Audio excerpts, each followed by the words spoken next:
Hello, dear friends. So glad you could join us at Harry FLAX. Today's narrative adventure is titled What If Female Voldemort Found Baby Harry First and Her Soul Merged with His, Making Them Destined Soulmates. We put our heart into every story we share. If you appreciate our work, showing some love with a like and subscribe would make our day. The story begins now. Chapter 1, The Fractured Bond. The night air crackled with magic as Valeria Riddle appeared at the edge of Godric's Hollow. She didn't glide or float like the stories would later claim, she walked with purpose, her boots crunching fallen leaves beneath them. Halloween decorations adorned the nearby houses, their cheerful pumpkins and fake cobwebs a stark contrast to her intentions. "So this is where you've been hiding," she murmured, eyes fixed on the cottage that had just revealed itself to her. Pettigrew had proven useful after all. The secret keeper had broken faster than expected, pathetic really, how quickly he betrayed his friends. Valeria wasn't what most people pictured when they imagined the dark lady who had terrorized Wizarding Britain. Tall and striking rather than monstrous, with sharp features and eyes that shifted between deep blue and crimson when her emotions flared. Only the unnatural pallor of her skin hinted at the dark rituals that had fractured her soul. The Potter cottage stood quiet, warm light spilling from its windows. Inside was the child prophesied to be her downfall, Harry Potter. She'd come to eliminate the threat before it could grow.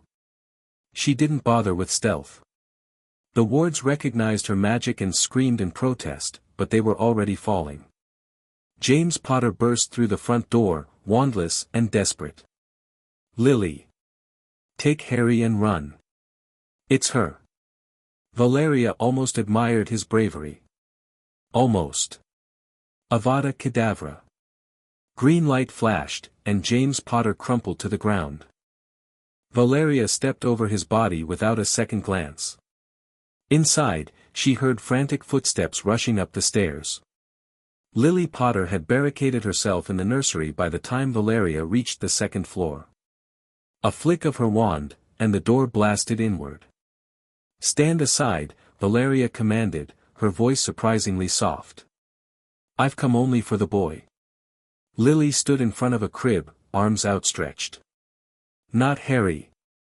Please, not Harry. I won't ask again."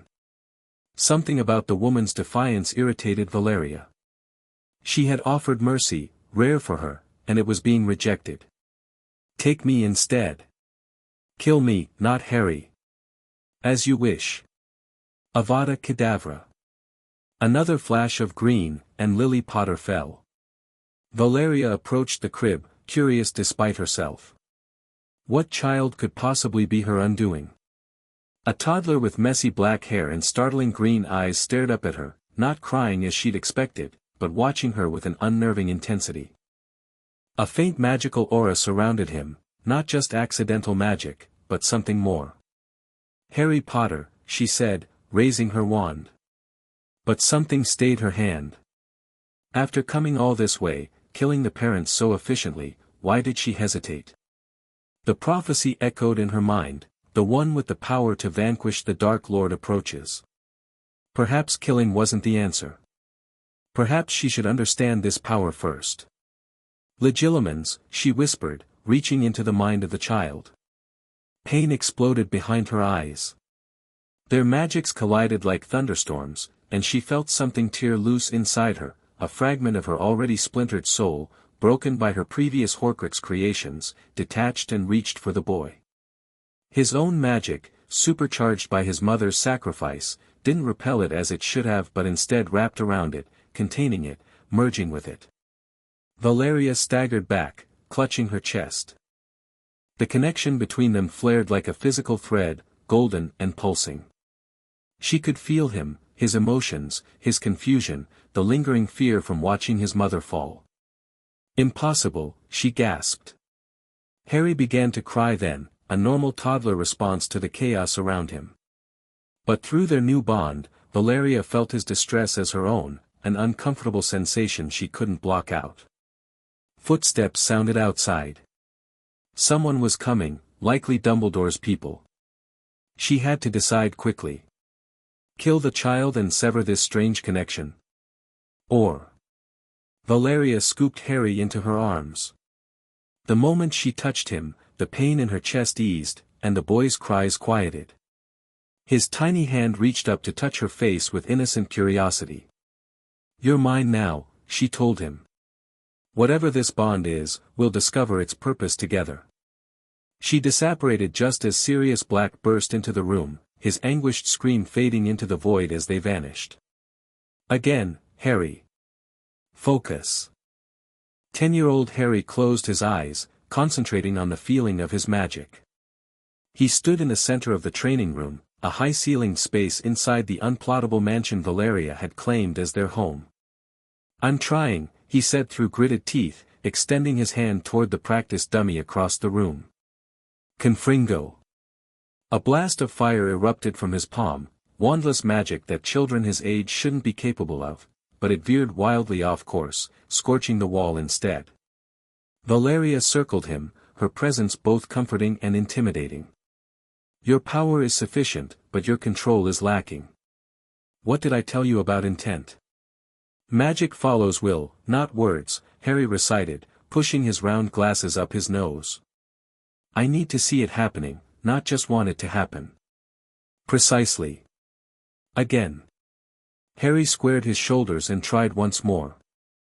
This time, he pictured the dummy bursting into flames, felt the heat of his magic gathering in his core, then channeled it with precise intention. Confringo. The dummy exploded, showering the protected floor with burning debris. A rare smile curved Valeria's lips. "Better. Much better." Harry beamed at the praise, the warmth of their connection flaring with shared satisfaction. Over the years, he'd learned to navigate the strange bond between them. Sometimes it felt like having two sets of thoughts, his own childish ones and older, darker impressions that belonged to Valeria. Other times, it was just a constant awareness of her, like knowing where the sun is even with your eyes closed. "Can I try the levitation series now?" he asked eagerly. Valeria checked the ornate clock on the wall. "Not today. Severus will be arriving soon for your potions lesson." Harry's enthusiasm dimmed. "Professor Snape doesn't like me." "Severus doesn't like anyone," Valeria replied dryly. "But he's the finest potions master in Britain, and he owes me his loyalty. His feelings are irrelevant." As if summoned by their conversation, a house elf appeared with a pop. "Mistress, Professor Snape has arrived." "Show him in," Valeria instructed before turning back to Harry. "Remember what we practiced about occlumency. Don't let him see anything I've taught you about the bond." Harry nodded seriously. At 10, he already understood secrecy better than most adults. Valeria had explained that their connection was unique, dangerous knowledge in the wrong hands. Only a few of her most trusted followers knew she had taken Harry, and fewer still knew of their peculiar bond. Severus Snape swept into the room, his black robes billowing dramatically. He bowed to Valeria, his expression carefully neutral. "My lady." "Severus," she acknowledged. "Harry is prepared for today's lesson. I expect a full report afterward." Snape's dark eyes flicked to Harry, something unreadable passing through them. "Of course." Valeria left them to their lesson, but Harry still felt her presence at the edge of his mind, watching, always watching through their connection. "Today we will be brewing a forgetfulness potion," Snape announced, setting up a portable cauldron. "Pay attention, Potter. The instructions must be followed precisely." Harry bit back a retort. Snape always called him Potter, a subtle rebellion against Valeria that she permitted for reasons Harry didn't understand. Sometimes he caught Snape staring at him with a strange intensity, particularly at his eyes. It made him uncomfortable. "The key ingredient is Lethe River water," Snape continued, placing vials on the table. "Can you tell me the property that makes it essential to memory potions?" "It carries traces of the mythological river Lethe, which caused forgetfulness in Greek legend," Harry answered promptly. "The water itself has mild amnesiac properties that are amplified when properly combined with valerian sprigs." Snape's eyebrows rose slightly. "Correct. Perhaps you have been studying. The lesson progressed with Snape's usual critical supervision. Despite the man's perpetual displeasure, Harry enjoyed potions. Unlike wand work, which drew heavily on his connection with Valeria, potion-making relied on precision and knowledge, things that were entirely his own. As Harry carefully stirred his cauldron, he felt a gentle probe against his mental shields, Snape attempting legilimency. He reinforced his occlumency as Valeria had taught him, imagining his thoughts as a still lake reflecting only what he chose to show. Snape's mouth tightened, but he said nothing. Later, as they bottled the completed potion, Snape broke their typical silence. "You'll be receiving your Hogwarts letter soon." Harry nearly dropped his vial. "I didn't think I'd be allowed to go." "That decision isn't mine to make," Snape replied carefully. "But you should be prepared for the possibility." Harry's mind raced with the implications. Hogwarts. He'd read about the school in dozens of books, heard stories from Valeria about the castle's secrets. But he'd always assumed he'd continue his private education here, under her guidance. "Would you?" Harry hesitated, then pushed forward. "Would you be my teacher there too?" Something flickered across Snape's face, pity. Concern. "I teach all Hogwarts students potions." "But Potter." He leaned closer, voice dropping to barely a whisper. "Hogwarts is not this place. Remember that." Before Harry could ask what he meant, the door opened and Valeria returned. Snape straightened immediately. "The lesson concludes," he announced formally. "The boy shows adequate aptitude." Valeria's eyes narrowed slightly. "I'll walk you out, Severus. Harry, practice your occlumency exercises until dinner." As they left, Harry felt the familiar tug in his mind, Valeria gently checking what had transpired in her absence. He showed her the lesson but kept Snape's comment about Hogwarts more obscured, buried under thoughts of potion ingredients and procedures. For the first time, he was keeping a secret from Valeria. The thought both terrified and exhilarated him. The Hogwarts letter arrived on Harry's 11th birthday, delivered by an owl that somehow found their hidden manor. Valeria intercepted it before Harry woke, studying the parchment with narrowed eyes. She was still holding it when Harry came down for breakfast, his hair even messier than usual from sleep. "Is that?" His eyes widened behind his glasses. "Your Hogwarts acceptance letter," Valeria confirmed, sliding it across the table to him. "Happy birthday, Harry." He took it reverently, breaking the wax seal and unfolding the parchment. His eyes devoured the words, a grin spreading across his face. "They want me to come. Does this mean I can go?" Valeria's expression remained unreadable. Through their bond, Harry sensed conflict, unusual for her typically decisive nature. "We need to discuss this carefully," she said finally. "Attending Hogwarts would mean entering Dumbledore's domain. He's no fool, he may suspect our connection." "But I've been practicing occlumency for years," Harry pointed out. "You said yourself I'm better at it than most adults." "Dumbledore is not most adults," Valeria countered. "He's perhaps the only wizard in Britain whose power rivals my own." Harry fidgeted with the letter. "But you attended Hogwarts. You've told me so many stories about it." "That was different." "I was," she stopped abruptly. "Alone," Harry finished for her. "You were alone then." "I won't be. I'll have our connection." He tapped his temple. "You'll be with me, in a way." A fleeting smile crossed Valeria's face. "Using my own arguments against me? You're learning well." Harry felt her consideration through their bond, calculations and contingencies running through her mind faster than he could follow. "There are advantages," she admitted finally. "Information about Dumbledore's activities. Alliances with children of influential families. Knowledge of the castle's defenses that may have changed since my time. And I can learn magic from different perspectives," Harry added eagerly. "You always say knowledge is power, no matter its source." Valeria drummed her long fingers on the table. There would be conditions. Strict ones. Anything, Harry promised immediately. You would maintain our mental connection at all times. If Dumbledore or anyone else attempts to probe your mind beyond your ability to shield, you call for me immediately through the bond. Of course. You will not reveal your wandless abilities. Use the wand we'll purchase for you, even if it feels limiting. Harry nodded rapidly. And most importantly, Valeria leaned forward, her eyes shifting from blue to crimson. You will remember who you are. Not just Harry Potter, the boy who lived as they'll call you, but my heir. My. She paused, seemingly searching for the right word. My family, she finished, the words sounding strange on her tongue. The bond between them pulsed with an emotion Harry couldn't quite name, possessiveness, pride, and something almost like fear. I won't forget, Harry promised solemnly. I couldn't if I tried.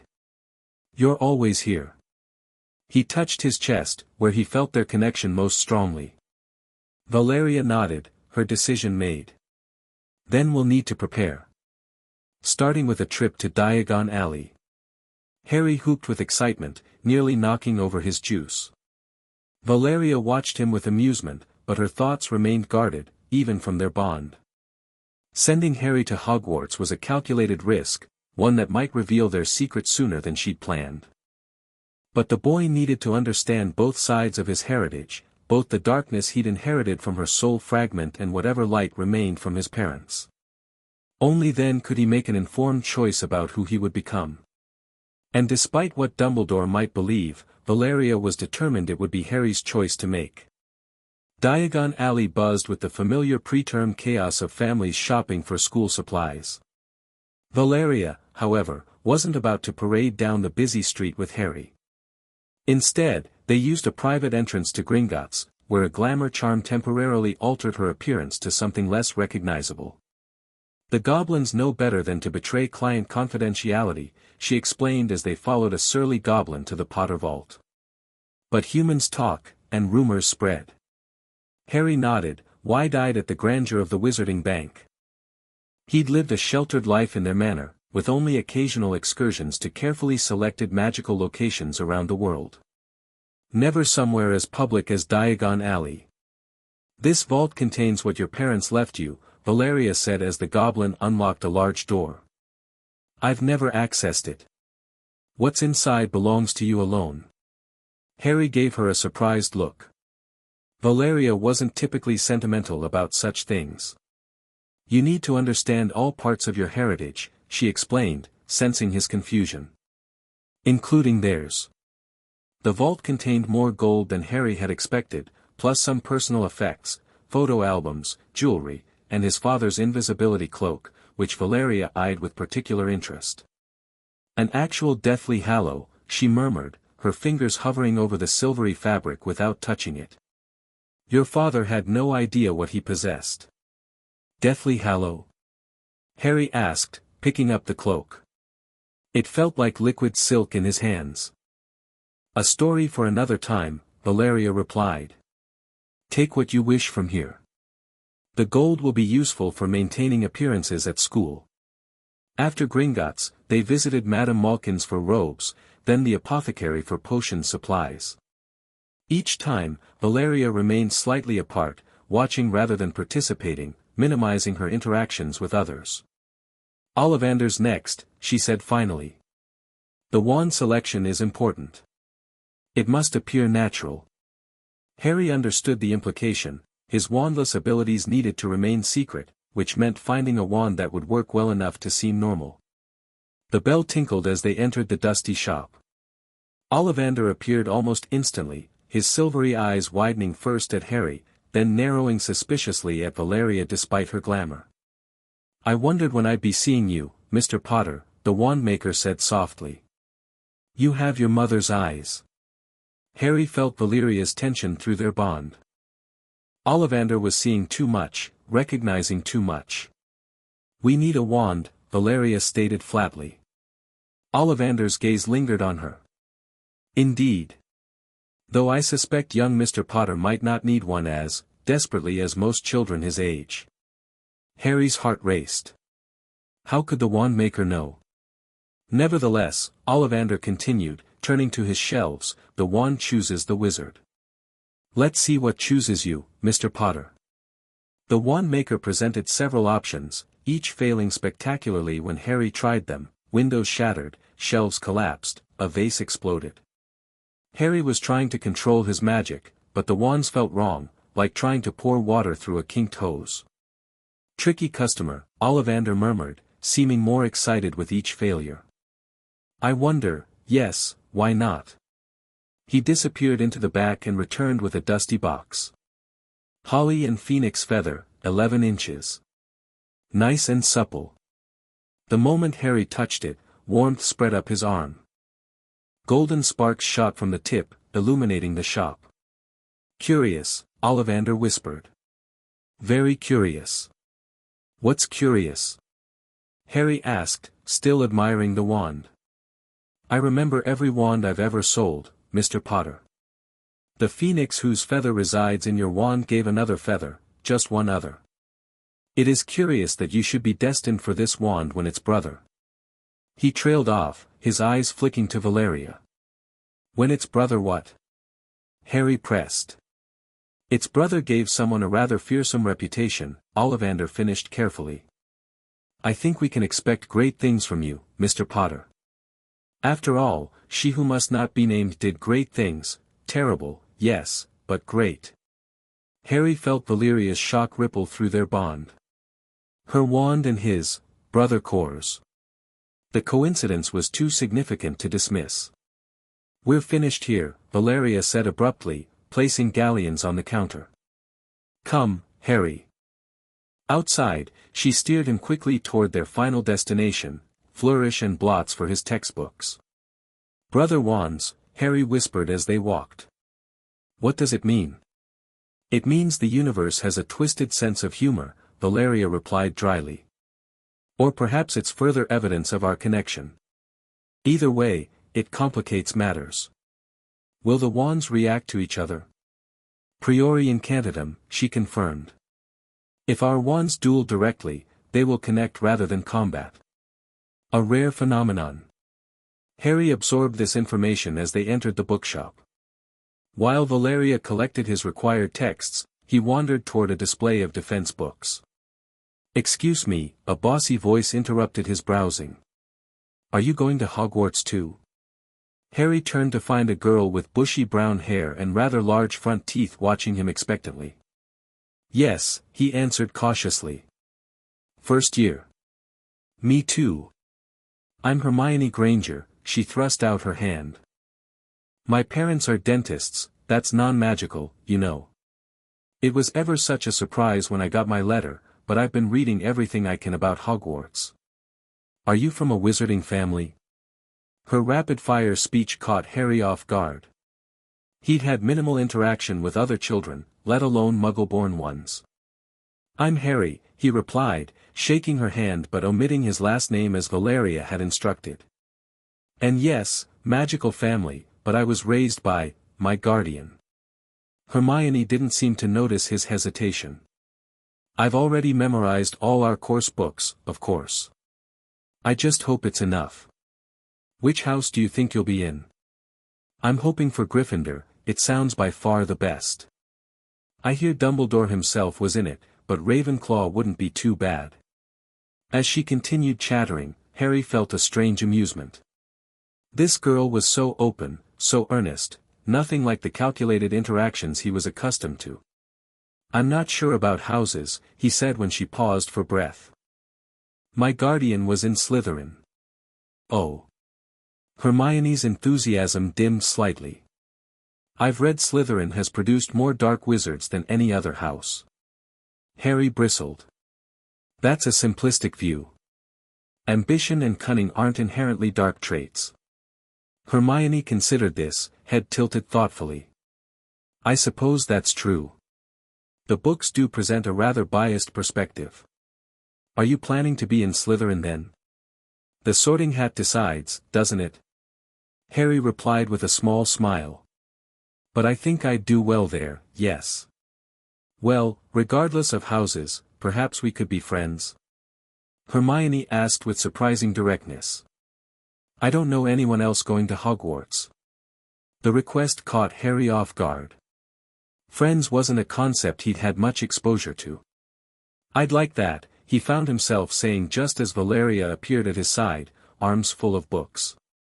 "Harry, it's time to go," she said, her tone pleasant but firm. Her glamoured appearance showed nothing of her true reaction, but through their bond, Harry felt her sharp assessment of Hermione. "This is my guardian," Harry told Hermione vaguely. "And this is Hermione Granger. She's starting Hogwarts too." "Pleasure," Valeria said with a smile that didn't reach her eyes. "Come along now, Harry. We have much to prepare before term begins." As they left the shop, Valeria spoke quietly. "Making connections already?" "She approached me," Harry explained. "Should I have been rude?" "No, social alliances are valuable. Just remember that your primary loyalty lies elsewhere." There was an edge to her words that Harry hadn't heard before. "Are you jealous?" he asked incredulously. Valeria's steps faltered for just a moment. "Don't be absurd. I'm merely reminding you to be cautious. Not everyone will accept our connection if they discover it." But through their bond, Harry sensed the truth. His interaction with Hermione had triggered something protective in Valeria, something almost possessive. Their relationship had always been unique, existing somewhere between parent and mentor, between guardian and something else undefined. As Harry prepared for Hogwarts in the weeks that followed, that undefined element of their bond grew increasingly complicated. Valeria taught him additional protective spells, strengthened their mental connection, and spent long hours simply talking with him about her own experiences at the school. "The castle will try to welcome you as a Potter," she told him the night before his departure. "But never forget that part of you is mine as well. You carry my legacy along with theirs." Harry nodded solemnly. "I won't forget. Not ever." Platform 9 3/4 bustled with activity, families saying goodbye, students reuniting after summer holidays, owls hooting indignantly from their cages. Harry pushed his trolley through the crowd, keenly aware of Valeria beside him, heavily disguised with both magical and muggle methods. "Remember everything we discussed," she said quietly. "Shield your mind at all times around Dumbledore. Use your wand for all magic, even when it feels restrictive. And write to me through the enchanted journal, it can't be intercepted like owls."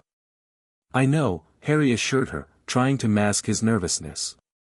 "We've been over it 100 times." Valeria stopped just short of the train, turning to face him. For once, her typically composed expression showed genuine emotion, concern, pride, and that unnamed feeling that sometimes flared between them. "You carry part of me with you," she said softly, placing her hand over his heart. "If you truly need me, I will come, regardless of the consequences." The intensity of her words startled Harry. Valeria wasn't one for dramatic declarations. "I'll be fine," he promised. "And I'll make you proud." "You already do." She straightened his collar in an uncharacteristically maternal gesture. "Now go, before we attract attention." Harry nodded, suddenly reluctant to leave despite his excitement about Hogwarts. Their bond stretched between them like an elastic thread as he boarded the train and found an empty compartment. Through the window, he saw Valeria still watching, a solitary figure among the crowd of families. He raised his hand in farewell just as the train began to move. She returned the gesture, then disappeared with a barely perceptible turn of apparition. Harry sank into his seat, feeling strangely hollow despite the adventure ahead. For the first time in his life, the constant presence in his mind felt distant, muted by physical separation. The compartment door slid open, interrupting his thoughts. A red-headed boy peered in hesitantly. "Anyone sitting there?" he asked, pointing to the seat opposite Harry. "Everywhere else is full." "Go ahead," Harry replied, grateful for the distraction. "I'm Ron, by the way." "Ron Weasley," the boy said as he settled in. "Harry Potter," he answered, deciding there was no point hiding his identity now. Ron's eyes widened comically. Are you really? Do you have the, you know? He gestured vaguely to his forehead. Harry sighed internally but pushed back his fringe to reveal the lightning-shaped scar. Wicked, Ron breathed. So that's where you know who tried to kill you? That's what they say, Harry replied carefully. The official story was that Voldemort had been destroyed while attempting to kill him, his parents' sacrifice somehow protecting him. Only Harry and Valeria knew the truth of what had actually happened that night. What happened to her after that? You know who, I mean, Ron asked, lowering his voice despite the empty compartment. Dad works at the ministry, and he says some people think she's not really gone. Harry's heart skipped. What do you think? Ron shrugged. Dunno. Everyone says you finished her, but... He looked uncomfortable. Seems mad, doesn't it? A baby defeating the most powerful dark witch ever. Completely mad, Harry agreed, suppressing a smile. Their conversation was interrupted when the compartment door opened again.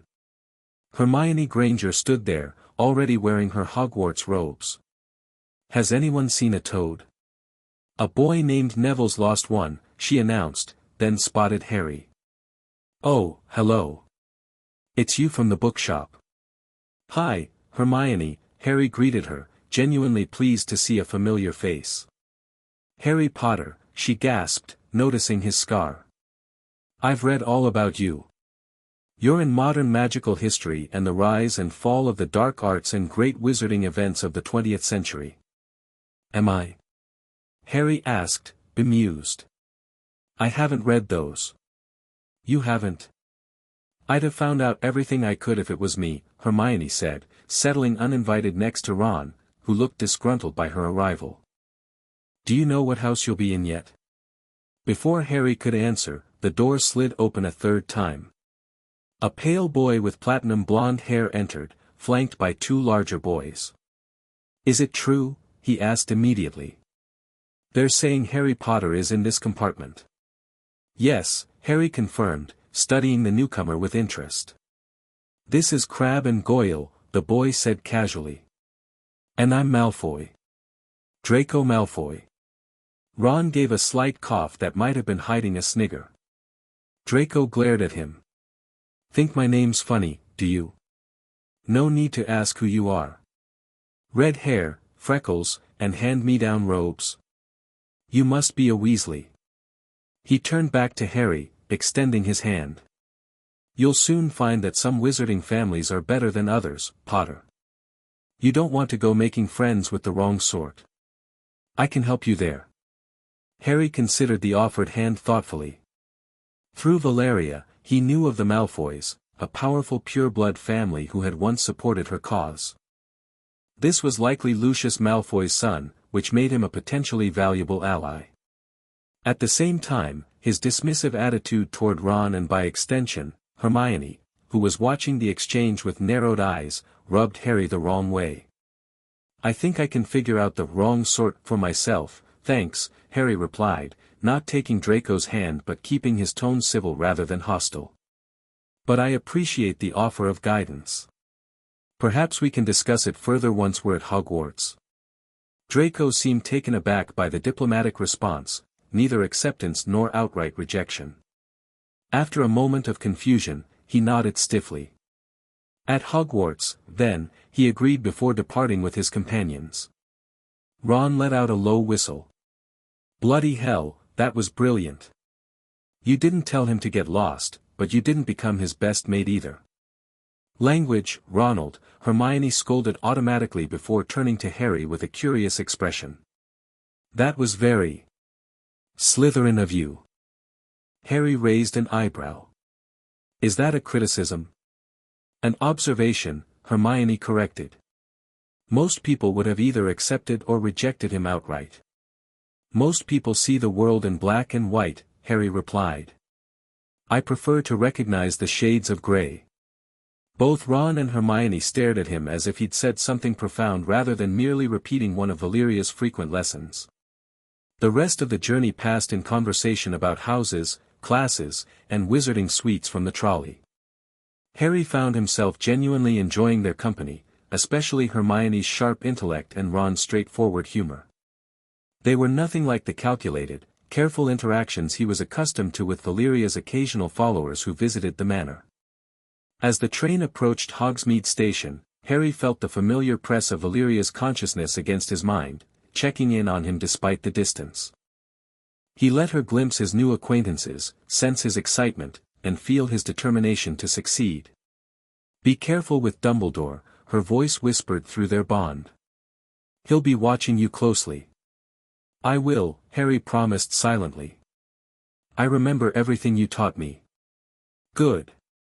Make them underestimate you at first. It's always better to be underestimated." With that final advice, her presence receded, leaving Harry to prepare for his arrival at Hogwarts and whatever awaited him there. The great hall dazzled with floating candles, golden plates, and the enchanted ceiling showing a star-filled sky. Harry stood with the other first years, waiting to be sorted. Despite his outward calm, anxiety churned in his stomach. Which house would claim him? The Potter legacy of Gryffindor or Valeria's Slytherin heritage? Professor McGonagall called names alphabetically. Hermione went to Gryffindor after nearly a minute under the sorting hat. Draco Malfoy was immediately placed in Slytherin, looking smugly satisfied. "Potter, Harry." Whispers erupted throughout the hall as Harry approached the stool. "Potter," did she say? "The Harry Potter? The boy who lived." Harry took a deep breath and sat down. The sorting hat dropped over his eyes, plunging him into darkness. Said a small voice in his ear. "Difficult. Very difficult. Plenty of courage, I see. Not a bad mind either. There's talent, oh my goodness, yes, and a nice thirst to prove yourself. But what's this? How interesting." Harry tensed. Could the hat detect his connection to Valeria? "A fragment of another soul, intertwined with yours," the hat murmured, confirming his fear. "I've never encountered such a thing. You carry her within you, don't you?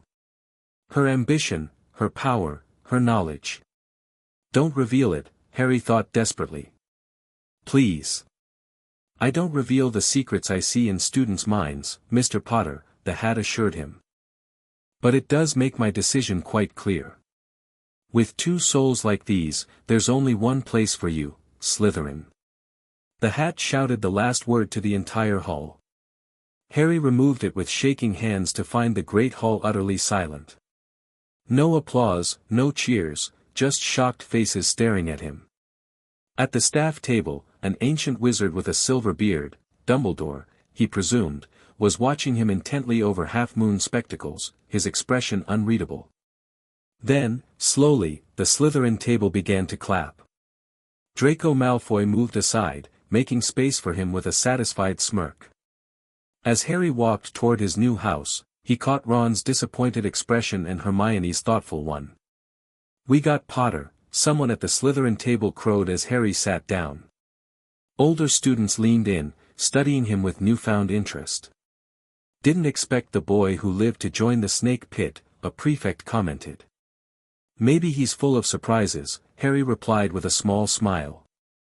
The sorting continued, but Harry was aware of continued glances from the staff table, particularly from Dumbledore and a hook-nosed professor he recognized as Snape, who was watching him with an inscrutable expression.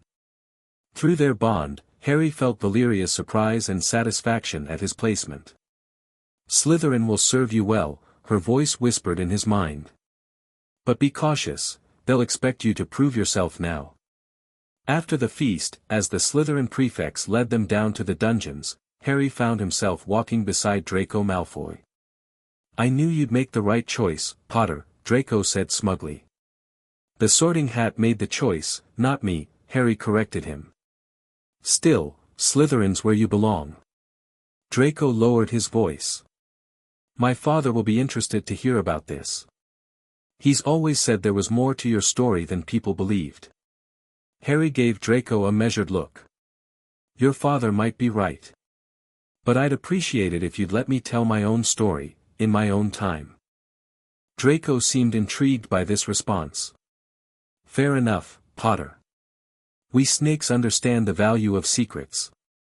The Slytherin common room was elegant in a severe way, all green-tinged light from the lake above, leather sofas, and carved wooden furniture.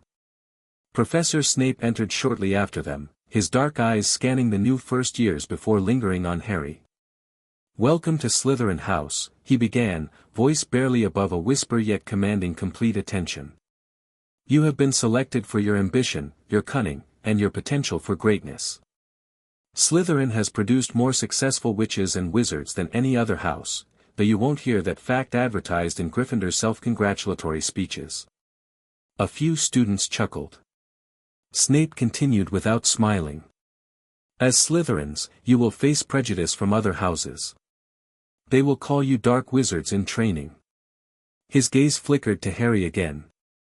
Some of you may face more scrutiny than others. Remember this, outside these walls, you present a united front. Whatever disagreements you have with your housemates stays within Slytherin. The world outside is already against you, don't give them more ammunition. After Snape's departure, the first years were shown to their dormitories. Harry found his trunk beside a four-poster bed draped in green and silver. As his dorm mates, Draco, Crabbe, Goyle, Blaise Zabini, and Theodore Nott, unpacked and chatted, Harry took out the enchanted journal Valeria had given him. Sitting on his bed with the curtains drawn, he wrote, "Sorted into Slytherin. Dumbledore watched me throughout the feast. Snape seems conflicted. Made potential allies with Draco Malfoy and, oddly, a Muggle-born Gryffindor named Hermione Granger. She's brilliant." The ink sank into the page, disappearing. Moments later, new words formed, "Slytherin is where you belong. Be careful with Malfoy, his father was once loyal to me but self-preservation is his true master. The Muggle-born girl is an interesting choice. Keep your friends close, but remember that divided loyalties are dangerous. Sleep with your occlumency shields raised. Dumbledore may try to access your mind while you dream." Harry closed the journal, tucking it into his pillowcase for safekeeping. Tomorrow would begin his double life, Harry Potter the Slytherin student to the world, and the keeper of Valeria Riddle's soul fragment in secret. As he drifted to sleep, his mind reached instinctively for the familiar presence of Valeria.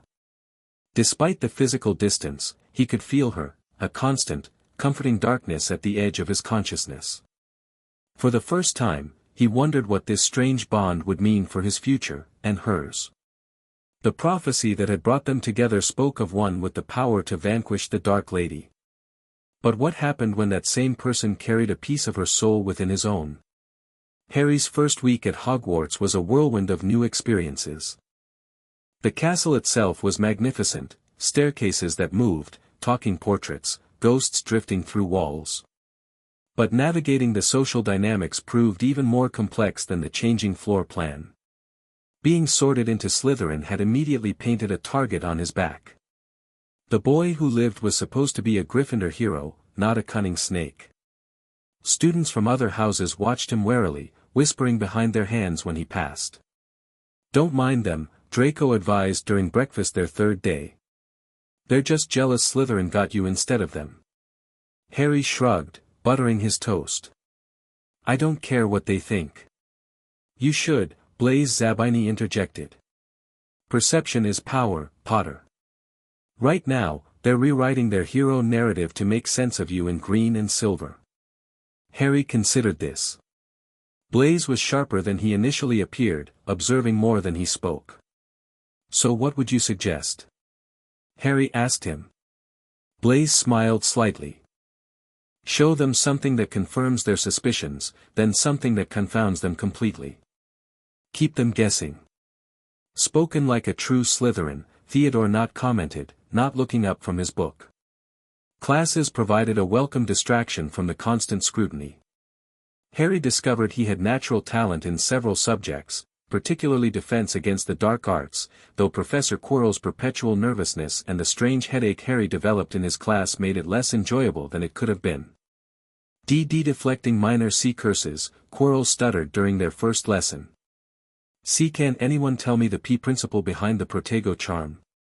The classroom remained silent until Harry raised his hand, unable to resist showing off knowledge Valeria had drilled into him years ago.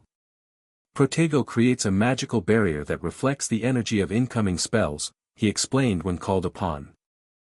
Its effectiveness depends on the caster's will and magical strength relative to the incoming curse.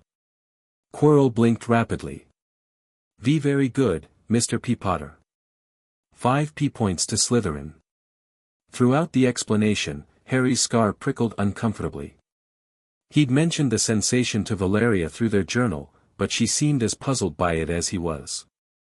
Monitor when it happens, she'd written. Note any patterns. It may be connected to our bond responding to certain magic. Potions class brought its own peculiar tension. Professor Snape began their first lesson with a roll call, pausing at Harry's name. Ah, yes, he said softly. Harry Potter. Our new celebrity. Draco and his friends sniggered behind their hands. Snape finished calling names and looked up at the class, his black eyes as cold and empty as a winter night. You are here to learn the subtle science and exact art of potion making, he began in barely more than a whisper. I don't expect you will really understand the beauty of the softly simmering cauldron with its shimmering fumes, the delicate power of liquids that creep through human veins, bewitching the mind, and snaring the senses. I can teach you how to bottle fame, brew glory, even stopper death, if you aren't as big a bunch of dunderheads as I usually have to teach. Silence followed this little speech. Harry maintained eye contact with Snape, feeling a gentle probe against his occlumency shields. He allowed the professor to see only what would be expected, excitement about learning, nervousness about the class.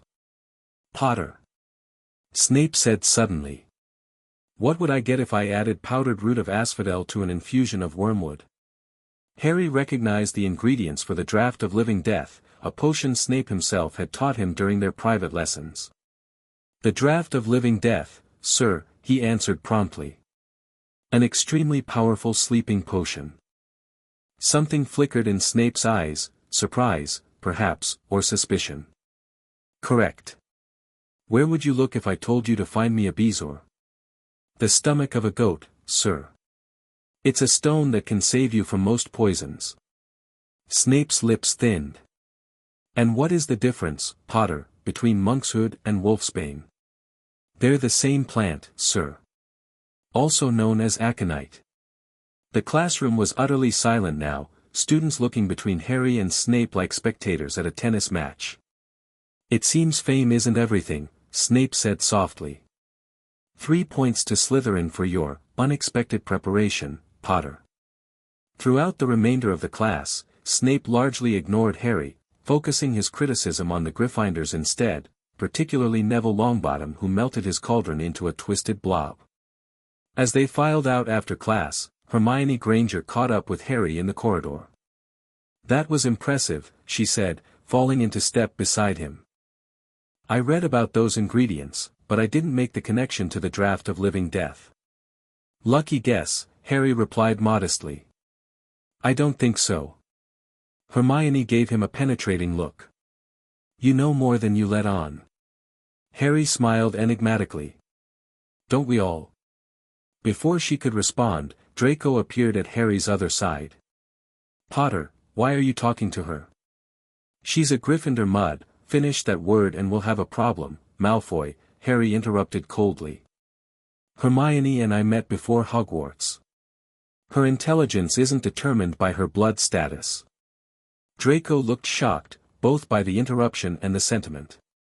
Hermione appeared equally surprised but pleased. Blood traitor already, Potter. Draco sneered, recovering quickly. And here I thought you might be different.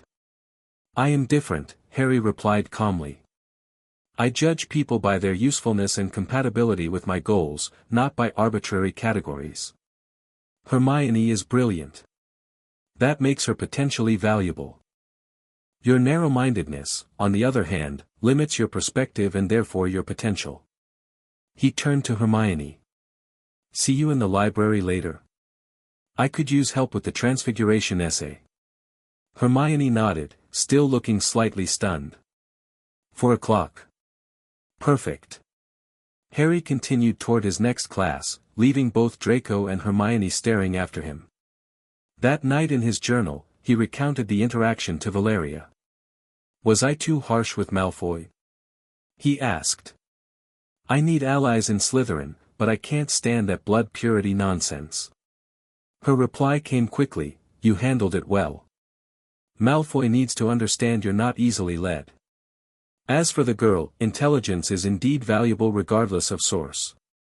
But be careful, her loyalty to you may conflict with the expectations of her house. Gryffindors are notoriously black and white in their thinking." Harry considered this advice as he prepared for bed. Hermione did see the world differently than he did, but perhaps that perspective could be valuable too. And there was something refreshing about her straightforward approach compared to the constant calculations of his Slytherin housemates. "Potter," Draco's voice interrupted his thoughts. The blonde boy stood awkwardly by Harry's bed, his usual entourage nowhere to be seen. "Malfoy," Harry acknowledged cautiously. "I've been thinking about what you said earlier." Draco looked as though the admission pained him. "My father always taught me that blood status is what matters most, but... Harry prompted when Draco hesitated. "But you're right that it limits perspective," Draco admitted grudgingly. "The Granger girl did outperform everyone in charms today, even me. It's confusing." Harry felt a flicker of amusement. "The world is rarely as simple as we're taught, Draco. That's something my guardian taught me early on." Draco perked up at this personal information. "Your guardian? I thought you lived with Muggles." "That's what people believe," Harry replied with a cryptic smile. "Sometimes misconceptions can be useful." Draco studied him with new interest. "You know, Potter, you might be the most Slytherin person in our house." Harry laughed softly. "I'll take that as a compliment." Later, as Harry drifted toward sleep, he felt Valeria's presence more strongly in his mind than usual. "You're adapting well," her voice whispered. "But don't forget why you're there. Dumbledore is watching. He'll make a move soon." "What sort of move?" Harry asked sleepily. "He'll try to guide you, mentor you. Make you see things his way. Be prepared, but don't reject him outright. Let him believe he's influencing you." Harry nodded mentally, letting sleep claim him. In his dreams, he walked through Hogwarts corridors that shifted and changed, sometimes becoming the familiar hallways of Valeria's manor. Two paths stretching before him, intertwining and diverging in equal measure. True to Valeria's prediction, Dumbledore summoned Harry to his office during the third week of term. The message came via Professor Snape, who delivered it with his usual inscrutable expression. "The headmaster wishes to see you after dinner, Potter. The password is, acid pops." Harry's heartbeat quickened.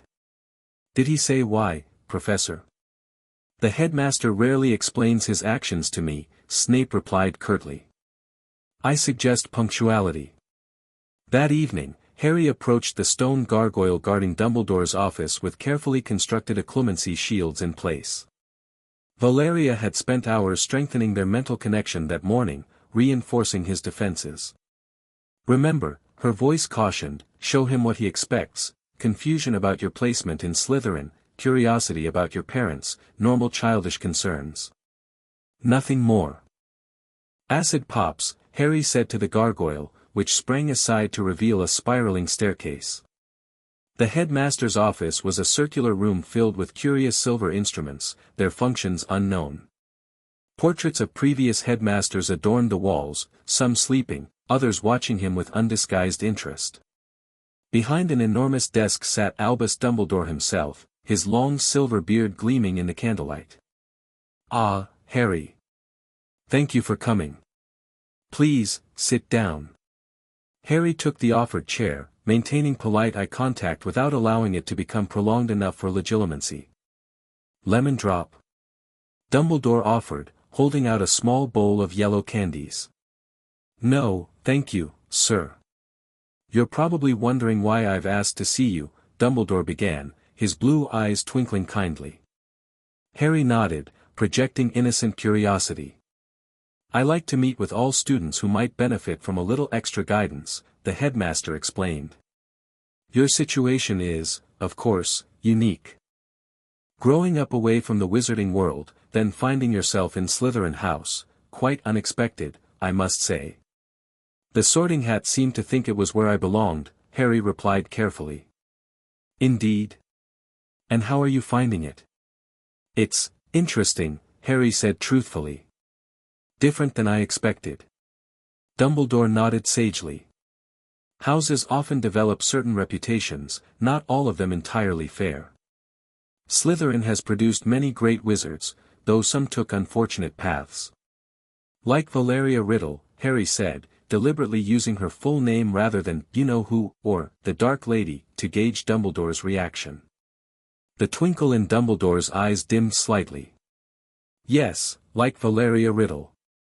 Or as she preferred to be called, Lady Voldemort." Harry managed not to flinch at the name, though he'd never heard anyone but Valeria herself use it. "She was once a student here, just like you," Dumbledore continued. "Brilliant, charming, full of potential. Her choices led her down a dark path that eventually brought her to your parents' home that night." "Sir," Harry asked, feigning hesitation, "what really happened that night?" "Everyone says she tried to kill me but couldn't, that she was destroyed instead." "But how could a baby survive a killing curse?" Dumbledore's expression grew solemn. "Love, Harry. Your mother died to save you, and that sacrifice created a protection in your very skin. When Valeria tried to kill you, the curse rebounded upon her instead." Through their bond, Harry felt Valeria's bitter amusement at Dumbledore's simplified explanation. The truth was far more complex, and currently sitting in his office, innocently eating a lemon drop. "But sir, if she was destroyed, why do some people think she might come back?" Dumbledore steepled his fingers, studying Harry intently. "What makes you ask that, Harry?" Harry shrugged. "I've heard whispers. And in History of Magic, Professor Binns mentioned that no body was ever found."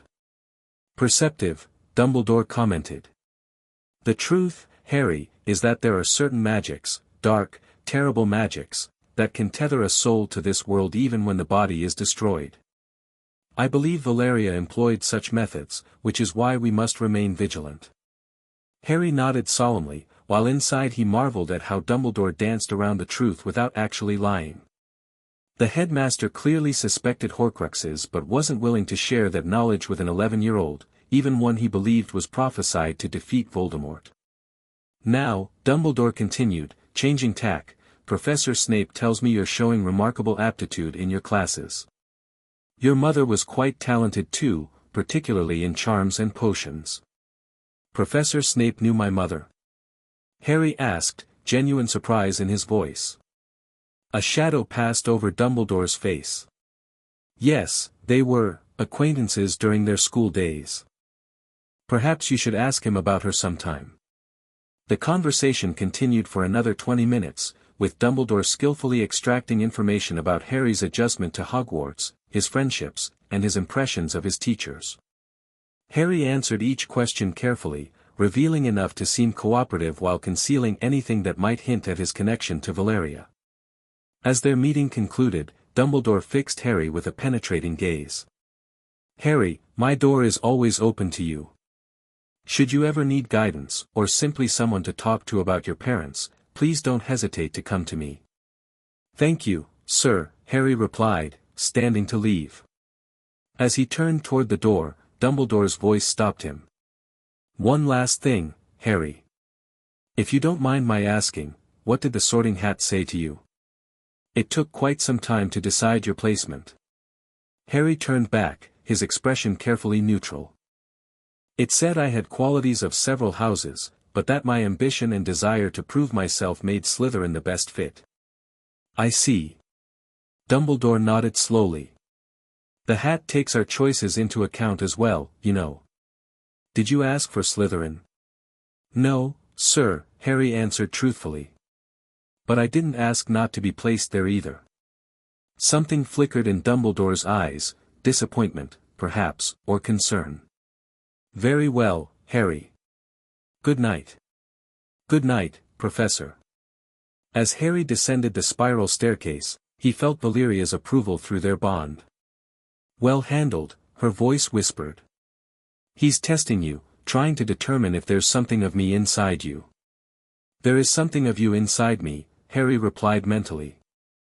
Yes, Valeria agreed. And each day at Hogwarts, it grows stronger, just as I intended.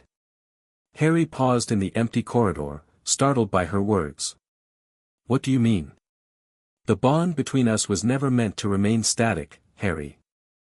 The longer we share this connection, the more our magics intertwine. You've noticed it already, spells come easier to you, knowledge surfaces in your mind that you never consciously learned. I thought that was just good teaching, Harry replied uneasily. Valeria's mental laughter echoed in his mind. It was excellent teaching. But there's more happening than even I anticipated.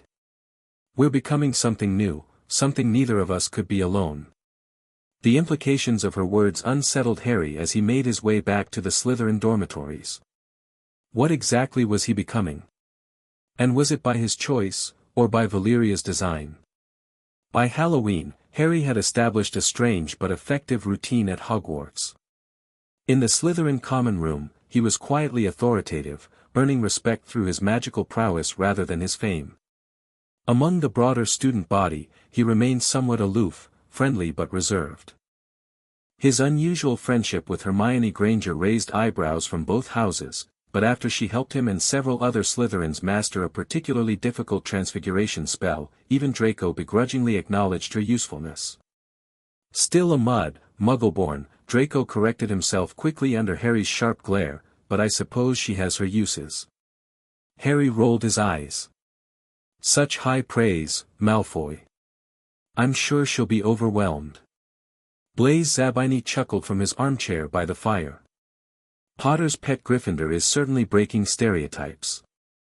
Did you see McGonagall's face when she partnered with Nott in Transfiguration? Thought the old cat might have a stroke. Theodore Nott looked up from his book. She knows her stuff. Doesn't prattle on like most Gryffindors, just gets to the point. It was the closest thing to acceptance Hermione was likely to get from his housemates, and Harry counted it as progress. The Halloween feast was magnificent, floating jack-o'-lanterns, live bats fluttering near the enchanted ceiling, and tables groaning with seasonal treats. Harry picked at his food, uncomfortably aware of the significance of the date. 10 years ago tonight, his parents had died, and his life had become irrevocably intertwined with Valeria's. Through their bond, he sensed her awareness of the anniversary as well, a complicated mixture of triumph, nostalgia, and something almost like regret. Do you ever wish you'd done it differently? Harry asked silently. That night, I mean. A long pause followed before her response came. I don't regret taking you, if that's what you're asking. But perhaps your mother didn't need to die. The admission stunned Harry. Valeria rarely expressed anything resembling remorse. Before he could respond, Professor Quirrell burst into the Great Hall, his turban askew and terror on his face. Troll, he gasped, staggering toward Dumbledore. In the dungeons, thought you ought to know. He collapsed in a dead faint as panic erupted throughout the hall. It took several purple firecrackers from Dumbledore's wand to restore order. Prefects, he rumbled, lead your houses back to the dormitories immediately. As the Slytherin prefect began gathering the first years, Harry suddenly remembered something. Hermione had been crying in the girls' bathroom all afternoon after Ron Weasley had made a cruel comment about her having no friends. She didn't know about the troll. Draco, Harry grabbed his arm. Hermione doesn't know about the troll. She's in the girls' bathroom on the first floor. Draco stared at him. So? Not our problem, Potter. The professors will handle it. They don't even know she's missing, Harry argued. I'm going to find her. Cover for me with the prefects. Are you mental? Draco hissed. It's a troll. But Harry was already slipping away from the Slytherin line, ducking behind a group of Hufflepuffs heading in the opposite direction. "This is foolish," Valeria's voice admonished in his mind. "You're risking yourself for a girl you barely know." "She's my friend," Harry replied firmly.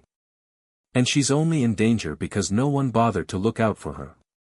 He felt Valeria's frustration but also a reluctant understanding.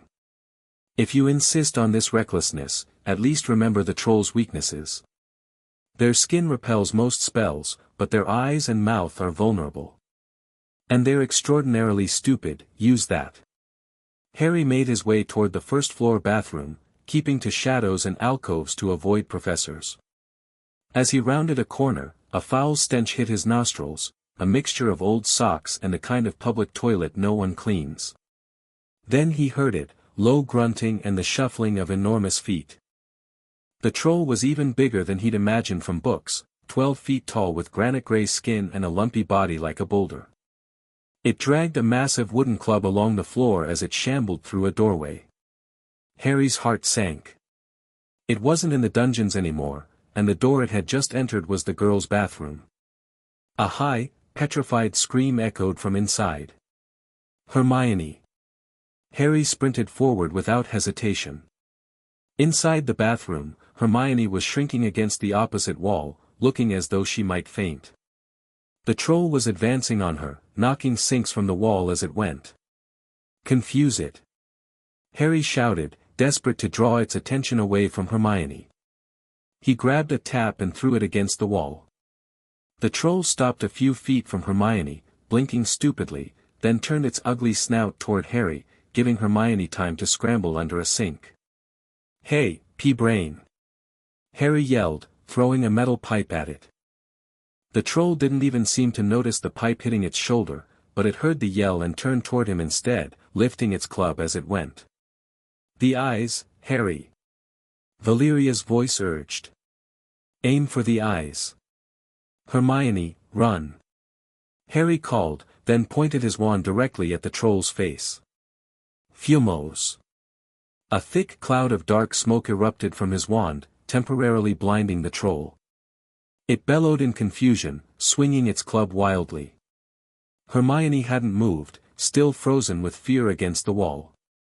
Harry darted around the troll, trying to reach her, but the creature's wild swings made it impossible to get close. In desperation, Harry did something both very brave and very stupid. He took a running jump and managed to fasten his arms around the troll's neck from behind. The troll couldn't feel Harry hanging there, but it certainly noticed when Harry's wand, still in his hand, went straight up one of its nostrils. Howling with pain, the troll twisted and flailed its club, with Harry clinging on for dear life. Hermione had sunk to the floor in fright, but now she pulled out her own wand. "Wingardium Leviosa," she cried. The club flew suddenly out of the troll's hand, rose high into the air, turned slowly over, and dropped, with a sickening crack, onto its owner's head. The troll swayed on the spot and then fell flat on its face with a thud that made the whole room tremble. Harry got to his feet, shaking and out of breath. Hermione was the first to speak. "Is it dead?" "I don't think so," Harry replied, pulling his wand out of the troll's nose. It was covered in what looked like lumpy gray glue. "Ugh, troll bogies." A sudden slamming and loud footsteps made them both look up. Professor McGonagall burst into the room, closely followed by Snape and Quirrell. Quirrell took one look at the troll, let out a faint whimper, and sat quickly on a toilet, clutching his heart. Snape bent over the troll, while McGonagall was looking at Harry with a fury he'd never seen on her normally composed face. "What on earth were you thinking?" she said, cold with rage. "You're lucky you weren't killed. Why aren't you in your dormitory?" Harry opened his mouth to explain, but Hermione's voice spoke first. "Please, Professor McGonagall, he was looking for me. Miss Granger. I went looking for the troll because I thought I could deal with it on my own, you know, because I've read all about them." Harry stared at Hermione, unable to believe his ears. Hermione Granger, telling a downright lie to a teacher. "If Harry hadn't found me, I'd be dead now." He didn't have time to come and fetch anyone. It was about to finish me off when he arrived. Harry tried to look as though this story wasn't new to him. Well, in that case, said Professor McGonagall, staring at them both. Miss Granger, you foolish girl, how could you think of tackling a mountain troll on your own? Hermione hung her head. 5 points will be taken from Gryffindor for this, said McGonagall. I'm very disappointed in you. If you're not hurt at all, you'd better get off to Gryffindor Tower. Hermione left, casting one grateful glance at Harry as she went. Professor McGonagall turned to Harry. Well, Mr. Potter, I still say you were lucky, but not many first years could have taken on a full-grown mountain troll. Professor Snape will escort you back to the Slytherin dungeons. 5 points to Slytherin for sheer dumb luck. As they walked in silence toward the dungeons, Harry was acutely aware of Snape's calculating gaze. An interesting choice, Potter, Snape said finally. Risking your life for a Gryffindor Muggleborn. She's my friend, Harry replied simply. Indeed. Snape's tone was unreadable. Your mother would have done the same. The comment caught Harry completely off guard. Before he could respond, they had reached the Slytherin common room entrance. Anguis, Snape provided the password, then added quietly, not all Slytherin traits are about self-preservation, Potter. Sometimes loyalty to those we choose can be our greatest strength, and our greatest vulnerability. With that cryptic statement, Snape swept away, leaving Harry to contemplate what had just happened.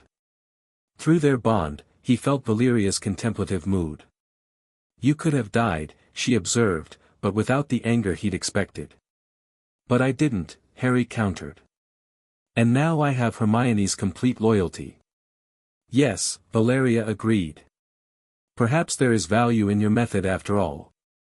But don't make a habit of risking your life. Remember, you carry more than just your own soul within you. As Harry entered the common room to face the barrage of questions from his housemates, he couldn't help but wonder, was Valeria concerned for his safety, or for the fragment of her soul that he housed? And as those lines continued to blur, would he someday be unable to tell the difference? After the troll incident, Harry's standing within Hogwarts shifted subtly. Among the Slytherins, his daring was grudgingly admired, even if they questioned his choice of who to save. In Gryffindor, his stock rose considerably. Anyone who risked their life for one of their own couldn't be all bad, Slytherin or not. Most significantly, his friendship with Hermione solidified into something unshakable. They began studying together regularly, joined occasionally by Draco, who still made snide comments but with decreasing frequency, and Blaise, who seemed genuinely interested in Hermione's brilliant mind, regardless of her blood status.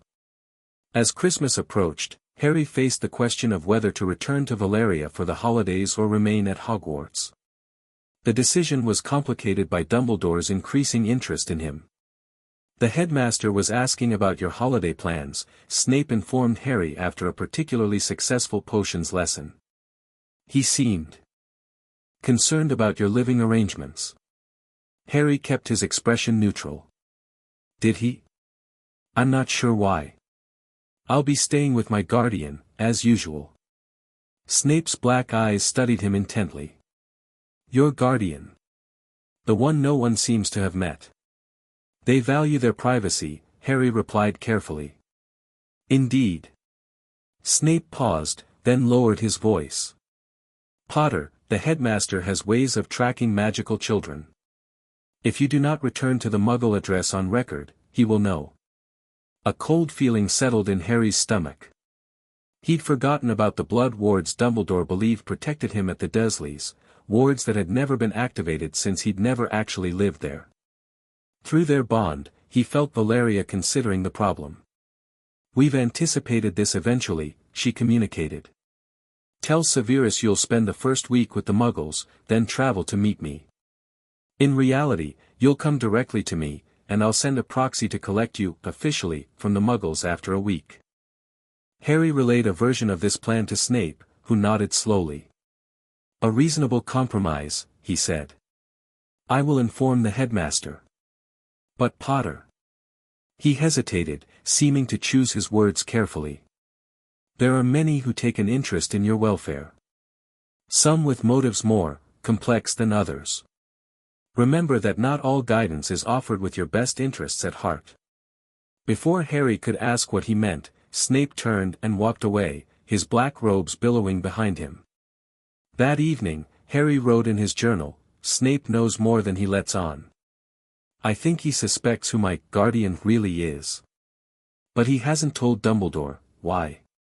Valeria's response was slow and coming. "Severus Snape's loyalty has always been complicated. He took an unbreakable vow to protect you, though his reasons remain his own. Use his protection, but never fully trust him." An unbreakable vow? Harry wrote back, shocked. "To who?" "To me," came the simple reply. "After your mother died. He loved her, you see. Perhaps still does, in his way." This revelation left Harry reeling.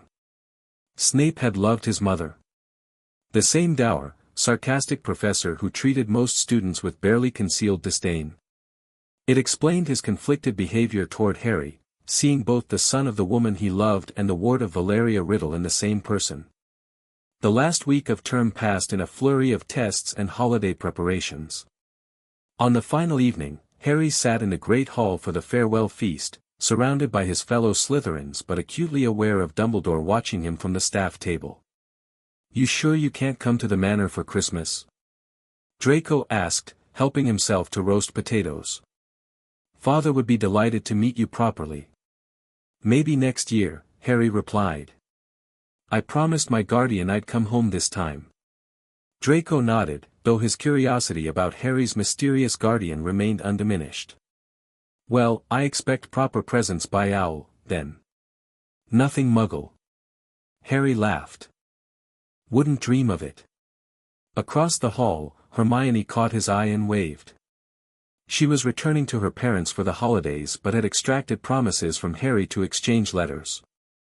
"Still don't understand your fascination with Granger," Draco muttered, following his gaze.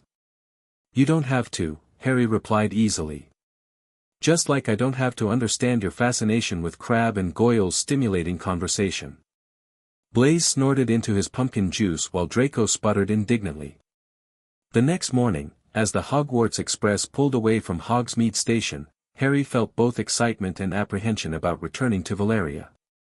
3 months at Hogwarts had changed him, exposed him to different ideas, different people, different ways of thinking. How would those changes affect their bond? He didn't have long to contemplate this question. As the train neared London, the compartment door slid open to reveal Hermione, already changed back into Muggle clothes. "I wanted to give you this before we arrive," she said, handing him a small, neatly wrapped package. "Happy Christmas, Harry." "Thanks, Hermione." He took the gift with genuine pleasure.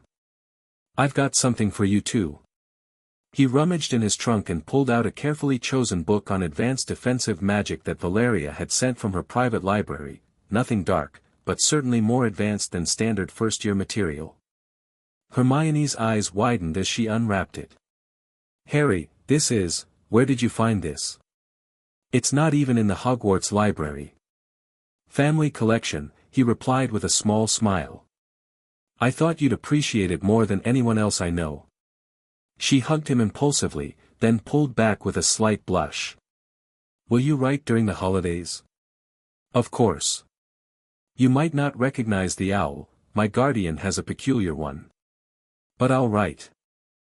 As the train pulled into King's Cross, Harry felt the familiar press of Valeria's consciousness against his mind, closer now, their bond strengthening as the physical distance decreased.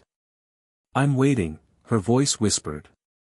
Beyond the barrier, near the north exit. Polyjuice Disguise, middle-aged woman with auburn hair. Harry said his goodbyes to his friends, promising to see them after the holidays, then made his way through the barrier into the Muggle world. He spotted her immediately, not by appearance, but by the unmistakable pull of their connection. The auburn-haired woman's eyes found his across the crowded station, blue now rather than crimson, but with the same intensity he remembered. A smile curved her lips as he approached, luggage in tow. "Hello, Harry," Valeria greeted him, her voice different but the cadence familiar. "Welcome home." As they left the station together, Harry felt the curious sensation of two worlds colliding within him, Hogwarts and all it represented merging with the life he'd known before. And through it all, the bond between him and Valeria pulsed with new energy, adapting and evolving with every step.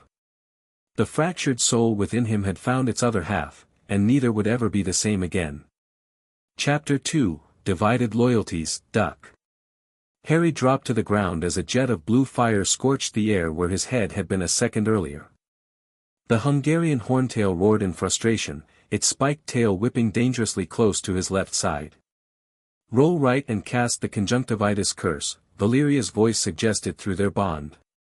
"Dragons have vulnerable eyes." "I need to get to higher ground first," Harry countered, scrambling behind a boulder as another blast of flame came his way. The heat was intense enough to make the rock sizzle.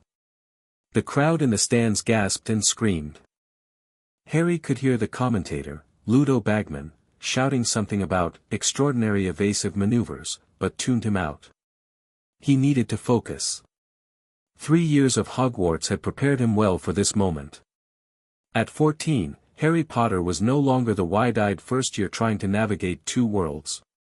He'd grown taller, faster, and infinitely more dangerous, a fact this dragon was about to discover. Harry waited for the beast to rear back for another blast, then sprinted from his cover toward a jagged outcropping of rocks. "Glacius Tria," he shouted, pointing his wand at the ground between himself and the dragon. A sheet of ice instantly coated the arena floor. When the horntail lunged forward, its massive claws lost purchase on the slippery surface, sending it crashing down with an earth-shaking thud. Harry didn't waste the opportunity. Conjunctivitis. The curse hit the dragon's left eye, causing it to bellow in pain and thrash wildly. Harry darted past its disoriented form, heading straight for the golden egg nestled among its real clutch. "Potter's got it!" Bagman yelled as Harry snatched the egg and sprinted for the exit. The youngest champion completes the task in record time. As handlers rushed in to subdue the dragon, Harry jogged to the champion's tent, golden egg tucked under his arm.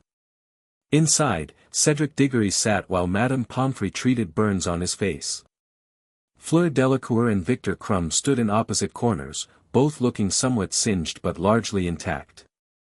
"Impressive performance, Potter," Crumb grunted, his heavy accent unable to mask his grudging admiration. "Thanks," Harry replied, setting down the egg. "You too. That transfiguration diversion was brilliant."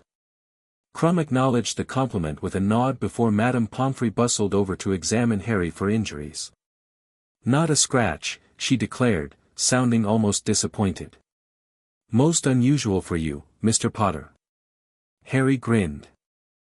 "I'm growing up, Madame Pomfrey." "Indeed you are," she replied with a knowing look. "Indeed you are." Outside the tent, reporters clamored for interviews with the champions. Rita Skeeter's acid green quill was already scribbling furiously as she pushed through the crowd toward Harry. "Careful with that one," Valeria cautioned. "Her quill twists words more viciously than a cursebreaker unravels hexes." "I know," Harry responded. "I'll give her nothing useful." Before Skeeter could reach him, however, a familiar bushy-haired figure pushed through the crowd and engulfed him in a tight hug. "Harry! That was incredible!" Hermione exclaimed, pulling back to examine him. "Are you hurt?" "When that tail nearly got you, I thought, I'm fine, Hermione," Harry assured her, genuinely touched by her concern. "Not even a scratch." "Well, isn't this sweet," drawled a familiar voice. Draco Malfoy approached, wearing a smirk that had grown less malicious and more teasing over the years. "Potter gets a hug while the rest of us who bet on him just get galleons." "You bet on me?" Harry asked, raising an eyebrow. "Against a Durmstrang, a pretty boy Hufflepuff, and Avila?" Draco scoffed. "Please. It was easy money." Their unlikely friendship had evolved over the years into something resembling mutual respect. Draco still held many of his father's pure-blood views, but Harry's influence had tempered the worst of his prejudices. Mr. Potter. Rita Skeeter had finally reached them, her photographer in tow. How does it feel to be leading the tournament as its youngest champion? Do you think your parents would be proud? Some say you used illegal dark magic to defeat the dragon. Care to comment? No illegal magic, Harry replied coolly. Just good preparation and quick thinking. Now if you'll excuse us, I need to clean up. He steered Hermione and Draco away from the reporter, whose quill continued scratching away despite his non-answers. She'll make something up anyway, Draco predicted. Probably, Harry agreed. But it won't be a direct quote. As they walked back toward the castle, Harry felt Valeria's presence shift in his mind, less immediate now that the danger had passed, but still attentive, observing through his eyes. Their bond had strengthened considerably over the past 3 years, evolving into something more symbiotic than parasitic. They could now share not just thoughts but sensations, knowledge, and even magical energy when needed. Earth to Harry, Hermione said, waving her hand in front of his face. You zoned out again. Sorry, Harry smiled apologetically. Just processing everything. Well, process while walking, Draco said. There's a party in the Slytherin common room waiting for their champion. Harry groaned. Can't I just take a shower and sleep? Absolutely not, Draco declared. You've brought glory to Slytherin. You will be paraded and celebrated whether you like it or not. So demanding, Harry muttered, but there was no real annoyance in his tone. Hermione glanced at her watch. I should get back to Gryffindor Tower. We're having our own celebration for you not dying, basically. Such faith, Harry teased. Why not come to the Slytherin party instead? Zabini would be thrilled. Hermione blushed slightly at the mention of Blaise Zabini, with whom she developed a complicated academic rivalry that occasionally bordered on flirtation. I don't think that's a good idea, she replied, shaking her head. Some of your housemates still don't appreciate Muggleborns crashing their events. Harry frowned. If anyone gives you trouble, then I'll handle it myself, Hermione interrupted firmly. I don't need you fighting my battles, Harry Potter. Her newfound confidence was just one of the many changes in Hermione since first year. No longer the insecure know-it-all desperate for approval, she'd grown into a formidable witch in her own right, and one of the few people who could stand up to Harry without hesitation. Fine, Harry conceded with a small smile. But the invitation stands. As Hermione headed toward Gryffindor Tower, Harry and Draco made their way to the dungeons. The Slytherin common room erupted in cheers when Harry entered, his fellow snakes abandoning their usual reserved demeanor for genuine celebration. Theo Knott thrust a butterbeer into his hand while Pansy Parkinson draped green and silver streamers around his shoulders. Speech, someone called from the back of the room. Harry raised his butterbeer. To Slytherin, where we don't just survive, we thrive. The common room roared its approval, and the celebration began in earnest. As music played and his housemates reveled, Harry found a relatively quiet corner with Draco, Theo, and Blaise. Seriously though, Blaise said, leaning in, that ice charm was brilliant. Where'd you learn that variant? Private study, Harry replied with a cryptic smile. The truth, that Valeria had taught him the enhanced version during summer training, wasn't something he could share even with his closest Slytherin friends. Always the mysterious one, Theo commented dryly. One day you'll have to tell us who this amazing guardian of yours really is. Harry shrugged noncommittally. Maybe someday. The party continued well into the night, but Harry eventually slipped away to the privacy of his bed curtains. Pulling out the enchanted journal from beneath his pillow, he began to write. First task complete. The dragon was challenging but manageable. Your ice strategy worked perfectly. 3 judges gave me perfect scores, only Karkaroff scored me down out of obvious bias for Crumb. Valeria's elegant script appeared moments later. Well done. The tournament provides an excellent opportunity to demonstrate your abilities without revealing their true source. Have you examined the egg clue yet? Not yet, Harry wrote. Planning to tonight. Good. On a different matter, Dumbledore's behavior? Harry paused, considering how to describe the headmaster's increasingly focused attention. He watches me constantly. After I was chosen as champion, he insisted on a private meeting where he asked about my summer studies. I stuck to our story about independent research, but I don't think he believed me. He specifically asked if I'd felt any unusual connections, or foreign thoughts, recently. There was a long pause before Valeria's response appeared. His suspicions grow. We must accelerate our plans. The winter ritual cannot wait until summer, it must be performed during the Yule holiday. Harry's heartbeat quickened. The winter ritual was something Valeria had mentioned only in passing, a complex magical working that would further stabilize their soul bond. Is it safe to leave during the tournament? He asked. No, came the immediate reply. But less safe to remain as you are. Dumbledore is assembling his old allies. The signs point to him making a move soon, perhaps attempting to separate us permanently. A cold feeling settled in Harry's stomach. The thought of being cut off from Valeria was both terrifying and something else he couldn't quite name. Over the years, their connection had become so fundamental to his identity that he couldn't imagine life without it. I'll be ready, he promised. The second task isn't until February. I can disappear during Christmas without raising too many alarms. Good. We'll discuss details later. For now, focus on the egg, and watch Dumbledore. His kindness masks calculation. Harry closed the journal and leaned back against his pillows, his celebratory mood dimmed by this new urgency. For years, he'd balanced his two lives, Hogwarts student and Valeria's protégé, with relative ease. Now it seemed that balance was about to be disrupted. He retrieved the golden egg from his trunk and examined it. The smooth metal surface featured intricate engravings around the seam where it opened. Harry remembered Victor Crumb muttering something about infernal screeching when he'd opened his own egg. Water, Valeria suggested through their bond. Many magical languages require specific elements to be understood. Harry nodded to himself and slipped out of the dormitory. The prefect's bathroom would be empty at this hour, and as a Triwizard champion, he had access. Making his way through the silent castle under a disillusionment charm, he'd long since outgrown the need for his father's invisibility cloak for simple sneaking. Harry reflected on how much had changed since his first year. The castle that had once seemed so intimidating was now familiar territory. The magic that had once felt foreign now flowed through him as naturally as breathing.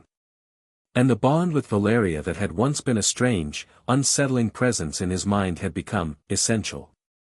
Murmish, Hermione declared, closing the massive tome she'd been referencing. That's definitely what you heard underwater. The egg contains a message from the Mer people in the Black Lake. They sat in a secluded corner of the library 2 days after the first task. Harry had successfully deciphered the egg's clue by submersing it in the prefect's bathtub, but understanding the implications required Hermione's expertise. So they're going to take something I'd sorely miss and I have to retrieve it from the bottom of the lake within an hour, Harry summarized. The question is, what would I sorely miss? Or who, Hermione corrected, looking troubled. The wording suggests a person, not an object. Harry frowned. They wouldn't actually put people at the bottom of the lake, would they? With appropriate magical protections, why not? It raises the emotional stakes. Hermione began packing away her reference materials. The real question is how you'll breathe underwater for an hour. Gillyweed would work, Harry mused. Or a bubblehead charm. Gillyweed is more reliable but harder to obtain, Hermione pointed out. The bubblehead charm can fail if you lose concentration. I'll figure something out, Harry assured her. I've got months to prepare. Hermione gave him a searching look. Speaking of preparation, there's something I've been meaning to ask you. She hesitated, then continued in a lowered voice.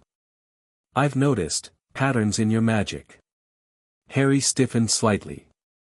"What do you mean?" "When you cast certain spells, especially under pressure like with the dragon, your magic has a signature. A feeling." She seemed to struggle for words. "It's almost like there's an echo to it. As if someone else is casting through you." A chill ran down Harry's spine. If Hermione had noticed, who else might have? "She's observant," Valeria commented in his mind. "And too intelligent to be misled with simple excuses." "What should I tell her?" Harry asked silently. "A version of the truth. She may prove useful." "Harry?" Hermione prompted, concern evident in her expression. Harry cast a quick privacy charm around their table, one of Valeria's creations that detected and deflected eavesdropping attempts. "What do you know about magical connections?" he asked quietly. Hermione's eyes widened slightly. "You mean like twin bonds? Or life debts? Deeper than that? Soul connections?" Her academic curiosity visibly sparked. "There's very little reliable information. Most sources reference them only in theory, two magical cores resonating in harmony, thoughts and abilities shared across distance." She trailed off, realization dawning. "Harry, are you saying you have a soul connection with someone?" Harry took a deep breath. "The night Voldemort killed my parents, something happened. Something no one fully understands. The official story, that she tried to kill me and the curse rebounded, is only partially true." Hermione leaned forward, utterly focused now. "What really happened?" "She examined me first. Used legilimency to see if I was truly the child from the prophecy. But something went wrong. Our magics connected. A piece of her consciousness attached to mine." "A Horcrux?" Hermione whispered, horrified. Harry blinked in surprise. "You know about Horcruxes?" "Restricted section," she admitted. "I was researching immortality theories for that History of Magic project last year." "But Harry, if you're carrying a Horcrux, it's not exactly a Horcrux," he interrupted. "It's more interactive. We can communicate. Share magic. She's been teaching me since I was a child." Hermione paled. "She? You mean Voldemort?" "She's alive. In your head." "Not just in my head," Harry corrected. "She has a physical form too. She's the guardian I've mentioned, the one I live with during summers." Hermione sat back, visibly processing this bombshell. Harry waited, tension building as he anticipated her reaction. Would she run to Dumbledore? Recoil from him in disgust? Their friendship hung in the balance. "That explains so much," she finally said, voice barely above a whisper. "Your advanced magical knowledge. The way you sometimes phrase things like someone born decades ago. The fact that your guardian never attends school functions." Harry nodded cautiously. "Does Dumbledore know?" she asked. "He suspects something, but not the full truth." Harry leaned forward. "Hermione, I'm trusting you with this because you're my closest friend. If Dumbledore knew everything, he'd try to separate you," she concluded, her analytical mind working through the implications. "But Harry, she killed your parents. She's responsible for countless deaths during the war. How can you?" "It's complicated," Harry admitted. "The connection changes both of us. I've seen her memories, felt her emotions. And she's experienced mine. She's not the same person who attacked my family that night." Hermione looked skeptical. "People don't change that fundamentally, Harry." "Normally, no.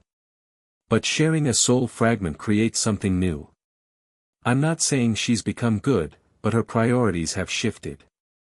Her goals have evolved." "To what?" Harry hesitated. "Knowledge. Power. But not domination the way she once sought it." She wants to understand magic at its deepest levels, and with our connection, we can access forms of magic no single wizard could manage alone. Hermione sat silently for several long moments, her brilliant mind working through everything he'd revealed. Finally, she asked, "Does she want me to know this?" "You're Voldemort?" "Valeria," Harry corrected gently. "She goes by Valeria now. And yes, she approved me telling you a version of the truth. Because I noticed the magical signature," Hermione concluded. "She thinks I might be useful." Harry winced at her blunt assessment. "That's part of it. But also because I trust you, and maintaining this secret has been difficult." Hermione studied him intently. "Are you in danger, Harry?" "From her?" "No," he replied without hesitation. "Whatever else she might be, she's protective of me. I carry part of her soul, after all." "And Dumbledore? Is he a danger to you?" This question gave Harry pause. "Not intentionally. He believes he's protecting me, and the wizarding world. But his solution would likely involve destroying the soul fragment within me, which could kill me or leave me, diminished." "So what happens now?" Hermione asked quietly. "Now I prepare for the second task," Harry replied with a small smile. "And hope my best friend doesn't decide I'm too dark to associate with." Hermione reached across the table and gripped his hand firmly. "Harry Potter, I've known you were unusual since you faced down a troll for me when we were 11. This is just, more unusual than I expected. I need time to process everything, but I'm not abandoning you." Relief washed over him. "Thank you." "Don't thank me yet," she warned. "I have about 1,000 questions, and I expect answers. Starting with exactly how this soul bond works." Harry laughed softly. "I'd expect nothing less from you. But maybe not all today." "Fine," she conceded. "But I want access to any books you have on soul magic. For research purposes." "I'll see what I can do," Harry promised, knowing that Valeria's library contained texts on the subject that weren't available anywhere else in Britain. As they left the library together, Harry felt Valeria's satisfaction through their bond. "She took it better than expected," her voice commented. "Her loyalty to you outweighs her moral objections." "Useful." "She's not just useful," Harry countered. "She's my friend." "Friendship, loyalty, utility, different words for the same practical reality," Valeria replied dismissively. "What matters is that she's now invested in protecting our secret." Harry frowned slightly. Despite years of their connection growing more harmonious, these moments of fundamental difference in worldview still surfaced. Valeria saw relationships primarily as strategic assets, while Harry, despite her influence, still valued emotional connections for their own sake. It was one of many internal contradictions he'd learned to live with, the duality that came from housing two souls within one body. December arrived with biting winds and swirling snow, transforming Hogwarts into a winter wonderland. With the Yule Ball approaching, the castle buzzed with excitement about dates and dress robes. As a champion, Harry was required to attend with a partner. "Just ask someone already," Draco complained as they left potions class. "Half the girls in school are hoping you'll choose them. Including your precious Pansy." Harry teased, dodging Draco's half-hearted swipe. "Pansy knows better," Draco sniffed. "She and I have an understanding." "An understanding that involves you taking her to the ball," Harry pointed out. "So who's left for me?" "Millicent." Blaise joined their conversation as they climbed the dungeon stairs. "What about Granger? You two are practically attached at the hip anyway." "Hermione?" Harry considered the suggestion. "That's not a bad idea, actually. Just don't tell her I suggested it," Blaise added quickly. "I have a reputation to maintain." Harry rolled his eyes. "Your secret's safe. I'll ask her at lunch." He found Hermione in the Great Hall, surrounded by books as usual despite the mealtime setting. Since their library conversation about his connection to Valeria, she'd been researching soul magic with characteristic thoroughness, though they discussed her findings only in the most private settings. "Hey," Harry greeted, sliding onto the bench beside her at the Gryffindor table. His occasional presence there had raised eyebrows initially, but over the years, house boundaries had become somewhat more permeable, thanks in part to his deliberate boundary crossing. "Hi," Hermione replied absently, not looking up from her book. "Did you know that sympathetic magical resonance can actually amplify spell effects when channeled through connected consciousnesses?" "Yes," Harry answered with amusement. "I've experienced it firsthand, remember?" That got her attention. She closed the book, looking apologetic. "Sorry. It's just fascinating from a theoretical perspective. The magical community has barely scratched the surface of shared magical channels. Which is why we're researching it," Harry reminded her. "Speaking of shared experiences, would you like to go to the Yule Ball with me?" Hermione blinked, clearly caught off guard by the sudden change in topic. "The Yule Ball?" "Yes, that event where people dress up and dance awkwardly to music while professors pretend not to notice teenagers sneaking fire whiskey," Harry clarified with a grin. "I know what it is," she replied, rolling her eyes. "I just wasn't expecting you to ask me." "Why not? You're my best friend, you're brilliant, and I'd actually enjoy spending the evening with you. Unless you've already been asked." A slight blush colored her cheeks. "Victor Crumb did ask me yesterday, actually." It was Harry's turn to be surprised. "Crumb? Really? Don't sound so shocked," she said defensively. "He's been spending time in the library. Says the other girls just giggle and stare at him, but I treat him normally." "That's great," Harry said sincerely. "Crumb's a decent guy. You should go with him. You're not disappointed?" Harry shrugged. "A little, but I'll survive. Maybe I'll ask Luna Lovegood. She's interesting." Hermione gave him a searching look. "Are you sure?" "I could tell Victor." "Absolutely not," Harry interrupted firmly. "You deserve a night of being appreciated for exactly who you are.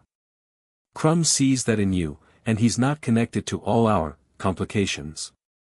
By complications, they both knew he meant the increasingly complex situation with Valeria, Dumbledore's scrutiny, and the tournament. Hermione squeezed his hand gratefully. "Thanks, Harry. For what it's worth, Luna would be lucky to have you as a date." "If she says yes," Harry pointed out. "She might be holding out for a crumplehorn Snorkack." Hermione laughed, and they turned to more mundane topics as lunch continued. Later that day, Harry did indeed ask Luna Lovegood, a peculiar but insightful Ravenclaw third year who accepted with dreamy enthusiasm. "How lovely," she'd said. "I'd expected to go alone. The Nargles must be feeling generous." As the Yule Ball approached, however, Harry's focus remained split between tournament preparations and the upcoming winter ritual with Valeria. Through their journal communications, she'd outlined what would be required, a complex magical working that would further stabilize their connection while providing additional protection against outside interference. "Dumbledore knows something is bonded to your soul," she wrote one night in early December. "What he doesn't yet realize is how complete the integration has become. The ritual will mask our connection behind layers of natural magical resonance, making it appear as though you've simply grown into your power rather than sharing mine." "Will it hurt?" Harry asked, remembering previous rituals that had left him drained for days afterward. "Yes," came her honest reply. "But the alternative, having Dumbledore attempt to extract my soul fragment from yours, would be far worse. At this point, such a separation could destroy us both." The stark reality of their situation hung over Harry as Christmas approached. He'd arranged to visit relatives immediately after the Yule Ball, with plans to return 2 days before the new term began. Dumbledore had been suspiciously accommodating about the request, which only heightened Harry's concern about the headmaster's intentions. The night of the Yule Ball arrived crisp and clear, stars twinkling above the enchanted ceiling of the Great Hall, which had been transformed into a winter palace complete with ice sculptures that didn't melt and fairies fluttering among frost-covered roses. Harry waited at the foot of the marble staircase in his formal dress robes, deep green with silver accents, selected by Valeria herself during their last summer together. Luna appeared wearing robes of shimmering silver that complemented her pale blonde hair and gave her an ethereal appearance. "You look nice," she said simply, taking his offered arm. "Like a prince from one of those Muggle fairy tales. Though probably one with a complicated backstory involving moral ambiguity." Harry nearly stumbled at her perceptiveness. "That's quite specific." Luna smiled serenely. "I notice things others don't. Don't worry, most people are too wrapped up in their own stories to really see yours." As they entered the great hall behind the other champions, Harry spotted Hermione with Viktor Krum. She looked stunning in periwinkle blue robes, her usually bushy hair sleek and shiny, twisted up into an elegant knot. She gave Harry a small wave as they took their places for the opening dance. The evening progressed pleasantly enough. Luna proved to be an entertaining partner. Her unique observations about fellow students and professors kept Harry genuinely amused, and she didn't seem to mind when his attention occasionally drifted to the various power dynamics playing out across the hall. Dumbledore, resplendent in purple and silver robes, watched the proceedings with apparent benign interest. But Harry noticed how the headmaster's gaze frequently settled on him, particularly when he interacted with professors from Durmstrang. "He's worried about outside influences," Luna commented, following Harry's line of sight to Dumbledore. "As if the most significant influence isn't already inside." Harry stared at her. "What do you mean?" "Some people have multiple songs playing in their heads," she replied cryptically. "Yours harmonize unusually well, though sometimes they compete for which should be louder." Before Harry could respond to this alarming insight, Hermione appeared at his side, slightly flushed from dancing. "Having fun?" she asked breathlessly. "Absolutely," Luna answered for them both. Though Harry's been cataloging everyone's ulterior motives instead of focusing on the sparkly decorations. Hermione laughed. "That sounds like Harry." "I'll get us some drinks," Harry offered, needing a moment to process Luna's unsettling perceptiveness. As he approached the refreshment table, he felt a familiar presence brush against his consciousness, more immediate and urgent than usual. "He's making his move," Valeria's voice warned. "Tonight. The old members of his order are here, disguised as additional security for the international guests." Harry casually surveyed the great hall, now noticing several unfamiliar faces among the chaperones. "What's the plan?" "They'll attempt to isolate you after the ball, likely with some emergency that requires your immediate attention. Once separated from the crowd, they'll try to contain you, possibly with the intention of performing a ritual to sever our connection." A cold feeling settled in Harry's stomach. "What should I do?" "Leave now," came her immediate response. "While the ball provides cover. I've already altered our plans, I'm much closer than Dumbledore realizes. Meet me at the arranged location within the hour." Harry hesitated, looking back at Luna and Hermione chatting amicably by the dance floor. To leave without explanation would worry them, but to explain would put them at risk. "I need to at least say goodbye to Hermione," he insisted. "She deserves that much." He felt Valeria's impatience but also her reluctant understanding. "Quickly then. And be careful what you say, Dumbledore may have monitoring charms on her." Harry collected 2 cups of punch and made his way back to the girls. Handing one to Luna, he turned to Hermione with an apologetic smile. "Could I borrow you for a moment? There's something I need to discuss about our potions project." Hermione raised an eyebrow but nodded. "Of course. I'll just count the fairy lights," Luna said dreamily. "There should be an even number to prevent Raxpert infestation." Harry led Hermione to a relatively quiet corner near one of the ice sculptures, casting a subtle muffling charm around them, not obvious enough to attract attention, but sufficient to thwart casual eavesdropping. "What's wrong?" Hermione asked immediately, reading his tension. "I have to leave." "Now," Harry said quietly. Dumbledore knows, or suspects enough to act. Valeria says they're planning to isolate me tonight and attempt to sever our connection. Hermione's eyes widened. But that could kill me, yes, Harry finished grimly. Or worse. What can I do? She asked without hesitation. Cover for me as long as possible, Harry instructed. If anyone asks, I wasn't feeling well, something I ate, maybe, and went back to the dormitory. By the time they realize I'm actually gone, I'll be safely away. Hermione bit her lip anxiously. When will you return? Before term starts, he assured her. But I might not be able to communicate until then. There's a procedure that needs to happen. To protect the bond. The winter ritual, Hermione whispered, connecting the dots from their previous discussions. Harry, those kinds of rituals are incredibly dangerous. The magical backlash alone could, I know the risks, he interrupted gently. But staying is riskier. She studied his face for a moment, then pulled him into a tight hug. Be careful. And come back to us. I will, he promised, returning the embrace briefly before pulling away. Take care of Luna for me. Make up something believable. Of course.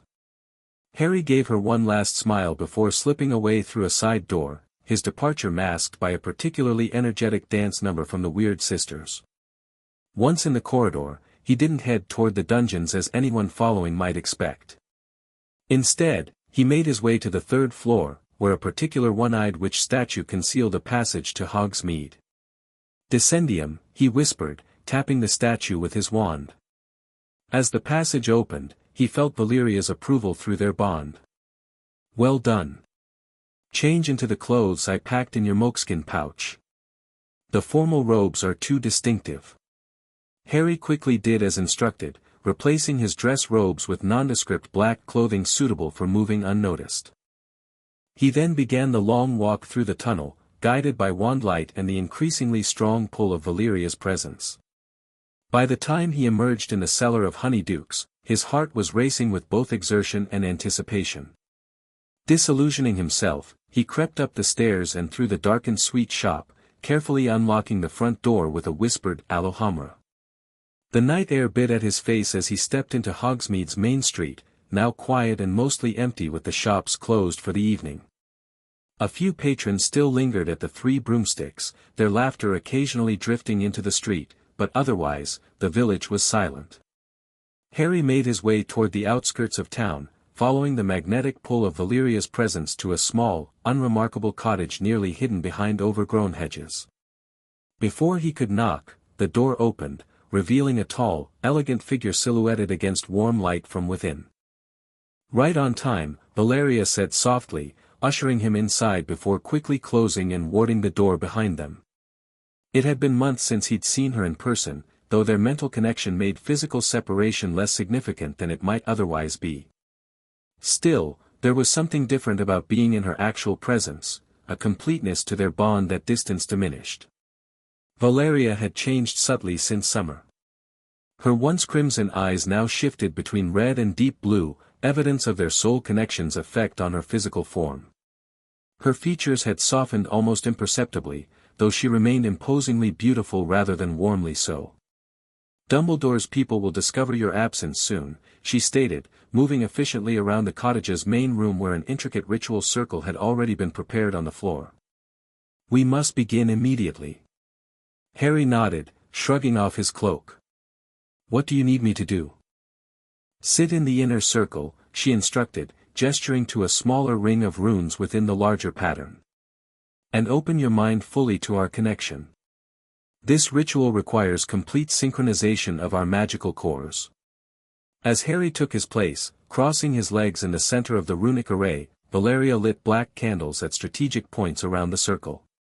The flames burned with an unusual purplish light, casting eerie shadows across the walls.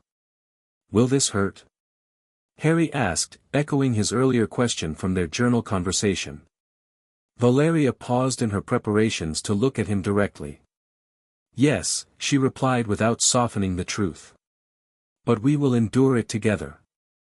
There was something in her tone, a subtle warmth that had developed over their years together, that reassured him more than empty promises would have. Their relationship had evolved far beyond the simple guardian-ward dynamic of his childhood. Now, after years of shared consciousness, they existed in a space that defied conventional definition, neither fully separate nor completely merged, but something unique. "I'm ready," Harry said, settling his hands on his knees and closing his eyes.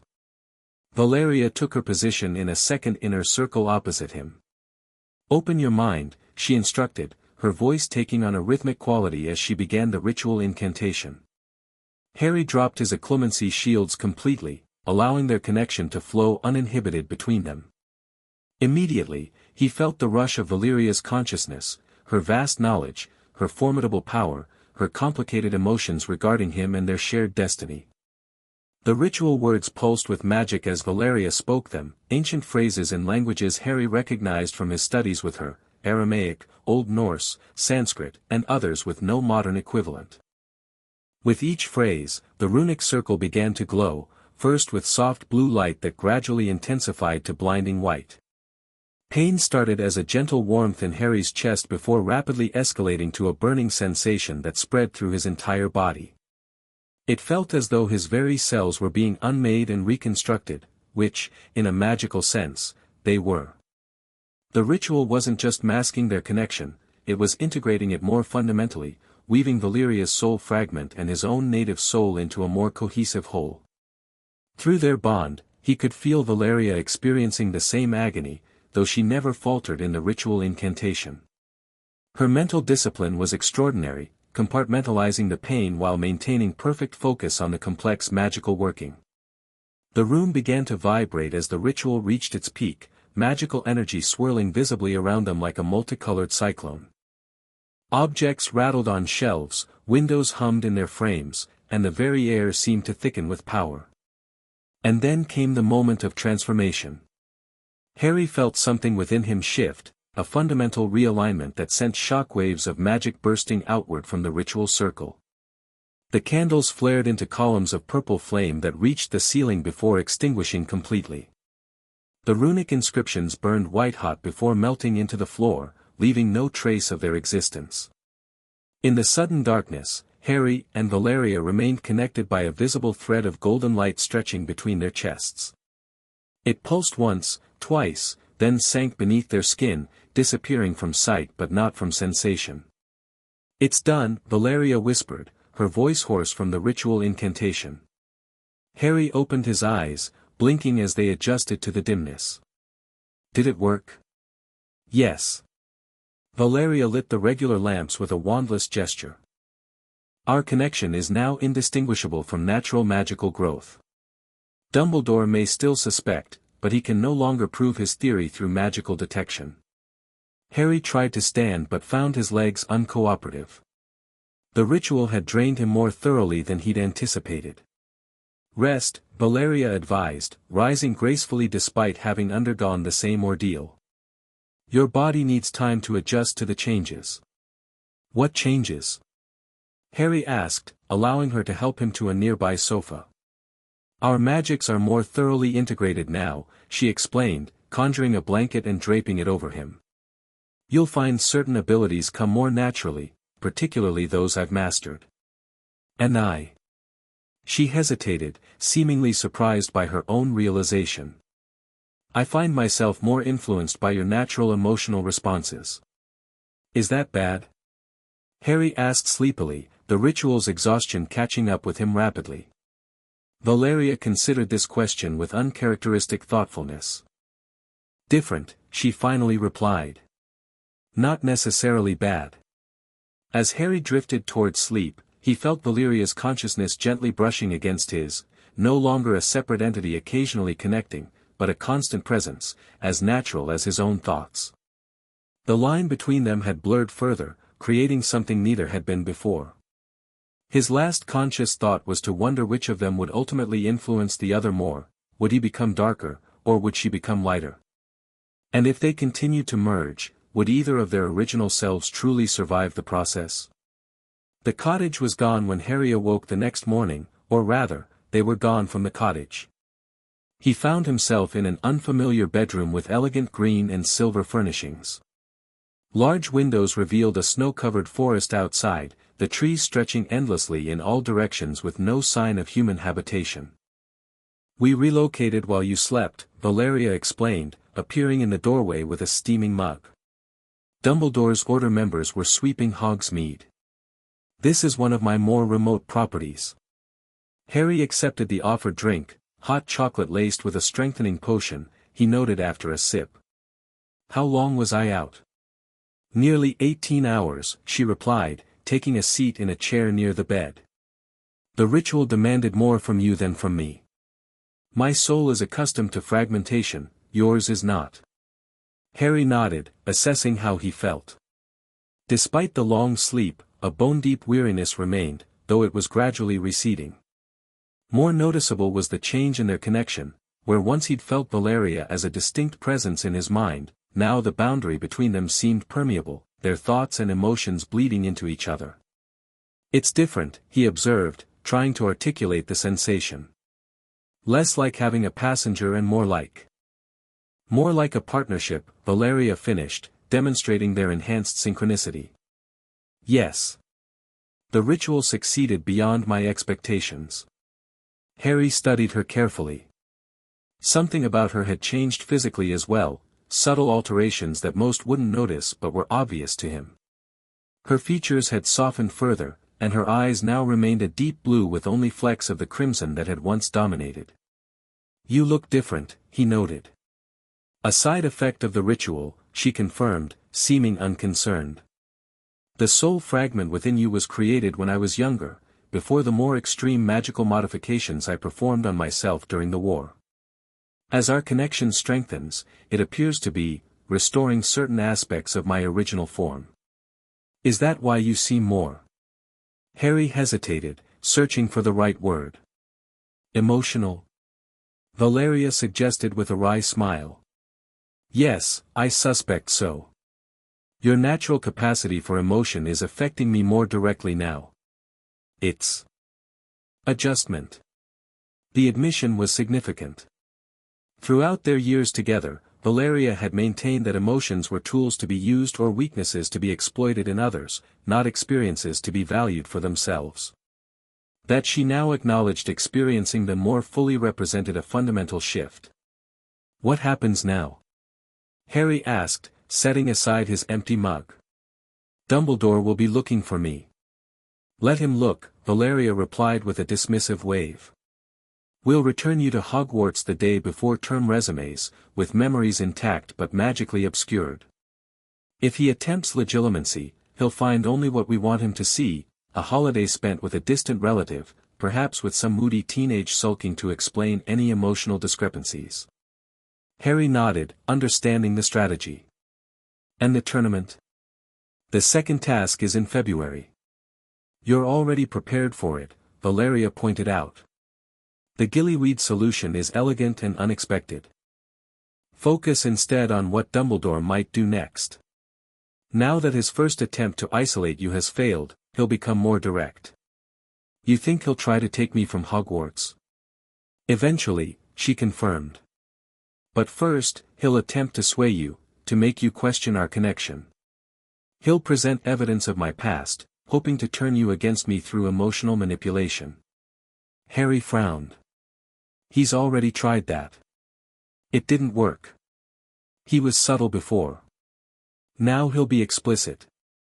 Valeria rose and moved to the window, gazing out at the snowy landscape. "He may even reveal the prophecy in full, hoping your Gryffindor tendencies will drive you to fulfill it." "The prophecy," Harry repeated thoughtfully. "You've never told me exactly what it says." Valeria turned to face him, her expression serious. "Because prophecies are dangerous things, Harry. They create self-fulfilling patterns, once known, they're almost impossible to escape. But you know it," he pointed out. "And it clearly influenced your decisions." "Yes," she acknowledged. "A mistake I've come to recognize over the years. Had I ignored Sybil Trelawney's drunken ramblings, perhaps neither of us would be in this position."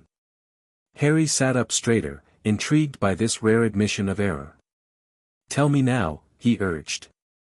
"If Dumbledore plans to use it against us, I should be prepared." Valeria considered him for a long moment, then nodded. "Very well. The prophecy states, the one with the power to vanquish the Dark Lord approaches. Born to those who have thrice defied him, born as the seventh month dies. And the Dark Lord will mark him as his equal, but he will have power the Dark Lord knows not. And either must die at the hand of the other, for neither can live while the other survives." Harry absorbed this information in silence, feeling the weight of those words that had shaped his entire life before he was old enough to speak. "But it's already been fulfilled in a way, hasn't it?" he finally said. "You marked me that night. We share power now. And neither of us died." "Prophecies rarely unfold as expected," Valeria agreed. "Our connection has created a third option beyond the binary of kill or be killed." "Coexistence," Harry murmured. "Integration," Valeria corrected. "Something more complete than merely living alongside each other." The implications hung between them, unspoken but increasingly clear. Their bond was evolving towards something unprecedented, not possession or parasitism, but a true melding of two magical beings into something greater than either could be alone. "Is that what you intended all along?" Harry asked quietly. "When you took me that night, did you foresee this outcome?" Valeria's expression turned reflective, another change from her typically guarded demeanor. "No," she admitted. "I took you initially out of curiosity and self-preservation. The bond was unexpected. Its evolution has been educational. And now? What's your goal now?" She met his gaze directly. "To complete what we've begun. To discover what we might become together. There are magical frontiers no single wizard or witch has ever crossed, but perhaps two souls sharing one purpose could." It was the most honest answer she'd ever given him about their future. Not world domination or revenge against Dumbledore, but exploration of magical potential itself. It resonated with something in Harry, the part of him that had always thrilled at discovering new magic, at pushing boundaries. "Dumbledore won't understand that," Harry said. "He'll see only the threat of Voldemort returning." "Dumbledore sees the world in rigid moral categories," Valeria replied with a hint of her old disdain. "Light and dark, good and evil. He cannot conceive of the gray space we inhabit, or the new colors we might create beyond his limited spectrum." Their conversation continued throughout the day as Harry regained his strength. They discussed strategy for his return to Hogwarts, practiced additional occlumency techniques tailored to their enhanced bond, and explored the preliminary effects of the ritual on their shared magic. These effects proved substantial. When Harry attempted even simple spells, they manifested with greater power and precision than before. More striking was his access to Valeria's accumulated knowledge, not just the facts she deliberately shared, but her entire magical understanding seemed available to him, like books on a shelf he could browse at will. "Your natural talent combined with my experience," Valeria explained as she observed him effortlessly conjuring and manipulating fire in ways that would challenge most adult wizards. "The ritual has removed many of the previous barriers to our knowledge transfer." "It goes both ways," Harry noted. "You're casting differently too, more fluidly, less rigidly formal." Valeria nodded, demonstrating by casting a Patronus, something she'd never been able to manage before due to her fractured soul and limited positive emotions. A silver snake emerged from her wand, coiling in the air before dissipating. "Your emotional capacity supplements my magical discipline," she acknowledged. "An unexpected benefit." The remaining days of the holiday passed in intense magical practice and strategic planning. They strengthened Harry's mental defenses, created layered memory structures that would show Dumbledore only what they wanted him to see, and prepared contingencies for various scenarios they might face upon his return. Throughout it all, their enhanced bond continued to develop. Harry found himself occasionally using Valeria's characteristic phrases or gestures without conscious thought. Valeria, in turn, displayed flashes of Harry's dry humor and casual mannerisms. Rather than finding these blurred boundaries alarming, both found a curious comfort in this new level of connection. On the night before Harry's scheduled return to Hogwarts, they sat before a crackling fire, finalizing their preparations. "Remember," Valeria instructed, "Dumbledore will be watching for any sign of my influence. Maintain the persona of the independent-minded student, rebellious enough to be believable, but not overtly dark." "I know," Harry assured her. "I've been playing that role for years." "The stakes are higher now," she reminded him. "The ritual has bound us more completely than before. If Dumbledore succeeds in separating us physically for too long, it could destabilize the bond." Harry nodded solemnly. "How long is too long?" "I'm not certain," Valeria admitted. "The magic we've performed is unprecedented. But I estimate no more than 3 months without direct contact." "The school year ends in 5, Harry pointed out. "If Dumbledore prevents me from leaving for the Easter holiday. Then we'll need to create an opportunity for contact," Valeria finished. "I have several contingency plans already in motion." Harry studied her across the firelight, struck by how different she appeared from the fearsome dark lady of wizarding history. The ritual had accelerated the physical changes in her, making her appear more like the brilliant young Hogwarts student she'd once been, before Horcruxes and dark rituals had twisted her form. "You're staring," she observed. "I'm wondering," he corrected. "About us. About what we're becoming." Valeria's expression softened, a change that would have been unthinkable years ago. "As am I. We're creating something magical theory has never anticipated, a true soul partnership rather than domination or possession. And when it's complete? What will we be then?" "I don't know," she replied with rare humility. "Perhaps something entirely new." The question lingered between them as the evening progressed. Neither had an answer, but both felt the inevitability of their continued transformation, two souls gradually merging into something beyond their individual origins. The following morning brought their temporary separation. Harry would return to Hogsmeade via apparition, then make his way back to Hogwarts claiming to have arrived by night bus from his relatives' home. Before his departure, Valeria placed her hands on his shoulders, her gaze intense. "Be cautious, but not fearful. Remember that part of me remains with you always, regardless of distance." "I know," Harry replied, experiencing a curious reluctance to leave despite knowing their mental connection would continue. The physical separation felt more significant after their days of enhanced proximity. "We'll meet again at Easter, if not before," Valeria assured him. "Until then, trust our bond, and trust your instincts, which are increasingly our shared instincts." With those parting words and a complex wand movement that activated their prepared memory concealments, she brought them to the outskirts of Hogsmeade. One final nod of acknowledgement, and she disappeared with a soft crack, leaving Harry alone in the snowy landscape. As he began the walk toward Hogwarts, Harry felt their connection stretch but hold firm. Whatever challenges awaited at school, he would face them with Valeria's presence in his mind and magic, a partnership becoming so integrated that distinction between them sometimes blurred entirely. What had begun as a fractured bond was evolving into something far more complete. The question that remained was whether the wizarding world was ready for what they might become together. Hogwarts looked unchanged as Harry approached its gates the day before term resumed, though he himself felt fundamentally altered. The ritual had left him more powerful, more focused, and more attuned to the magical currents around him.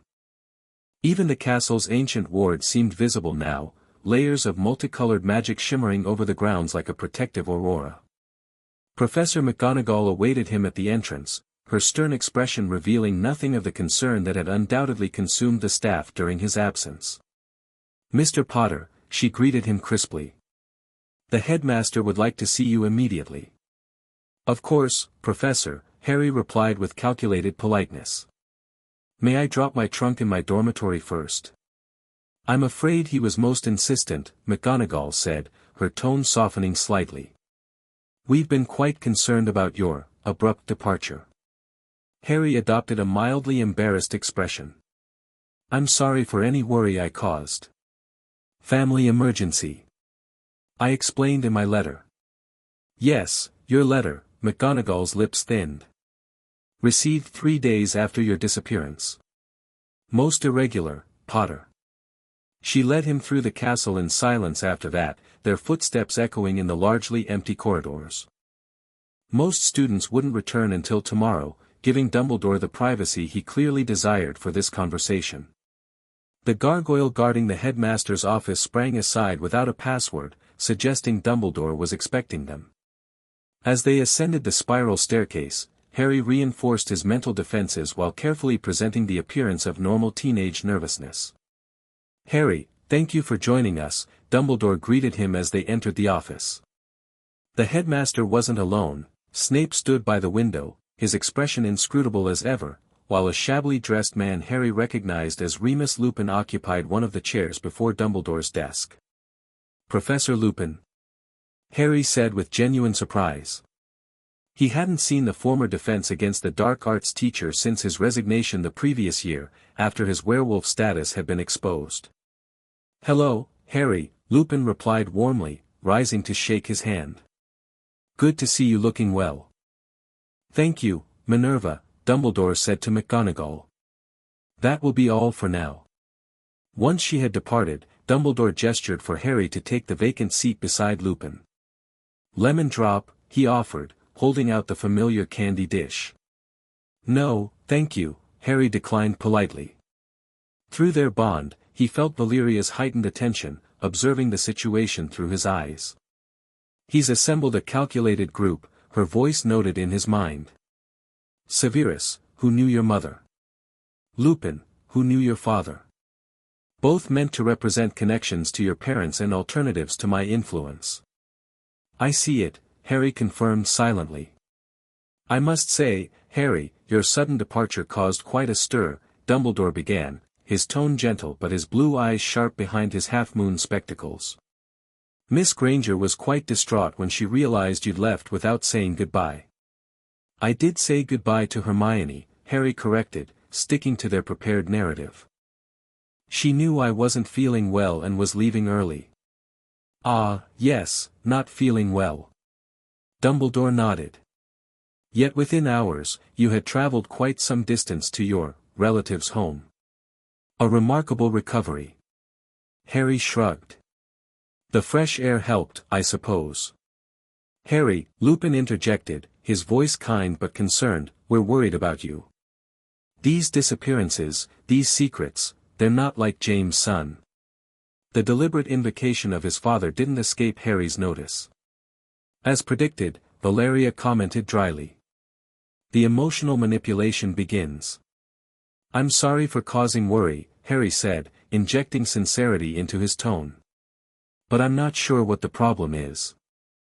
I spent the holidays with family, as many students do."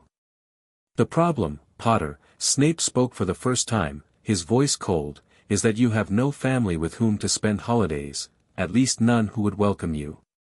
Harry turned to him with a measured gaze. "Perhaps you don't know as much about my arrangements as you think, Professor." Something flickered in Snape's dark eyes, recognition, perhaps, of the subtle challenge in Harry's tone. "Harry," Dumbledore intervened smoothly, "we have monitored the Dursley residence. You have not returned there since you first came to Hogwarts. In fact, they believe you attend a school for criminally inclined boys and see you only when necessary to maintain appearances." "I never said I was with the Dursleys," Harry pointed out. "Then who is this mysterious guardian?" Lupin asked gently. "Someone who never attends school functions, never signs your Hogsmeade permission forms in person, never seems to exist except in your references to them." Harry felt the conversation approaching dangerous territory. They were pushing harder than he'd anticipated, suggesting Dumbledore's suspicions had progressed further than Valeria had realized. "Partial truth," Valeria advised through their bond. "Give them something that explains your secrecy without revealing too much." "My guardian values privacy," Harry said carefully. "They took me in when no one else would or could. They've taught me, protected me, and given me a home.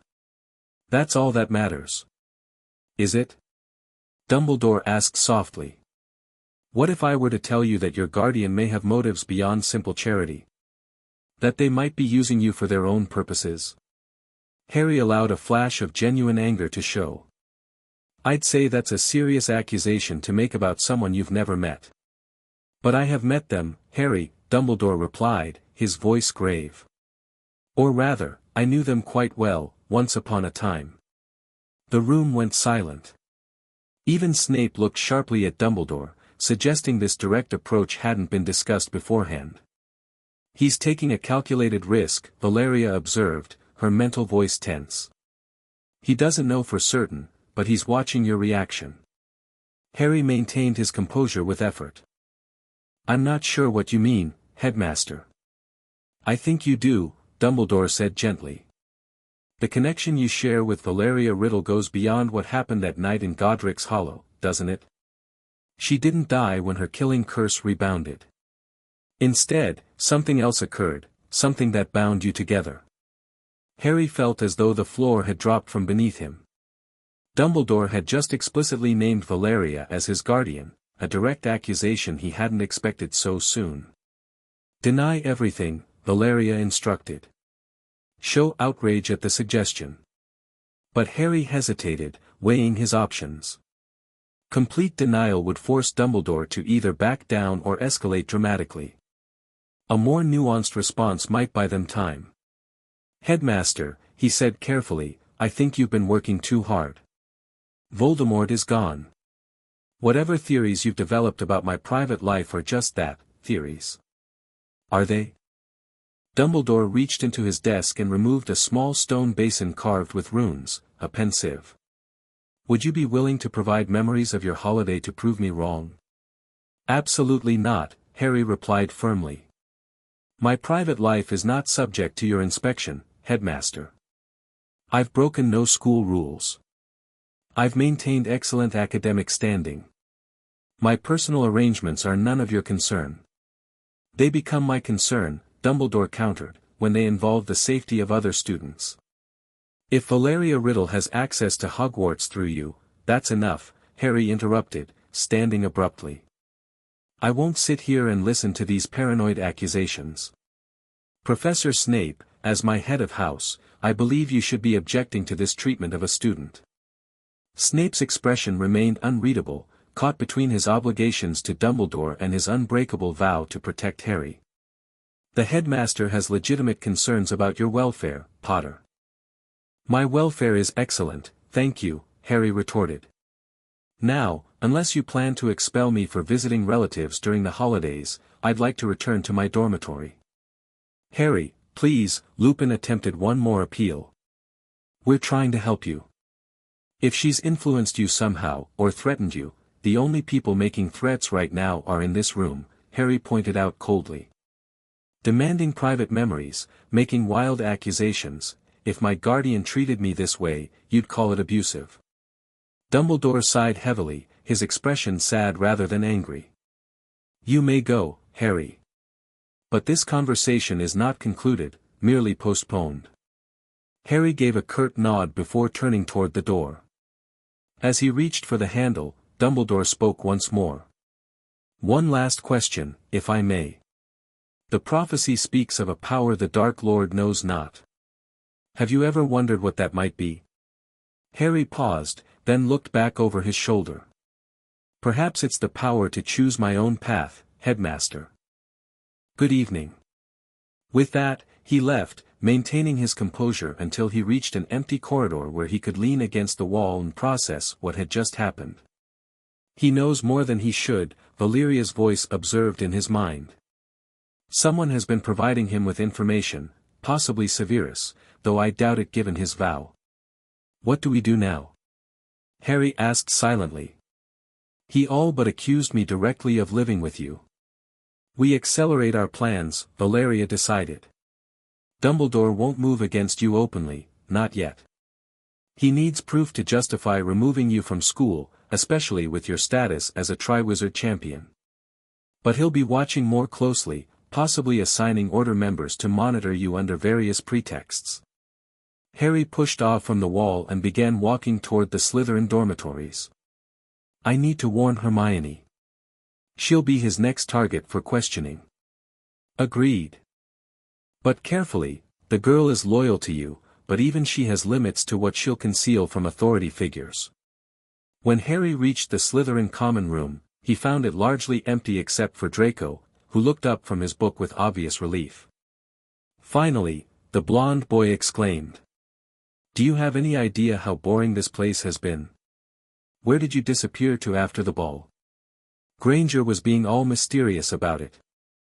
"Family emergency," Harry replied with the same cover story. "Nothing serious, but needed handling." Draco snorted skeptically.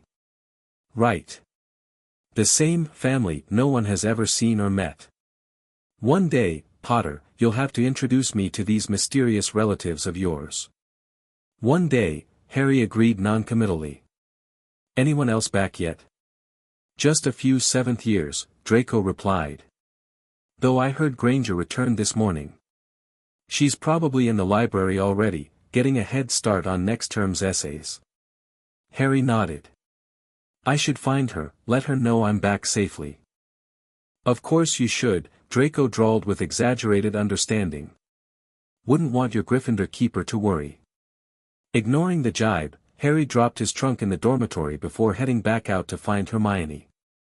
As Draco had predicted, she was in the library, surrounded by books despite the holiday not yet being officially over. She looked up as he approached, relief washing over her face. "Harry! You're back." Before he could respond, she'd enveloped him in a tight hug, then pulled back to examine him critically. "You look different."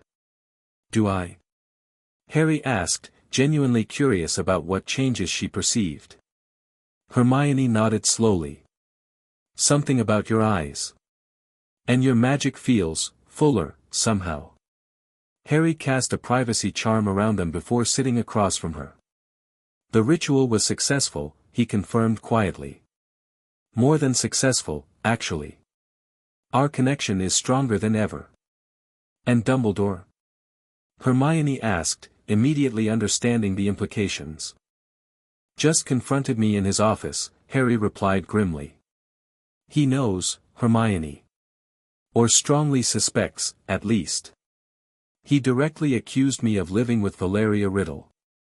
Hermione's eyes widened. "That's escalated faster than we expected. What did you say?"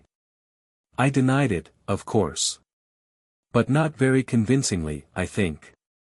Harry ran a hand through his hair, a nervous gesture he'd developed over the years. "He'll be watching me constantly now. And probably questioning my friends. Including me," Hermione concluded, looking troubled but resolute. "I won't betray your confidence, Harry. But you should know Dumbledore already tried speaking with me after you disappeared from the ball."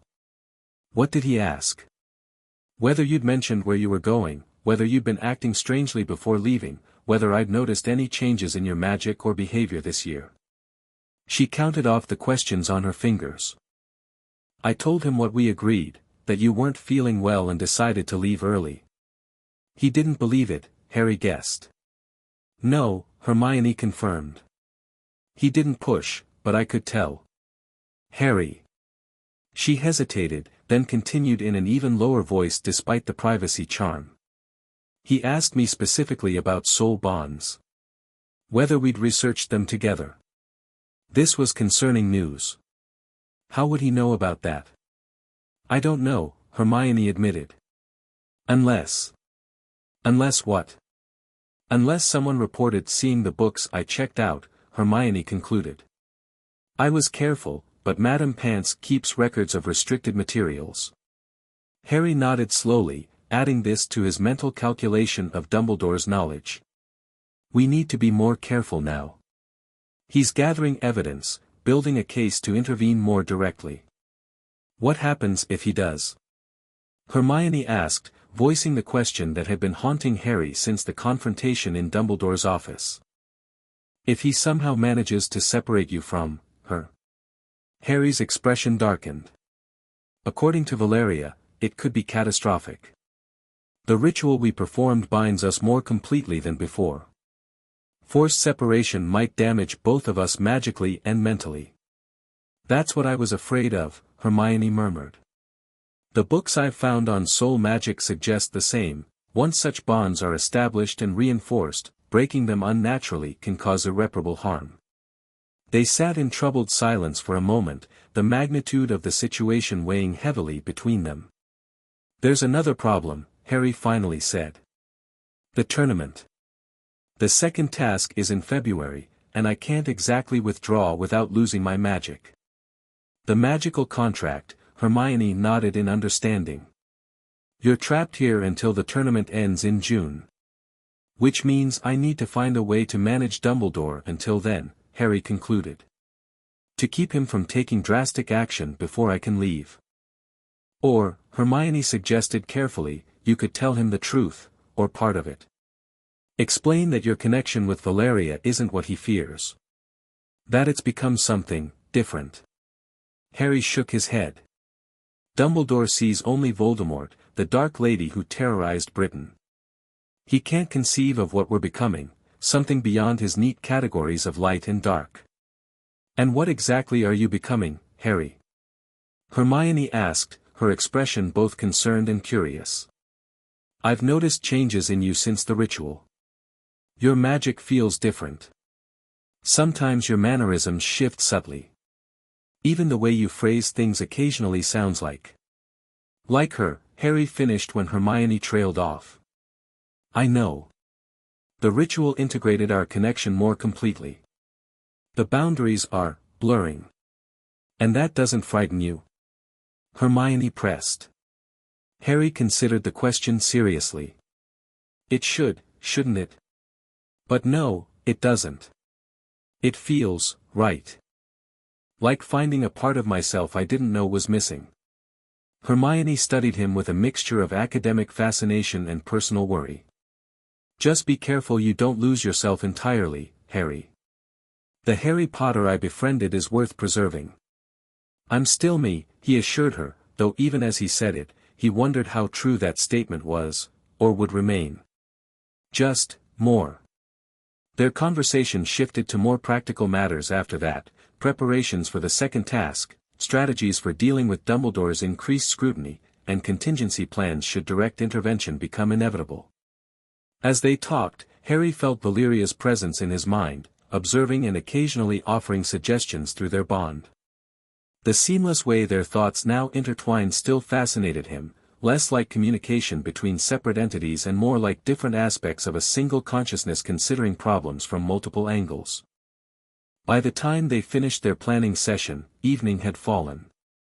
Students would be returning en masse tomorrow, and with them, the watchful eyes Dumbledore would undoubtedly set upon Harry's every move.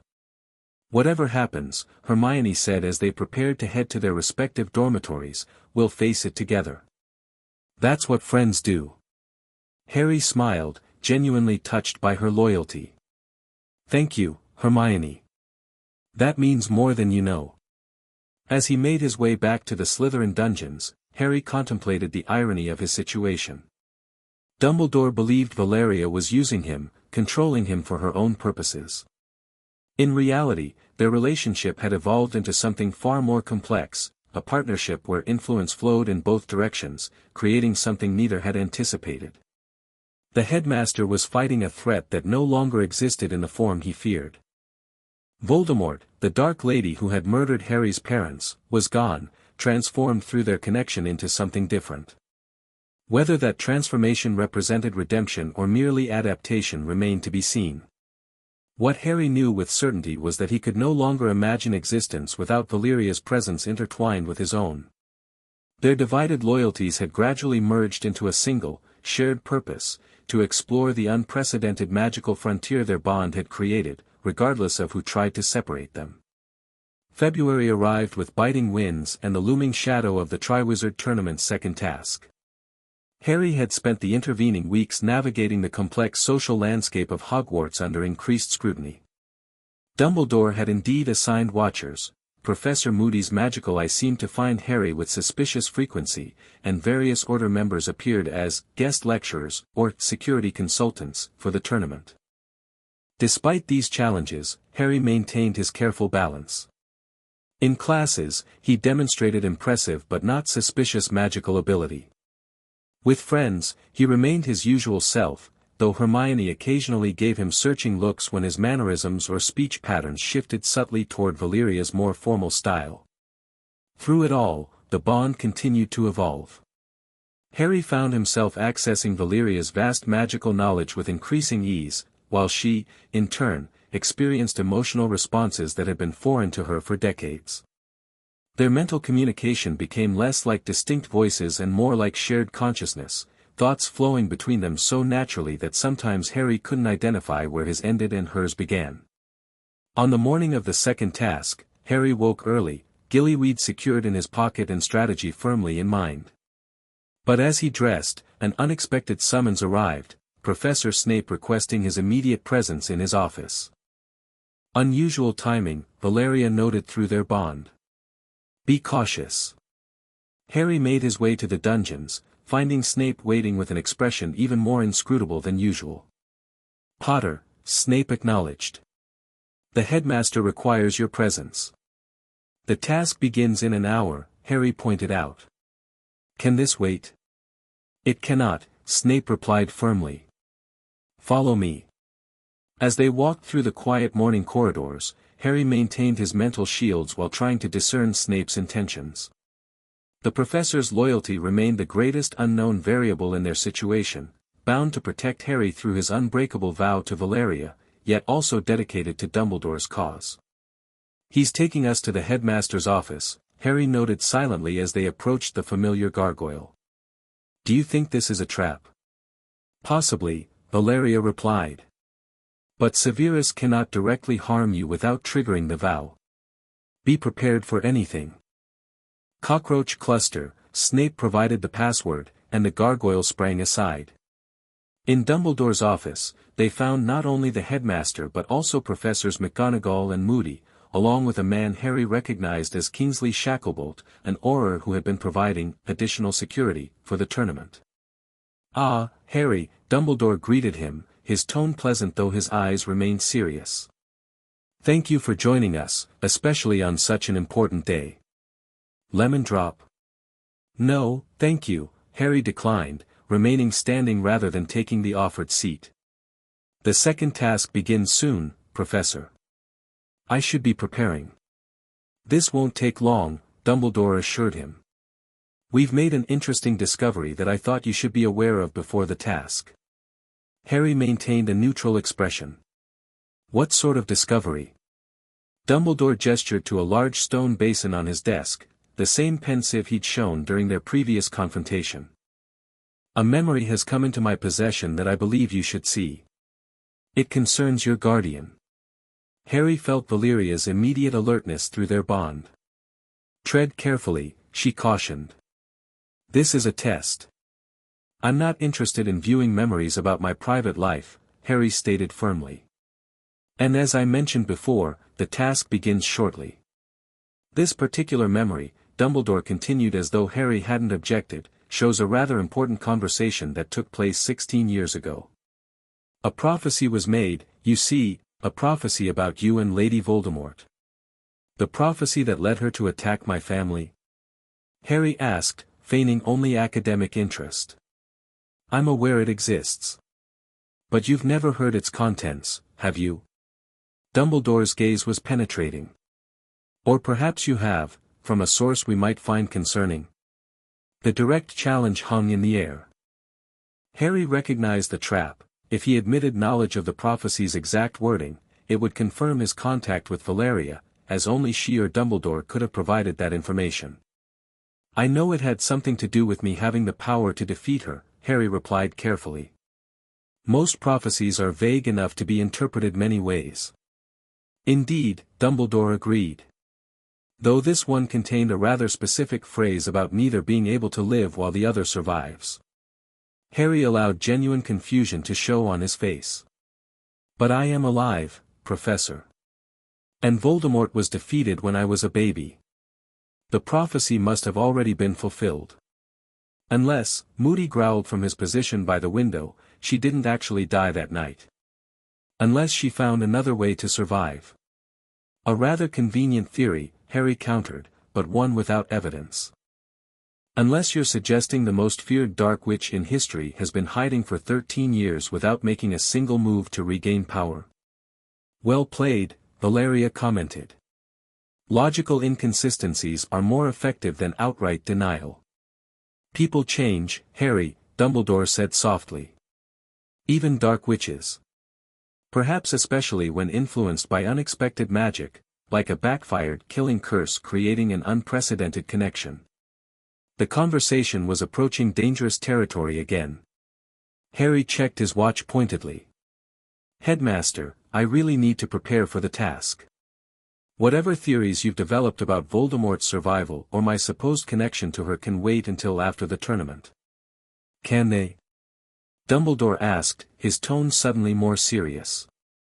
What if I told you we've detected unusual magical activity around you? That the wards around Hogwarts have registered magical signatures not your own emanating from you since your return from Christmas holidays? This was alarming news. Harry hadn't anticipated that Hogwarts wards might detect the changes from the winter ritual. He's bluffing, Valeria assessed. The wards cannot distinguish between magical signatures that closely intertwined. He's fishing for a reaction. Professor, Harry said with deliberate patience, I'm a participant in a dangerous magical tournament, studying advanced spells far beyond the typical fourth-year curriculum. Of course my magical signature might show unusual patterns. This is different, McGonagall interjected, speaking for the first time. Her expression showed genuine concern rather than suspicion. Potter, we're worried about your safety. If something or someone is influencing your magic, the only influence on my magic is my own hard work and study, Harry interrupted firmly. Now, unless you plan to prevent a Triwizard champion from participating in a magically binding competition, I need to leave for the task. An uncomfortable silence fell as the adults exchanged glances. Finally, Dumbledore sighed. You may go, Harry. But this conversation will continue after the task. There are matters regarding your safety that cannot be postponed indefinitely. Harry gave a curt nod before turning to leave. As he reached the door, Snape spoke unexpectedly. Potter, he said, his voice carefully neutral. Remember your mother's sacrifice. It protected you once. Its power may still guide you, if you allow it. The cryptic statement caught Harry by surprise. Was Snape trying to warn him about something? Or remind him of his mother's love as a counter to Valeria's influence? I never forget my parents' sacrifice, Professor, Harry replied quietly before departing. As he hurried toward the Black Lake where the second task would take place, Harry mentally reviewed the confrontation. They're building toward some kind of intervention, he assessed. Dumbledore wouldn't have assembled that group just for a conversation. Agreed, Valeria replied. The mention of detecting magical signatures suggests they've been monitoring you more closely than we realized. The task may provide cover for their next move. What should I do? Harry asked as he approached the champion's tent. Complete the task as planned, Valeria instructed.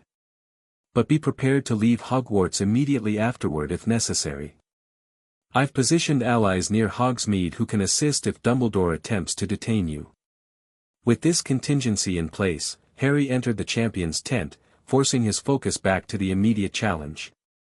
The other champions were already present, Cedric pacing nervously, Fleur muttering French incantations under her breath, and Crumb standing stoically in a corner. Cutting it rather close, Potter, Ludo Bagman commented as Harry joined them. Nearly thought you weren't coming. Unavoidable delay, Harry replied briefly, scanning the tent for signs of the something they'd sorely miss mentioned in the egg's clue.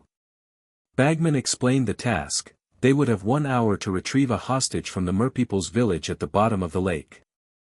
As he spoke, Harry realized with growing alarm who the hostages likely were, people important to each champion. Hermione, he thought immediately, then corrected himself. No, she's too connected to Crumb as well. Ron Weasley, perhaps. Or another Slytherin.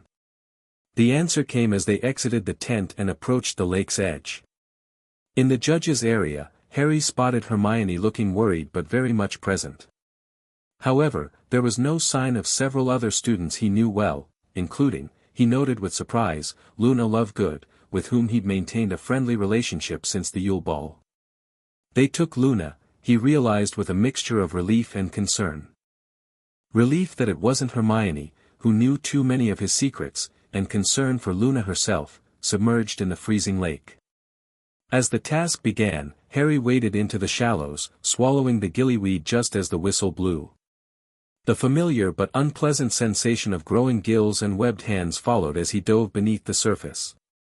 The underwater world opened before him, a mysterious landscape of waving water plants, darting fish, and the occasional glimpse of something larger moving in the murky distance. Harry swam powerfully through the green-tinged water, his enhanced vision allowing him to navigate where human eyes would have found only blurry shapes. He encountered the first obstacle 15 minutes into his swim, a swarm of grindylows emerging from a forest of seaweed, their long fingers grasping and their sharp teeth bared. Rather than engaging directly, Harry cast a concussive spell Valeria had taught him, Percutio, which sent a shockwave through the water, disorienting the creatures long enough for him to swim past. Efficient, Valeria approved through their bond. But conserve your magical energy. The Merepeople may present greater challenges ahead. Harry continued deeper into the lake, following the haunting melody of Merepeople singing in the distance. The water grew colder and darker as he descended, until finally, the submerged village appeared, stone dwellings decorated with paintings of Merepeople hunting and gathering. In the central square, 4 hostages floated unconscious, tethered by ropes to a massive statue of a merperson. Harry recognized Luna immediately, her pale blonde hair floating eerily around her face. The others were Cho Chang, presumably Cedric's hostage, a young girl with silvery hair who resembled Fleur, likely her sister, and a Durmstrang student Harry didn't recognize, Crumb's hostage. As Harry approached, Merepeople armed with tridents emerged from their dwellings, watching him warily but not interfering. He examined the bindings holding Luna and found them resistant to simple cutting spells. Try severing the statue itself rather than the ropes, Valeria suggested.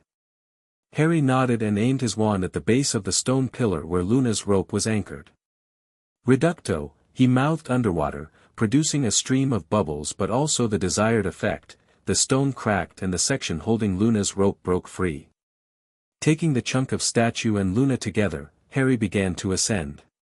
He'd completed the task in just over 30 minutes, well under the time limit. As they rose through the water, however, he felt a disturbance in the magical currents around them. Something's wrong, Valeria warned. The water pressure is changing unnaturally. Harry looked down and saw several Merepeople swimming upward in obvious alarm. Something had disturbed the lake's delicate magical equilibrium, something that wasn't part of the planned task. The gillyweed's effects were still strong, allowing Harry to accelerate their ascent while maintaining his awareness of the changing conditions. As they neared the surface, he saw the cause of the disturbance. The lake itself was beginning to freeze over despite the relatively mild February day. Dumbledore, Valeria realized immediately. He's altering the task to force a situation where you need rescue. This is their intervention. Harry's mind raced through options as they approached the increasingly solid surface. Breaking through normal ice would be simple enough, but magically reinforced ice created by a wizard of Dumbledore's caliber would require significant power. Use my magic alongside yours, Valeria instructed. The bond allows it now. Harry had practiced this technique during their winter ritual but never under such pressure. Focusing intently, he reached through their connection, drawing on Valeria's vast magical reserves to supplement his own. The sensation was extraordinary, power flooding through him like a tidal wave, both familiar and foreign simultaneously. With Luna tucked securely against his side, Harry pointed his wand upward at the thickening ice. Flagranti Maxima, he cast, channeling their combined power. A jet of blue-white flame erupted from his wand, far more intense than any fire spell he'd produced before. It struck the ice and melted a circular opening 10 feet wide, the edges hissing as magical fire countered magical ice. Harry burst through the opening with Luna, immediately aware of the shocked expressions on the faces of spectators and judges alike. The flame spell had been far more spectacular than necessary, a display of magical power beyond what a fourth year should possess. They'll have questions now, Harry thought as volunteers helped pull Luna to safety on the platform. Let them question, Valeria replied. The display serves our purpose. Dumbledore must now consider whether forcing a confrontation is wise if your magic has grown so substantially. As medical staff attended to Luna, who was regaining consciousness, Harry scanned the judge's platform. Dumbledore stood with his wand still raised, his expression troubled as he met Harry's gaze across the distance. Beside him, Moody's magical eye was fixed unblinkingly on Harry, while McGonagall whispered urgently to Snape. Extraordinary magic, Potter, Karkaroff commented as Harry climbed onto the platform, his tone somewhere between impressed and suspicious. Rather beyond standard Hogwarts curriculum, I think. The tournament demands extraordinary solutions, Harry replied evenly, accepting a towel from Madame Pomfrey. Especially when unexpected complications arise. His pointed glance toward Dumbledore didn't go unnoticed. The headmaster approached, his manner outwardly calm though his eyes had lost their usual twinkle. Well done, Harry, he said. Though I must say, that particular flame spell is not typically taught at Hogwarts at any level. I study independently, Professor, Harry replied, matching Dumbledore's pleasant tone. The tournament rules encourage preparation by any legal means. Indeed they do, Dumbledore agreed. I would be most interested to discuss your independent studies sometime. Perhaps this evening. The invitation carried the weight of a command.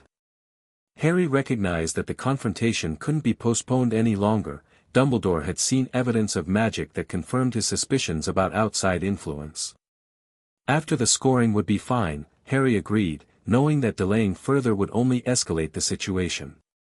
As Dumbledore moved away to confer with the other judges, Hermione pushed through the crowd to reach Harry's side. That wasn't Gillyweed alone, she whispered urgently. What happened down there? Dumbledore happened, Harry replied quietly. He tried to trap me under the ice. I had to use additional resources. Hermione's eyes widened in understanding. The bond. Yes. And now they've seen what they were looking for, proof that my magic isn't entirely my own. What will you do? Harry glanced toward where Luna sat wrapped in blankets, her dreamy expression returning as she recovered from her underwater ordeal. Play for time until I can figure out an exit strategy. The tournament contract prevents them from expelling me, at least. Before they could discuss further, the scores were announced. Despite finishing first, Harry received inconsistent marks, perfect scores from Karkaroff, surprisingly, and Bagman, but significantly lower ones from Dumbledore and Maxime. The combined score left him tied for first place with Cedric Diggory. As the crowd began dispersing after the excitement, Luna approached Harry with a serene smile. Thank you for saving me, she said simply. Though I think you saved yourself more importantly. What do you mean? Harry asked, once again struck by her uncanny perceptiveness. The ice wasn't just above us, Luna replied cryptically. It was forming inside too. But your fire melted both kinds. Before Harry could question this bizarre statement, Snape appeared at his shoulder. Potter, the headmaster is waiting in his office. Now. Harry nodded, exchanging a meaningful glance with Hermione before following Snape toward the castle. As they walked, Harry reached through the bond to Valeria. They're making their move now, he communicated. What's our contingency? I've activated our supporters, Valeria replied. If necessary, create a diversion and head for the One-Eyed Witch passage to Hogsmeade. Assistants will be waiting at Honeyduke's.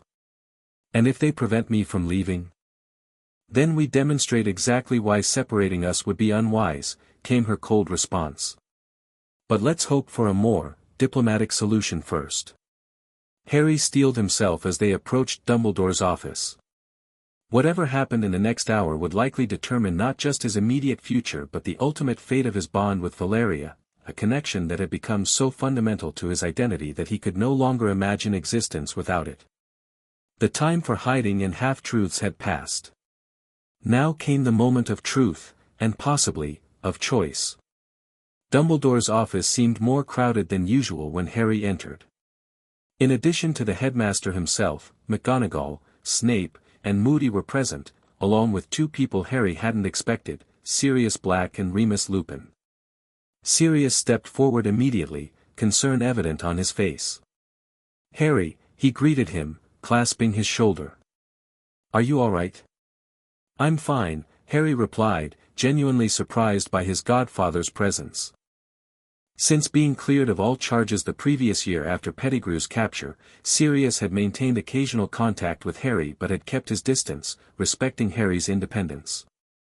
"Please, sit down," Dumbledore invited, gesturing to an empty chair in the center of the loose circle they had formed. Harry remained standing. "I prefer not to feel surrounded, if it's all the same to you, Headmaster." Dumbledore nodded, seemingly unsurprised by the refusal. "As you wish. I imagine you know why we've asked you here." "To discuss my independent studies," Harry replied dryly. Though the assembled audience suggests something more significant than academic curiosity. "Harry," Lupin said gently, "we're concerned about the magic you displayed today. That flame spell wasn't just advanced, it contained magical signatures not your own." "Really?" Harry raised an eyebrow. "And you can detect individual magical signatures now, Professor Lupin?" Impressive for someone no longer employed by the school. The deliberate coldness of his tone caused Sirius to frown. "That doesn't sound like you, Harry." "They're trying to establish behavioral changes," Valeria noted. "A common tactic when dealing with suspected possession or undue influence." "Perhaps you don't know me as well as you think," Harry replied to Sirius. "We've spent very little time together, after all." "Enough," Moody growled. "We're dancing around the point. Potter, we know you're in contact with Valeria Riddle. We know she's been teaching you. What we don't know is how deep her influence goes or what she's planning." The blunt accusation hung in the air. Harry assessed his options, aware that outright denial was no longer viable given the magical display at the lake. "Interesting theory," he said finally. "But if I were in contact with the supposedly deceased Dark Lady, why would I be attending Hogwarts under your watchful eyes rather than learning dark arts in some secure location?" "Because she's using you," McGonagall said softly, her Scottish accent more pronounced with emotion. "Using you to gain access to Hogwarts, to monitor Albus, perhaps even to complete what she failed to do 13 years ago." Harry laughed, a short, genuine sound of amusement. "Is that what you think? That I'm some sort of sleeper agent for Voldemort?" "We think," Dumbledore interjected calmly, "that something unusual happened the night your parents died. Something beyond a simple rebounding curse. We think part of Valeria Riddle somehow attached to you, and that over time, that connection has grown." The accuracy of this assessment was startling. Harry felt Valeria's surprise through their bond as well. Dumbledore had pieced together more than they'd anticipated. "If that were true," Harry said carefully, "wouldn't that make me a victim rather than a conspirator? Someone in need of help rather than interrogation?" "That depends," Snape spoke for the first time, his dark eyes unreadable, "on whether you're actively cultivating the connection or fighting it." Another uncomfortable truth that cut close to the bone. Harry maintained his composure with effort. "This is all very dramatic," he said, deliberately projecting teenage impatience, "but I have homework to complete and a tournament to prepare for. Unless you have actual evidence of wrongdoing beyond, his magic seems unusually strong, I'd like to leave." "There is the matter of your mysterious guardian," Dumbledore noted. "The one who has hidden you from magical detection for years. The one who taught you magic beyond your years. The one who, I suspect, you spent this past Christmas with performing some kind of ritual that has significantly altered your magical signature." Harry's patience was wearing thin. "My personal arrangements are my business, Headmaster. Unless you're accusing me of breaking school rules or wizarding laws." "We're trying to protect you, Harry," Sirius insisted, looking increasingly troubled by Harry's defensive responses. If she has some kind of hold over you, the only people attempting to control me are in this room, Harry interrupted coldly. Monitoring my movements, analyzing my magic without consent, assembling an intervention as if I were an addict rather than a student who performed well in a task you designed. The frustration and indignation in his voice weren't entirely feigned. Years of maintaining his double life, of careful concealment and half-truths, had built a genuine resentment toward the constant scrutiny. Perhaps, Dumbledore suggested in a reasonable tone, you might be willing to submit to a medical examination. Madame Pomfrey could, absolutely not, Harry cut him off. I am not a specimen to be studied. I am a Triwizard champion with rights and protections under magical law. Any attempt to force medical procedures on me without evidence of harm would violate those protections. Dumbledore's expression remained calm, but his eyes had lost their twinkle entirely. Then perhaps you would consent to simply answering one question truthfully. Are you in contact with Valeria Riddle? The directness of the question created a moment of silence. Harry felt all eyes in the room fixed upon him, waiting for his response. Through the bond, he sensed Valeria's calculation, weighing options and potential outcomes. A partial truth serves us better than a lie they won't believe, she advised. Harry took a deep breath. I believe something of Valeria Riddle has been with me since the night my parents died, he said carefully. A connection neither of us chose initially but which has evolved over time. If you're asking whether the woman you knew as Voldemort is actively teaching me dark magic and plotting against Hogwarts, no. That person effectively no longer exists. The admission caused various reactions. Sirius paled visibly, McGonagall gasped, Moody's magical light spun rapidly, while Snape's expression remained inscrutable. Dumbledore, however, nodded slowly as if Harry had merely confirmed his suspicions. As I feared, the headmaster said quietly. The connection has grown beyond mere influence into something more symbiotic. Tell me, Harry, where does Harry Potter end and Valeria Riddle begin now? Can you even distinguish between your thoughts and hers? The question struck uncomfortably close to Harry's own private concerns. That's a rather personal question, Professor, he deflected. One I'm not obligated to answer. You are obligated if her presence threatens this school, McGonagall countered. I am no threat to Hogwarts or its students, Harry stated firmly. I've had this connection for years without incident. I've harmed no one. Yet, Moody growled. The real question is what happens when her influence becomes dominant. When she decides to use your access to fulfill her old ambitions. They still don't understand, Valeria commented through their bond, a note of genuine frustration evident. They see only the dark which I was, not what we are becoming. You're all missing the point, Harry said, unconsciously voicing Valeria's sentiment. The connection isn't one-sided. It never has been. If her magic influences me, mine influences her equally. If her knowledge becomes mine, my humanity becomes hers. A convenient rationalization, Snape observed. But dark magic corrupts, Potter. It does not redeem. That's a simplistic view, Severus, Harry replied, unconsciously using Valeria's form of address for the potion's master. Magic itself is neither dark nor light, intent and application determine its nature. Sirius stepped closer, his expression pained. Harry, listen to yourself. Those aren't your words or ideas. James and Lily's son wouldn't what? Harry challenged, anger flaring. Wouldn't think for himself. Wouldn't question oversimplified moral classifications of magic. Or wouldn't survive and adapt to an unprecedented magical connection that no one in this room truly understands. Enough, Dumbledore intervened, his voice suddenly carrying the weight of his power. It is clear that the situation is as serious as we feared. Harry, I regret that it has come to this, but we cannot allow Valeria Riddle's influence to continue unchecked within these walls.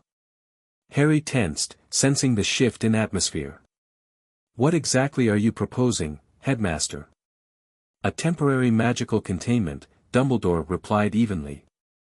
A safe environment where we can work to separate your consciousness from hers without harming either of you.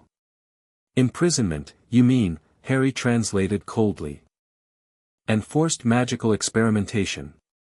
Protection and healing, Dumbledore corrected gently.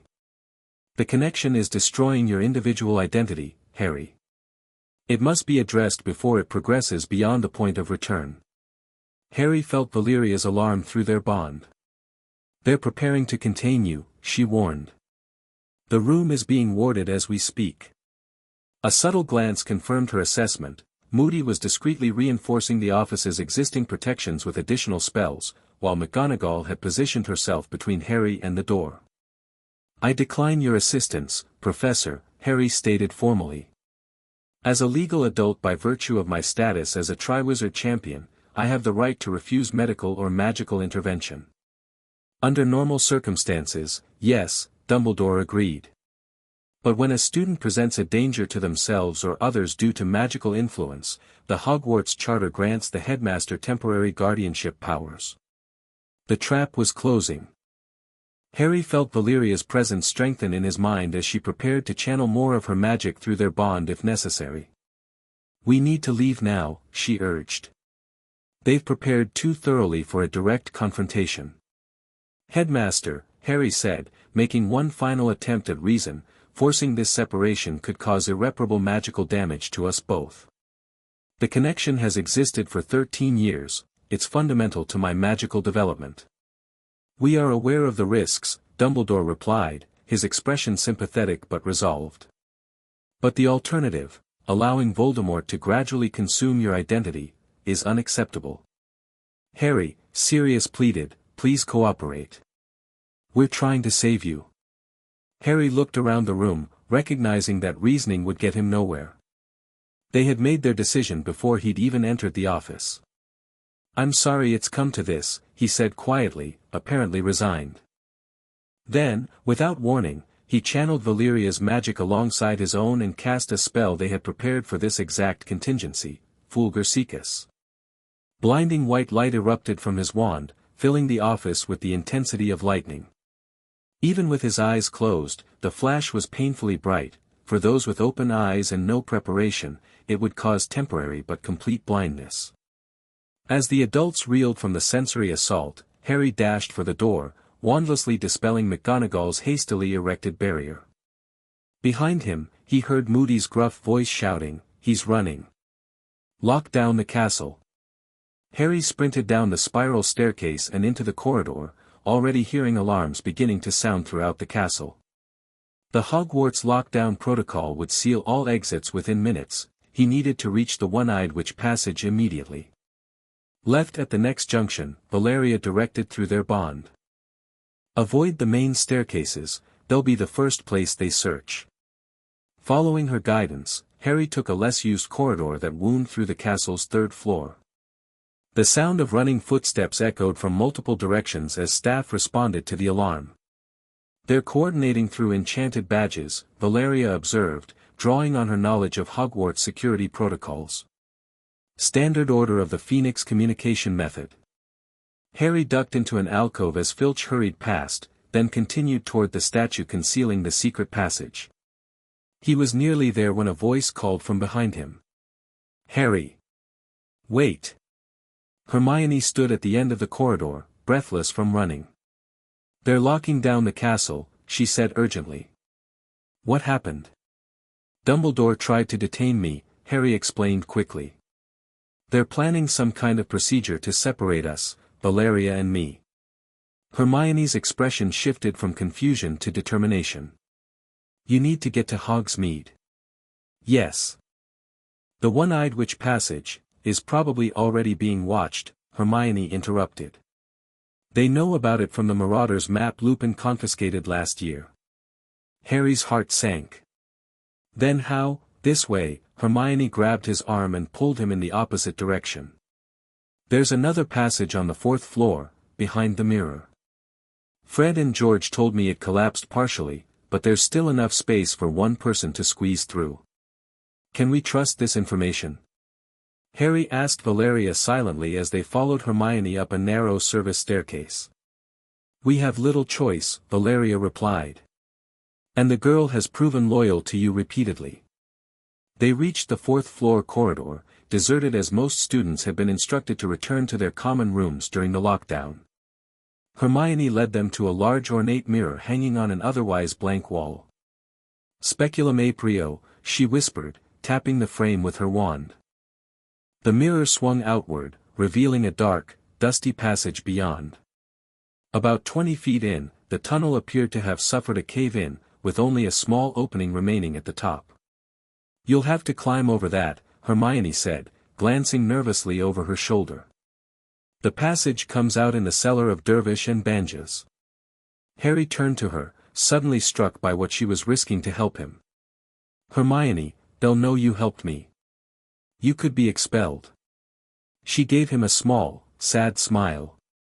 Some things are more important than school, Harry. Even I know that. Come with me, he offered impulsively. You're already implicated. No, she cut him off firmly. I'll be more useful here. I can misdirect them, buy you time. She reached into her pocket and pressed something into his hand, her DA coin, enchanted with the protean charm for communication. Use this if you need to contact me. I have the paired one. Voices and footsteps sounded at the end of the corridor. They're coming, Hermione whispered. Go now. Harry hesitated only a moment longer before pulling her into a quick hug. Thank you. For everything. Just be careful, she replied, pushing him toward the passage. And remember who you are, Harry Potter. With a final nod, Harry entered the tunnel, hearing the mirror swing closed behind him. The passage was narrow and dusty, clearly unused for years. Using his wand for light, he navigated carefully to the cave-in, where he had to remove his outer robes to squeeze through the small opening at the top. Once in Hogsmeade, head directly to Dervish and Banjas, Valeria instructed. My contact will be waiting with transportation. Who's your contact? Harry asked as he wriggled through the tight space. Someone unexpected, she replied cryptically. Someone whose loyalty to family outweighs their loyalty to Dumbledore. Harry continued through the passage, which sloped gently downward after the cave-in. After what seemed like ages but was probably only 15 minutes, he felt a change in the air, fresher, with hints of the outside world. Ahead, a faint light indicated the exit. Emerging into the cluttered cellar of Dervish and Banjas, Harry dusted himself off and oriented to his surroundings. The shop appeared closed, but a single lantern burned on a workbench where someone sat waiting. Right on time, Mr. Potter, said a familiar voice. Though considerably more disheveled than I expected. Narcissa Malfoy rose gracefully from her seat, her aristocratic features betraying no emotion as she assessed him. She wore traveling clothes of expensive but understated design, with a hooded cloak ready at hand. Mrs. Malfoy, Harry greeted her, hiding his surprise. I wasn't expecting you. Evidently, she replied dryly, handing him the cloak. Put this on. It has concealment charms woven into the fabric, not as complete as an invisibility cloak, but sufficient to blur recognition. As Harry donned the cloak, Narcissa continued in a businesslike tone. We have approximately 10 minutes before Dumbledore's people secure the village exits. Our transportation is waiting behind the Hog's Head, a thestral-drawn carriage with additional protections against magical tracking. Why are you helping me? Harry asked directly as they prepared to leave the cellar through a back door. Narcissa paused, her blue eyes meeting his with surprising candor. Let's just say I recognize the value of magical bonds that others might find unconventional. Now come, we haven't time for philosophical discussions. They slipped out into the afternoon air, keeping to back alleys and service paths rather than Hogsmeade's main street. Already, Harry could see figures in aura robes establishing checkpoints at major thoroughfares. They've mobilized quickly, Valeria observed.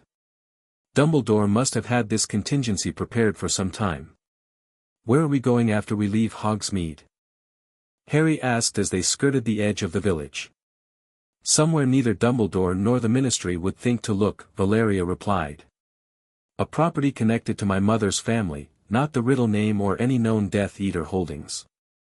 They reached the dingy back lot of the Hog's Head Tavern, where a sleek black carriage waited, harnessed to what Harry assumed must be Thestrals, though he couldn't see them. The carriage bore no identifying marks or crests, deliberately nondescript despite its obvious quality. Inside, quickly, Narcissa instructed, opening the door. Once we pass the village boundaries, we can stop right there, a commanding voice called from the alley entrance.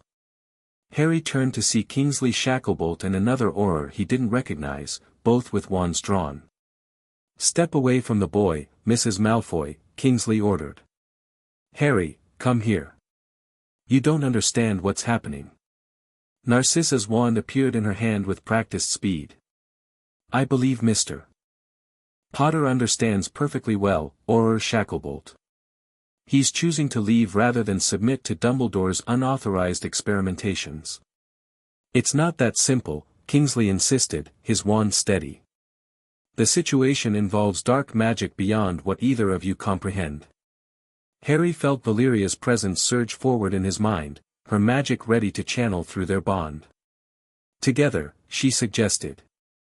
A demonstration of why forcing our separation would be unwise. Harry nodded imperceptibly, allowing their connection to flow wide open. The sensation was exhilarating, power coursing through him like electricity, their combined magical strength creating something greater than either could manage alone. I understand more than you think, Kingsley, Harry said, his voice taking on subtle harmonic qualities as Valeria's influence became more pronounced. And I'm not going back to be dissected for Dumbledore's peace of mind. Both Aurors tensed, clearly sensing the magical buildup emanating from Harry. Narcissa took a strategic step sideways, positioning herself to cast without hitting Harry if spells began flying. Harry, Kingsley tried once more, his tone conciliatory, we can discuss this reasonably. No one wants to harm you. Perhaps not intentionally, Harry acknowledged, feeling Valeria's cold analysis blend with his own assessment of the situation.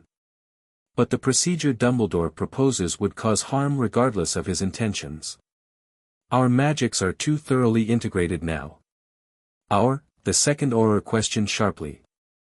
Harry realized his slip immediately, but rather than retreat from it, he decided to embrace the truth, partially, at least.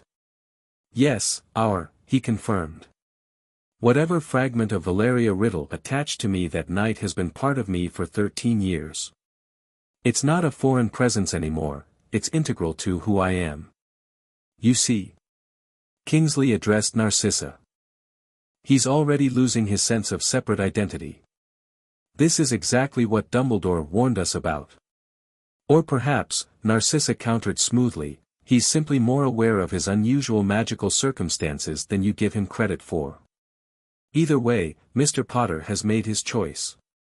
As a recognized adult in wizarding law due to his tournament status, that choice should be respected.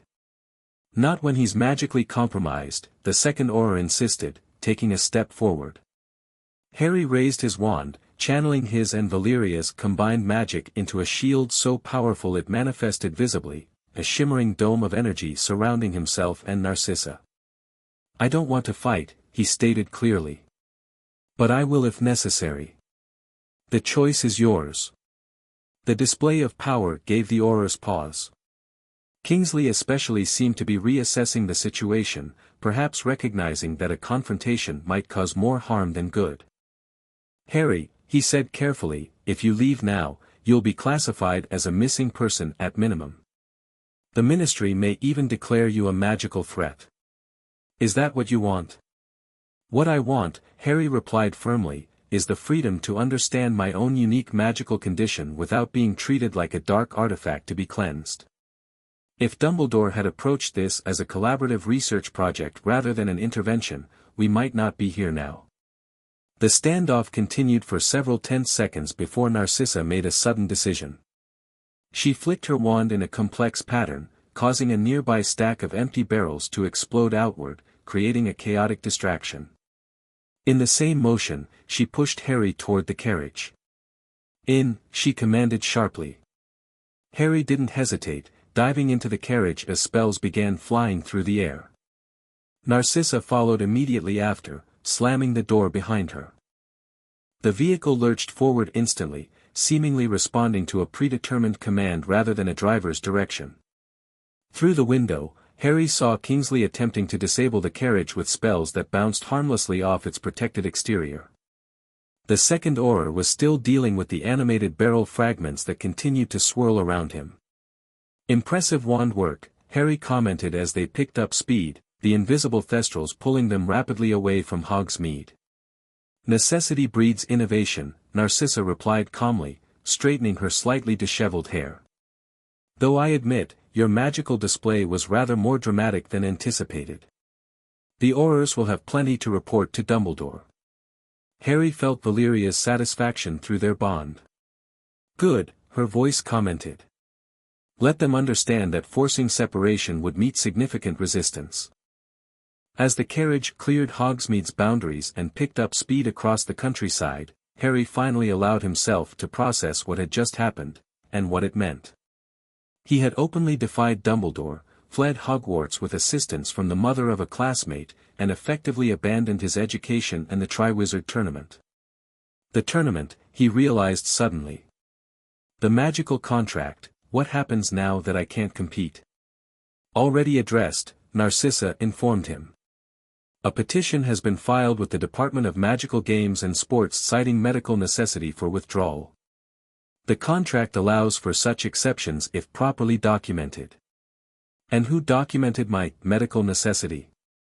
Harry asked, intrigued by the thoroughness of Valeria's contingency planning. A healer of significant reputation who specializes in unusual magical bonds, Narcissa replied. Someone with both the credentials to satisfy the ministry and the discretion to understand your unique situation. The implications were clear. Valeria's network of support extended further than Harry had realized, including not just former followers but professionals in various fields who shared her interests or owed her debts. As the carriage continued its journey through the gathering dusk, Harry felt the bond between himself and Valeria pulse with renewed strength. Their escape had been successful, but a new chapter was beginning, one where hiding and pretending were no longer options. Whatever they were becoming together, the world would soon be forced to acknowledge it. Whether that acknowledgement came as acceptance or confrontation remained to be seen. "We're free now," Valeria's voice whispered in his mind, a rare note of genuine emotion coloring her thoughts. "Free to discover what we truly are, and what we might become." Harry watched the familiar Scottish landscape pass by outside the window, Hogwarts receding into the distance behind them. For the first time in years, his path forward was completely uncertain.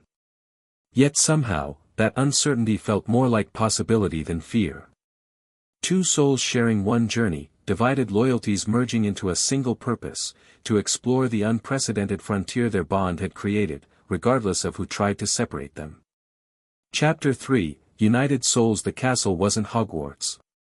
It lacked the school's whimsical architectural chaos, no moving staircases, no randomly appearing rooms, no sentient portraits offering unsolicited advice. Instead, it possessed something else entirely, deliberate, calculated power.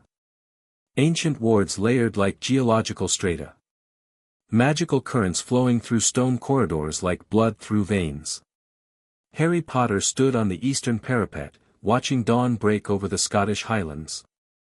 At 17, nearly 18, he barely resembled the 14-year-old boy who had fled Hogwarts 3 years earlier. He'd grown tall and lean, his features sharpening into a striking blend of his father's structure and his mother's expressiveness. But it was his eyes that had changed most dramatically, still Lily's emerald green, but now with flecks of crimson that appeared when he channeled significant magic. "Beautiful, isn't it?" Harry didn't turn as Valeria joined him at the parapet.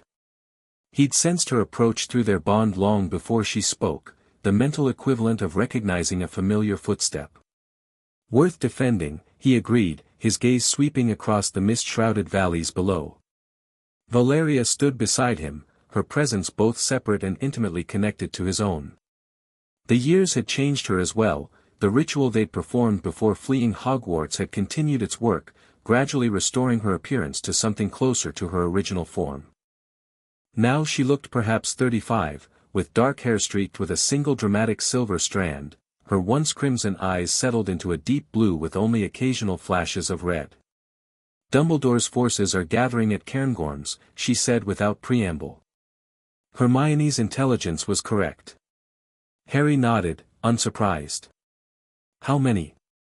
"The full order, plus Ministry allies. Approximately 60 wizards and witches." Valeria's tone was analytical, but through their bond, Harry felt her underlying concern. "They've recruited some of your former classmates as well." "Who?" "The youngest Weasley boy. Longbottom. Several others from Gryffindor and Hufflepuff." Harry absorbed this information with a small frown. "And the timeline?" 3 days, according to our sources. "They're calling it Operation Phoenix, rather dramatic, don't you think?" A touch of her old sardonic humor colored her words. "Typical Dumbledore," Harry replied with a half-smile that quickly faded. "Do we know their objective? Capture or kill?" "Capture, officially," Valeria said. "Though some factions within the group likely have different intentions." The unspoken question hung between them: what would they do when Dumbledore's forces arrived? For 3 years, they had maintained a careful defensive posture, building their sanctuary, expanding their research into soul magic, gathering allies who understood their unique situation. They had avoided direct confrontation, choosing strategic retreat when necessary. But retreat was no longer an option. This castle, Ravenscrag, as it was known in ancient texts, had become more than a hideaway. It was the center of their research, the home of their growing community of magical scholars and practitioners who saw beyond the artificial light/dark dichotomy that had dominated British wizarding society for generations. "We need to warn the others," Harry decided, turning from the view. "Full defensive protocols by nightfall." Valeria nodded in agreement. As they descended from the parapet together, their magic harmonized automatically, a phenomenon that had fascinated their researchers. Where two powerful magical signatures should clash, theirs complemented each other, creating resonance patterns that strengthened rather than interfered. The castle's main hall was already stirring with activity despite the early hour. A dozen witches and wizards of various ages worked at research stations, examining ancient texts, testing spell modifications, or documenting magical experiments. Among them, Hermione Granger stood before a massive enchanted blackboard covered with complex arithmetic equations. "Harry, Valeria," she greeted them, her expression shifting immediately at their serious demeanor. "What's happened?" "Your intelligence was correct," Harry confirmed. "Dumbledore's moving in 3 days." Hermione's face tightened. At 20, she had grown into a formidable witch in her own right. After Harry's departure from Hogwarts, she had continued her education while secretly maintaining contact through their enchanted coins. Upon graduation, she had shocked the wizarding world by declining positions at both the Ministry and Hogwarts to join what the Daily Prophet had dubbed Potter's Dark Coalition, a laughable misnomer for their research community. "Full numbers?" she asked, immediately practical. "Approximately 60, including Order members and Ministry forces," Valeria supplied. Hermione nodded grimly. "I'll alert the defensive teams." She hesitated, then added more quietly, "Ron's with them." Harry acknowledged this with a tight nod. The fracturing of his friendship with Ron Weasley remained a painful subject.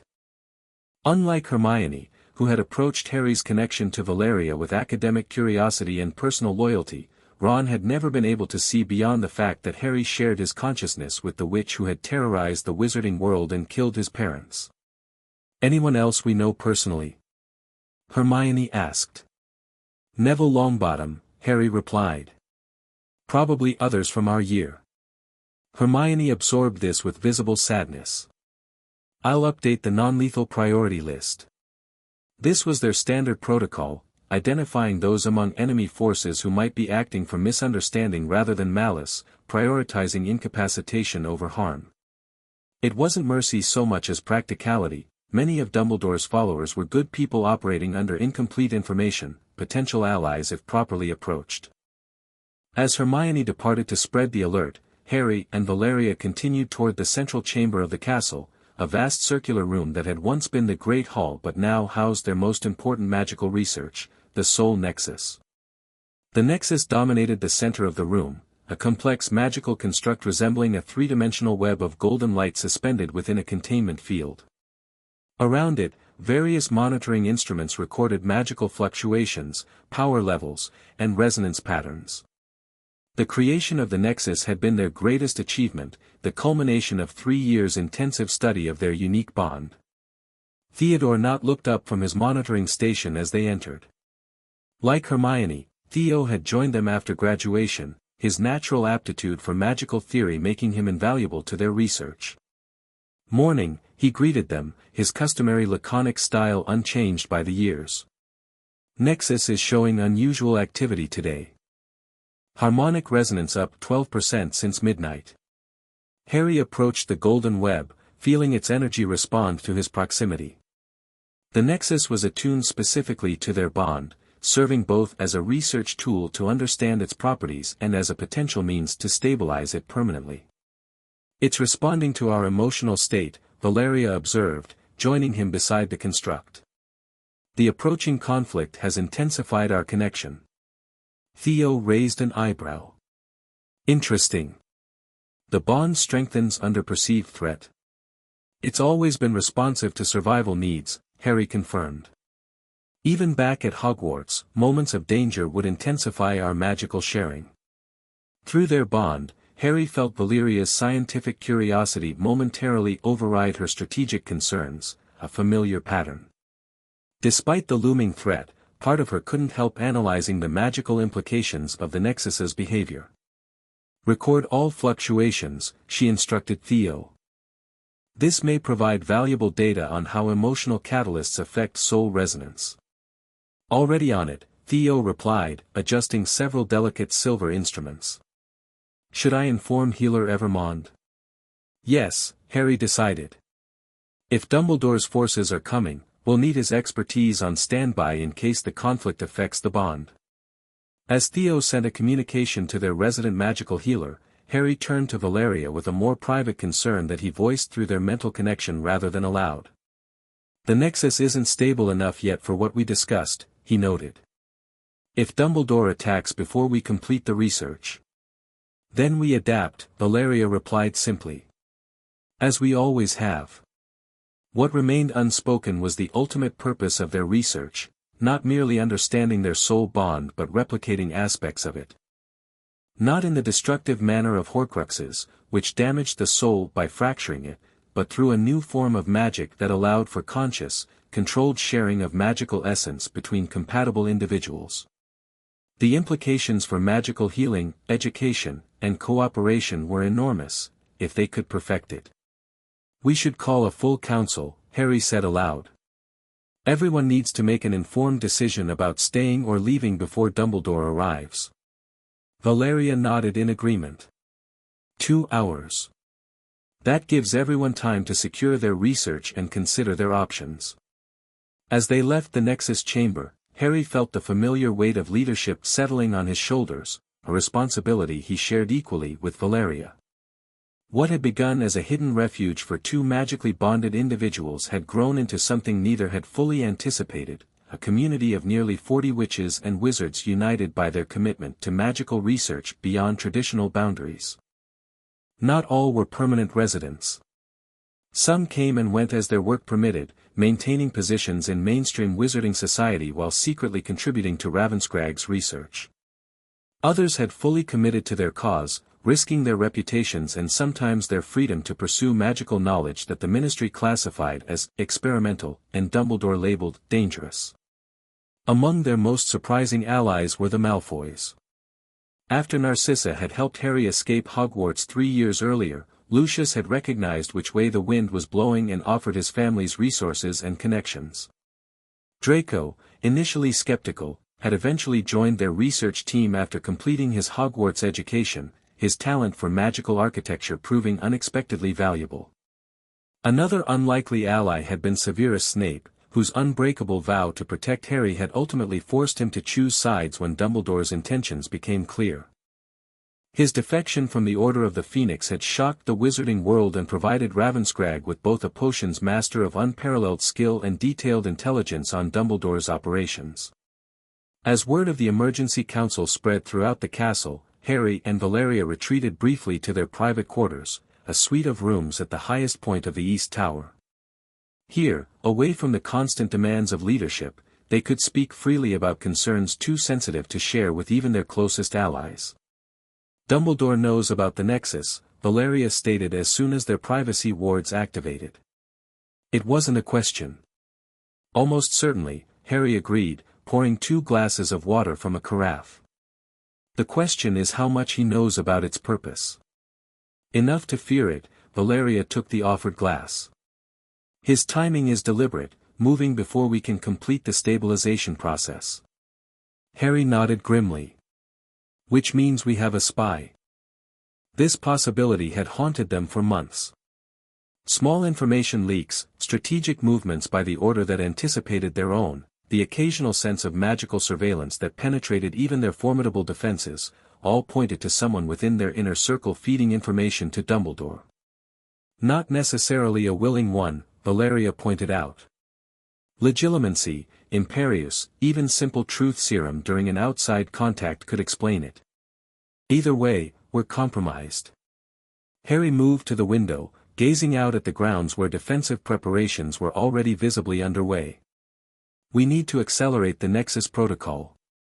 Valeria's eyes sharpened. Without proper testing. The risks are significant, Harry acknowledged. But less than the risk of Dumbledore destroying our work entirely. Through their bond, he felt her calculating the probabilities, weighing options with the analytical precision that had been her hallmark long before their connection.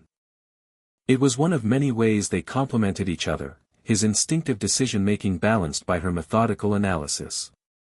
The core stabilization ritual could be prepared within 48 hours, she said finally.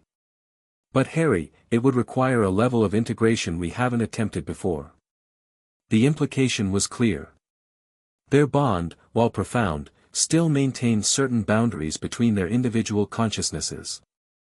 The ritual would dissolve many of those remaining barriers, bringing them closer to true magical unity but also risking further blurring of their separate identities. Would it be permanent? Harry asked. Unknown, Valeria admitted. The theoretical models suggest a new equilibrium would establish itself over time, but the initial merger would be intense. Harry considered this carefully. The question of identity had become increasingly complex over the years of their bond.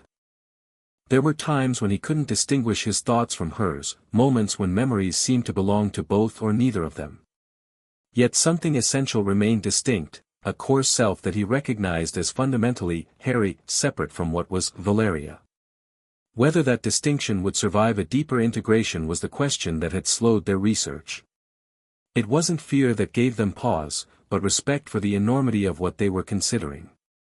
We'll decide after the council, Harry said finally. Everyone deserves to know the stakes before Dumbledore arrives.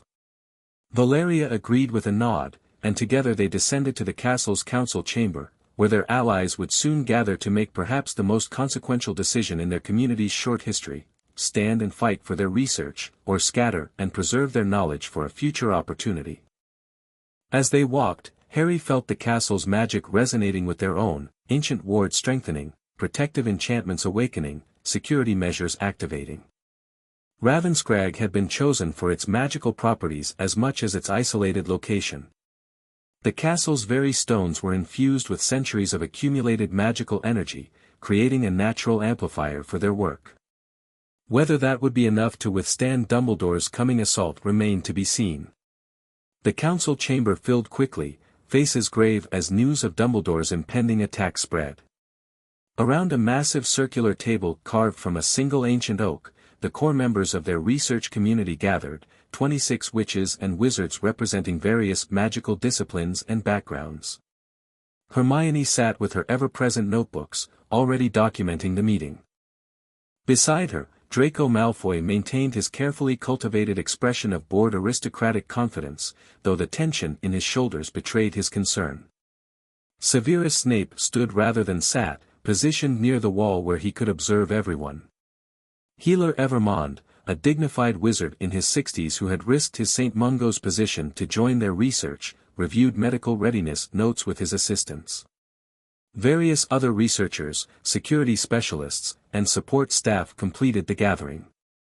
Some, like Blaise Zabini and Theodore Knott, had been part of their community since its early days. Others were more recent additions, drawn by the unprecedented magical discoveries emerging from Ravenscrag or by disillusionment with the Ministry's increasingly restrictive policies on magical research. Harry and Valeria entered together, taking their customary positions at the head of the table. The room quieted immediately. "Thank you for coming on short notice," Harry began without preamble. "We've received confirmed intelligence that Albus Dumbledore plans to move against Ravenscrag within 3 days. The force includes approximately 60 combatants, Order of the Phoenix members, Ministry allies, and some of our former classmates." Murmurs rippled around the table, concern mixing with resignation. They had always known this confrontation might come. "What's their objective?" asked Marcus Belby, their youngest researcher. "Officially, to rescue Harry from my influence and to shut down what they consider dangerous magical experimentation," Valeria answered. "In practice, to destroy our research before it can change the fundamental understanding of magic in ways Dumbledore fears."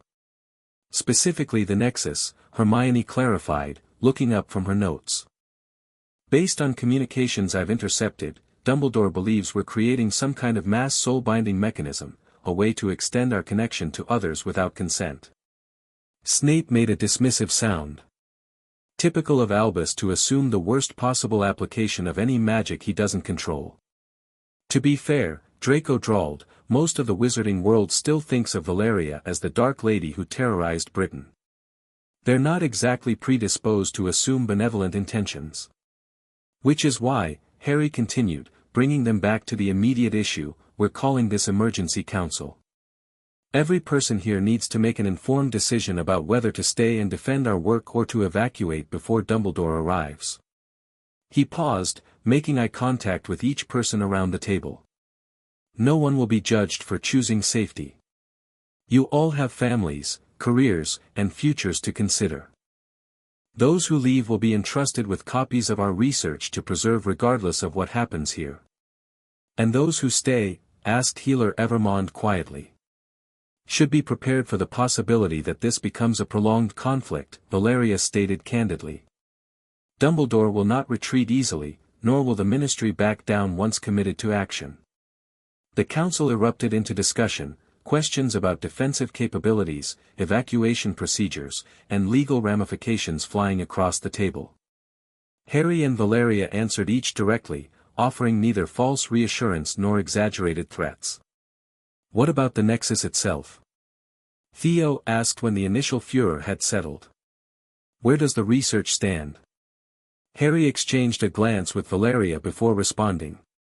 "The core stabilization ritual could be completed within 48 hours, before Dumbledore arrives. But accelerating the timeline increases the risk substantially." "What kind of risks?" Hermione asked sharply, her quill poised. "Primarily to us," Valeria explained. "The ritual would require a deeper level of integration between our consciousnesses than we've previously attempted. The magical theory is sound, but the practical effects on our individual identities remain uncertain." A weighted silence fell over the room as the implications became clear. Everyone present understood the nature of Harry and Valeria's bond, the gradual blending of their magical signatures, the shared knowledge and abilities, the unprecedented connection that had driven their research from the beginning. The possibility that completing the ritual might further blur the boundaries between them was both scientifically fascinating and personally concerning. "Is it worth the risk?" Blaise voiced what many were thinking. "That's what we're here to decide collectively," Harry replied. "The Nexus represents more than just our personal situation. It's the foundation for an entirely new branch of cooperative magic, sharing without dominance, connection without loss of self. If successful," Valeria continued, "it could revolutionize magical healing, education, even the basic understanding of how magic manifests within individuals." The implications extend far beyond Ravenscrag or our lifetimes. And if it fails? Snape asked, his voice cutting through the idealism. What then? Then we've lost a promising research direction, Harry acknowledged. And potentially much more on a personal level. The discussion continued for another hour, methodically examining every aspect of their situation, defensive capabilities, evacuation procedures, research preservation, and the potential completion of the Nexus ritual. By the end, a clear consensus had emerged. The research was too valuable to abandon, the potential breakthrough too significant to surrender without resistance. Those who wish to leave should do so by nightfall, Harry concluded. For those staying, we begin full defensive preparations immediately. Hermione will coordinate research preservation and off-site backup. Draco, work with the ward specialists to reinforce our perimeter. Healer Evermond, prepare for potential casualties. As the council dispersed to their assignments, Snape remained behind, his dark eyes fixed on Harry and Valeria with an intensity that would have been unsettling from anyone else. You didn't mention the third faction, he stated once the room had cleared. Harry sighed. We were getting to that. The third faction was their term for a group that had emerged in recent months, extremist wizards who opposed both Dumbledore's traditionalism and Ravenscrag's progressive research. Led by Corban Yaxley, a former Death Eater who had rejected Valeria's evolution beyond her Voldemort persona, they advocated for a return to blood purity ideology and magical segregation. They're monitoring the situation, Valeria confirmed, her expression hardening. Yaxley would love nothing more than for Dumbledore and Ravenscrag to destroy each other, leaving a power vacuum he could exploit. They may do more than monitor, Snape warned. My sources suggest Yaxley has been recruiting actively, including among disaffected ministry personnel. How many? Harry asked. 30 committed followers, perhaps twice that number of sympathizers. Snape's mouth thinned to a grim line. And they've been researching soul magic as well, crude methods based on fragmentary information about your bond, but potentially dangerous nonetheless. This was troubling news. While Dumbledore at least operated from a misguided desire to protect the wizarding world, Yaxley's faction had no such constraints. Their interest in soul magic centered on domination rather than cooperation, finding ways to magically subjugate others rather than create mutual benefit. Double the Eastern Perimeter Guards, Harry decided after a moment's consideration. That's the most likely approach if they decide to intervene. Snape nodded and departed with his characteristic silent efficiency, leaving Harry and Valeria alone in the council chamber. It's always three-dimensional chess with us, isn't it? Harry commented with a wry smile that didn't quite reach his eyes. Never just one adversary, one problem. Would you have it any other way? Valeria countered, her own lips curving slightly. Simple challenges would hardly be worthy of our attention. The joke, dark as it was, eased some of the tension between them.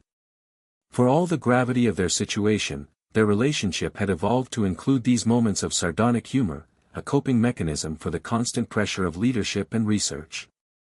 We need to decide about the ritual, Harry said, returning to the most pressing issue.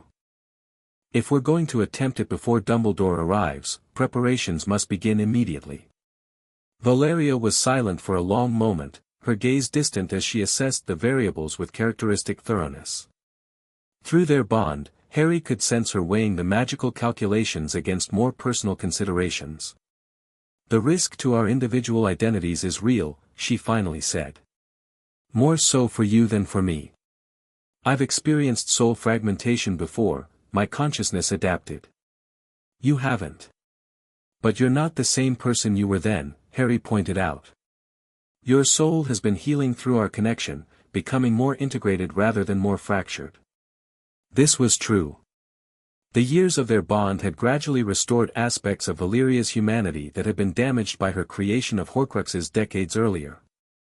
The process wasn't simple redemption, she remained pragmatic, sometimes ruthless, and uncompromising in her pursuit of knowledge.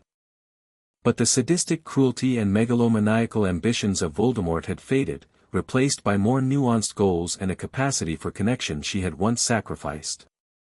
The question, Valeria said carefully, is whether completion of the ritual would represent an evolution of our bond or its culmination. Whether we would emerge as enhanced versions of ourselves or as something else entirely. The uncertainty hung between them. Their research had mapped the theoretical outcomes but could not predict the subjective experience. Would a deeper integration feel like expansion or dissolution? Would they retain their separate perspectives or merge into a singular consciousness? The magic they were pioneering had no precedent, no guide to follow. Perhaps that's what Dumbledore truly fears, Harry suggested. Not that you'll corrupt me or that I'll be lost, but that will create something beyond his comprehension, a new kind of magical existence. One that challenges the neat categories of his moral universe, Valeria agreed. Individual souls with individual responsibilities, cleanly separated into light and dark, good and evil. Harry moved to the chamber's window, gazing out at the researchers and security personnel now bustling across the grounds with renewed purpose. We should proceed with the ritual, he decided. Not just to preserve our research, but because it's the natural progression of what we began that night in Godric's Hollow, something neither of us planned but both of us have embraced. Valeria joined him at the window, her presence both separate and intimately connected to his own. At 35 to his 17, nearly 18, they represented an unusual partnership by any standard. Yet the age difference had become increasingly meaningless as their bond deepened, their shared consciousness creating a relationship that transcended conventional categories. Then we begin tonight, she agreed. The preparation will require 48 hours, leaving us a narrow window before Dumbledore's estimated arrival. As they departed to initiate the ritual preparations, Harry felt a curious mix of anticipation and serenity. After years of research, defensive posturing, and gradual integration, they were taking the final step toward whatever they were meant to become together, whether that meant transcendence or dissolution remained to be seen. The only certainty was change, and after a lifetime defined by an unexpected bond, change was the one constant he had learned to embrace. Preparation for the soul stabilization ritual transformed the Nexus Chamber into a hive of focused activity. Those with the necessary expertise worked in shifts, crafting the specialized magical components required, runic arrays etched into the floor in concentric circles, enchanted crystals positioned at precise mathematical intervals, and a complex network of silver filaments connecting everything to the golden nexus at the center. Harry and Valeria divided their time between overseeing the ritual preparations and coordinating Ravenscragg's defensive strategy. The work kept them physically separated for much of the day, though their mental connection remained constant, thoughts, observations, and occasional flashes of emotion flowing between them with practiced ease. By evening, Harry found himself in the castle's western tower, reviewing security measures with Draco Malfoy. The years had matured Draco from a spoiled, prejudiced boy into a pragmatic young man whose talents for magical architecture and ward construction had proven invaluable to Ravenscragg's development. The primary ward line is fully reinforced, Draco reported, indicating points on a three-dimensional magical map hovering between them. We've added extra detection layers for polyjuice and other disguise methods, no repeat of the Moody incident from fourth year. Harry nodded, remembering how Barty Crouch Jr. had impersonated Mad-Eye Moody throughout their fourth year at Hogwarts, a deception that had ultimately contributed to the tournament fiasco and Harry's departure from the school. What about anti-apparition coverage, he asked, studying the map's glowing boundary lines. Complete to 2 miles in all directions, Draco confirmed. They'll have to approach on foot or broom once they reach the perimeter. Good. That gives us advance warning and forces them to commit visibly. Harry rotated the map to examine the eastern approach. Any unusual activity from Yaxley's people? Draco hesitated. Nothing confirmed, but Sabini's contacts in Nocturne Alley reported increased purchasing of battle potions and combat enchantments. They're preparing for something. Whether it's us or Dumbledore remains the question, Harry mused. Double the detection charms on the eastern approach anyway. As Draco made the adjustments to their security plan, Harry felt Valeria's consciousness brush more prominently against his own, a mental equivalent of tapping someone's shoulder for attention.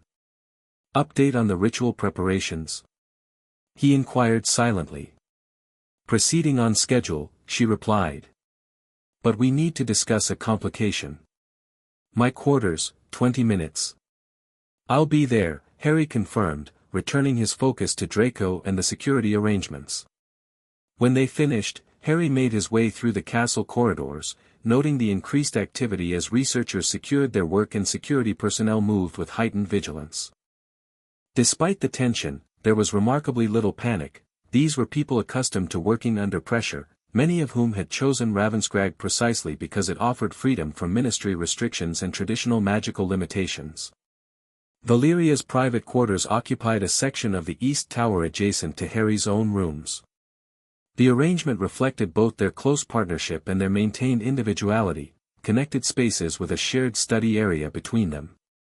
Over time, the boundaries had blurred somewhat, with books and research materials migrating freely between the spaces, but they had preserved the separate domains as a matter of principle.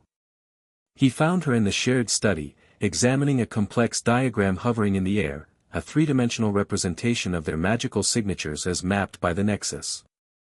The visualization showed two distinct but thoroughly intertwined energy patterns, Harry's a vibrant emerald green shot through with gold, Valeria's a deep sapphire blue threaded with silver. Where they intersected, the colors created something new, a luminous turquoise that pulsed with its own unique rhythm. Beautiful, isn't it? She commented as he entered, echoing his words from that morning on the parapet. Even after years of study, the mathematical harmony still surprises me. Harry approached the hovering diagram, watching how the patterns shifted and flowed in response to their proximity. What's the complication you mentioned? Valeria gestured, and the diagram expanded to show additional layers of detail. The ritual requires a catalyst, something to initiate and stabilize the deeper integration. We've been working with artificial magical constructs, but Healer Evermond believes they won't be sufficient for the accelerated timeline. What would be sufficient? Harry asked, though he suspected he already knew the answer. An emotional catalyst, Valeria confirmed. Something genuine and powerful enough to harmonize our magical frequencies at a fundamental level. The implication hung between them, acknowledged but not explicitly stated. Their relationship had evolved far beyond its initial parameters of guardian and ward, teacher and student, or even allies with a shared magical condition. Over the years, as Harry matured and their consciousness blended further, something else had developed, a connection that transcended conventional categories. Neither had pushed for defining this evolution, respecting both the complexity of their situation and the gradual nature of the change. But the ritual's requirements now forced the issue into the open. It's not just proximity or intent, Harry said, understanding the magical theory involved. It requires genuine resonance, harmony that can't be manufactured or simulated. Yes. Valeria met his gaze directly, her expression thoughtful. The question is whether such resonance exists between us naturally, or if we're attempting to force something that isn't there. Through their bond, Harry sensed her genuine uncertainty, not about the magical mechanics, which she understood perfectly, but about the emotional reality underlying them. Despite their years of shared consciousness, this remained an area where their experiences diverged significantly. I think we both know the answer, Harry said quietly. We've just been cautious about acknowledging it. The emotional dimension of their connection had always been the most complex aspect to navigate. Valeria, whose capacity for normal human emotion had been damaged by her creation of Horcruxes decades ago, had experienced a gradual restoration through their bond. Harry, who had grown from child to adult within the context of their shared consciousness, had developed emotional responses that were uniquely calibrated to their unusual situation. The result wasn't simple romance or straightforward love, it was something more intricate, a connection that incorporated elements of profound understanding, mutual dependence, shared purpose, and yes, a form of love that had no precise analog in ordinary human experience.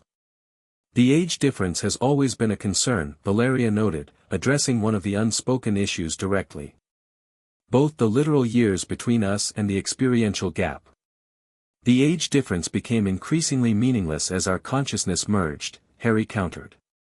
You've lived parts of my life as I've lived parts of yours. The traditional boundaries don't apply. Valeria nodded slowly, acknowledging the truth of this observation. Through their bond, Harry felt her methodically working through potential objections, examining each from multiple angles, a process so characteristic of her analytical nature that it made him smile. "What?" she asked, catching his expression. "Even discussing emotions, you approach it like a research problem," he said with genuine affection. "It's very you. And you find the human element in every magical equation," she replied, her own expression softening. "It's very you." The moment of mutual recognition highlighted what had become increasingly clear over their years together: their differences complemented rather than conflicted. Where Valeria brought precision, knowledge, and strategic thinking, Harry contributed intuition, adaptability, and ethical grounding. Together, they created something more balanced than either could achieve alone. "So," Harry said, returning to the immediate issue, "an emotional catalyst for the ritual." "Specifically, a willing acknowledgement and embracing of the complete bond between us," Valeria clarified. "Not just magical or mental, but emotional as well. The ritual will respond to genuine connection, not technical compliance." "And the timeline?" "The catalyst should be established before the final phase begins, approximately 24 hours from now." Harry nodded, processing this information. "Then we have until tomorrow evening to resolve years of careful avoidance." "Simple enough." The dry humor broke the tension, drawing a rare smile from Valeria. Through their bond, he felt her amusement, relief, and lingering uncertainty, a complex emotional landscape that reflected the unprecedented nature of their situation. "Nothing about us has ever been simple," she pointed out. "Why start now?" As they turned to discussing the practical details of the ritual preparation, Harry felt a subtle shift in their connection, a new openness, as if acknowledging the emotional dimension had already begun strengthening their bond. Whether this would provide sufficient catalyst for the ritual remained to be seen, but it represented progress in itself, another step in their ongoing evolution from reluctant host and soul fragment to whatever they were becoming together. The question of exactly what that might be hung over them as preparations continued into the night. With Dumbledore's forces approaching and Yaxley's faction circling like vultures, the stakes extended far beyond their personal relationship. The future of magical research, perhaps of magical society itself, might depend on what emerged from their completed bond. Dawn broke on the second day of preparations with news that accelerated their timeline further. Hermione's intelligence network reported that Dumbledore's forces had departed earlier than expected. They would reach Ravenscrag by nightfall rather than the following day. "They must have learned about the ritual," Snape concluded during the emergency briefing. "Someone provided specific information about our schedule." The implication of a spy among them hung heavily in the air. Harry exchanged a glance with Valeria, both thinking the same thing. The accelerated approach meant Dumbledore understood enough about the Nexus to consider it an urgent threat. "Adjust defensive preparations accordingly," Harry instructed the security team. "We need full perimeter coverage by noon." "How does this affect the ritual timeline?" he asked, turning to healer Evermond. The healer consulted his notes with a frown. "We can compress some of the preparatory phases, but the core stabilization still requires a minimum of 6 hours once initiated. If they arrive by nightfall, then we'll need to hold them off while the ritual completes," Valeria finished. "Risky, but feasible with proper defensive coordination." The briefing concluded with updated assignments for everyone, the atmosphere now charged with heightened urgency. As the others departed to implement the accelerated plans, Hermione lingered, her expression troubled. "Harry, a word," she requested quietly. They moved to a window alcove where Hermione cast privacy charms with practiced efficiency before speaking. "I've been analyzing the intelligence patterns," she began without preamble. "The information leaks follow a specific timeline, they only occur after particular people access certain research details." "You've identified the spy?" Harry asked, impressed but not surprised by her methodical approach. "I've narrowed it down to 3 possibilities," she corrected, handing him a sealed parchment. All with access to the Nexus research and all with opportunities for external contact in the past month. Harry glanced at the names, his expression hardening. Have you told Valeria? Not yet. I wanted your assessment first. Hermione hesitated. Harry, one of them has been with us since the beginning. If they've betrayed us.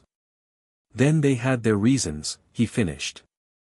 Fear, manipulation, or genuine concern about our research. The why matters as much as the who. This perspective, seeking understanding rather than immediate retribution, reflected how Harry had evolved over the years. Despite the darkness he shared through his bond with Valeria, or perhaps because of his intimate understanding of it, he maintained a fundamental commitment to seeing complexity rather than simple betrayal. We'll investigate discreetly, he decided. No confrontations until we're certain. The ritual takes priority now. Hermione nodded, though concern still lingered in her expression. Speaking of the ritual. Healer Evermond mentioned it requires an emotional catalyst. Are you and Valeria? She trailed off, clearly uncomfortable with prying into such personal territory. Working through it, Harry replied with a small smile. It's complicated. Everything about you two is complicated, Hermione observed wryly. But for what it's worth, I've watched your relationship evolve for years now. Whatever exists between you may be unprecedented, but it's also genuine. Coming from Hermione, who had approached their bond with initial skepticism and maintained her analytical perspective even as she supported their research, this assessment carried particular weight. She had never been one to romanticize their situation or ignore its problematic aspects. Thank you, Harry said simply. That helps, actually. After Hermione departed, Harry found himself momentarily alone, a rarity in the constant activity of Ravenscrag. Through their bond, he could sense Valeria directing preparations in the Nexus chamber, her focus sharp and her mental energy brilliant with purpose. He allowed himself to observe this without immediately joining the connection, appreciating the distinct quality of her consciousness as it operated independently. This capacity, to be simultaneously connected and separate, represented one of the most valuable aspects of their bond. Over the years, they had developed the ability to share consciousness without dissolving individual perspective, to blend without losing distinctiveness. It was this balance they hoped to preserve and enhance through the stabilization ritual, creating a template for a new kind of magical connection. Whether they would succeed remained uncertain, particularly with Dumbledore's forces now approaching more rapidly than anticipated. But uncertainty had been their constant companion since that Halloween night in Godric's Hollow. They had built their relationship and their research on navigating the unknown together. With renewed determination, Harry pocketed Hermione's list of potential spies and headed toward the Nexus chamber. Whatever challenges the day brought, they would face them as they had faced everything else, united in purpose if not always in method, stronger together than they could ever be apart. The Nexus chamber hummed with magical energy by mid-afternoon, the accumulated power of the preparatory work manifesting as a subtle vibration that resonated through the castle's very stones. At the center, the golden web of light had expanded and intensified, now resembling a miniature galaxy suspended within its containment field. Harry stood at the primary runic interface, channeling precise amounts of his magic into the calibration process. Across the chamber, Valeria performed the complementary adjustments, their efforts synchronized through their bond with mathematical precision. Phase 3 calibration complete, announced Theo from the monitoring station. Resonance pattern stable at 93% harmony. Good enough for the accelerated timeline, Healer Evermond confirmed, making notations in his research journal. We can begin the preliminary binding sequence when ready. Harry and Valeria exchanged a glance across the chamber. The preliminary binding represented the first critical point in the ritual, the stage where their separate magical signatures would begin harmonizing more deliberately toward the eventual stabilization. Once initiated, the process couldn't be safely halted until completion. Security update. Harry requested before making the decision. Draco's voice came through their communication charm, perimeter wards fully activated. Advanced scouts report Dumbledore's forces approximately 3 hours out, approaching from the northwest as expected. No sign of Yaxley's faction yet. Proceed with the preliminary binding, Valeria decided after a moment's consideration. 3 hours should be sufficient to reach the stability threshold before any potential engagement. The research team moved into their positions around the chamber, each responsible for monitoring and maintaining specific aspects of the complex magical working. As the castle's primary defensive teams took their positions along the perimeter, those with magical specialties unsuited for combat focused on supporting the ritual, their contribution to Ravenscragg's protection just as vital in its own way. Harry and Valeria took their places within the innermost runic circle, facing each other across the golden nexus. The preliminary binding required direct magical contact, a controlled sharing of energy that would establish the foundation for the deeper integration to follow. "Ready?" Harry asked, extending his hands palm upward within the circle. "Ready," Valeria confirmed, placing her hands atop his. At the point of contact, their magic responded instantly, emerald and sapphire energies flowing visibly between them, creating rippling patterns of turquoise light that expanded outward through the runic arrays. The sensation was both familiar and novel, similar to their regular magical sharing but more structured, more deliberate in its pathways. Initial resonance established, Theo reported from the monitoring station. Proceed to harmonic amplification. Following the carefully rehearsed procedure, Harry and Valeria began channeling more specific magical frequencies through their connection, essentially teaching their magic to recognize and respond to each other in new patterns. The process required intense concentration, precision, and a willingness to allow their energies to intermingle more thoroughly than ever before. Through their mental bond, they maintained silent communication throughout, adjusting flow to compensate for the asymmetrical resonance in the eastern quadrant, Valeria noted. Received, Harry acknowledged, subtly shifting his magical output. The temporal anchors are holding but fluctuating more than expected. Expected with the accelerated timeline. We can compensate through the secondary harmonic channels. Their technical exchange continued as the binding progressed, the golden nexus gradually incorporating their combined energies into its structure. Around them, the research team monitored every aspect of the process, making minute adjustments to the supporting magical fields as needed. 2 hours into the preliminary binding, with the process stabilizing toward its next phase, the first warning came through their communication charms. Advanced scouts report unusual activity on the eastern perimeter, Draco's voice announced tensely. Not Dumbledore's people, different magical signatures. Possibly Yaxley's faction. Confirmed, came Blaise Zabini's voice moments later. At least 20 individuals approaching in combat formation. They're testing the outer ward systematically. Harry and Valeria exchanged a glance without interrupting their magical work. The timing was too precise to be coincidental. Yaxley had clearly planned to arrive ahead of Dumbledore, perhaps hoping to claim the Nexus research for himself or simply to ensure its destruction before either Ravenscrag or the Order could utilize it. Maintain the ritual progression, Valeria instructed the chamber team. Security forces to establish defensive positions. No engagement unless they breach the outer wards. The next hour brought increasing tension as reports filtered in from both perimeters, Yaxley's forces probing from the east while Dumbledore's larger group approached steadily from the northwest. The ritual continued without interruption, progress indicators showing steady advancement toward the critical stabilization phase. Preliminary binding complete, Healer Evermond announced finally. Transition to core stabilization can begin when ready.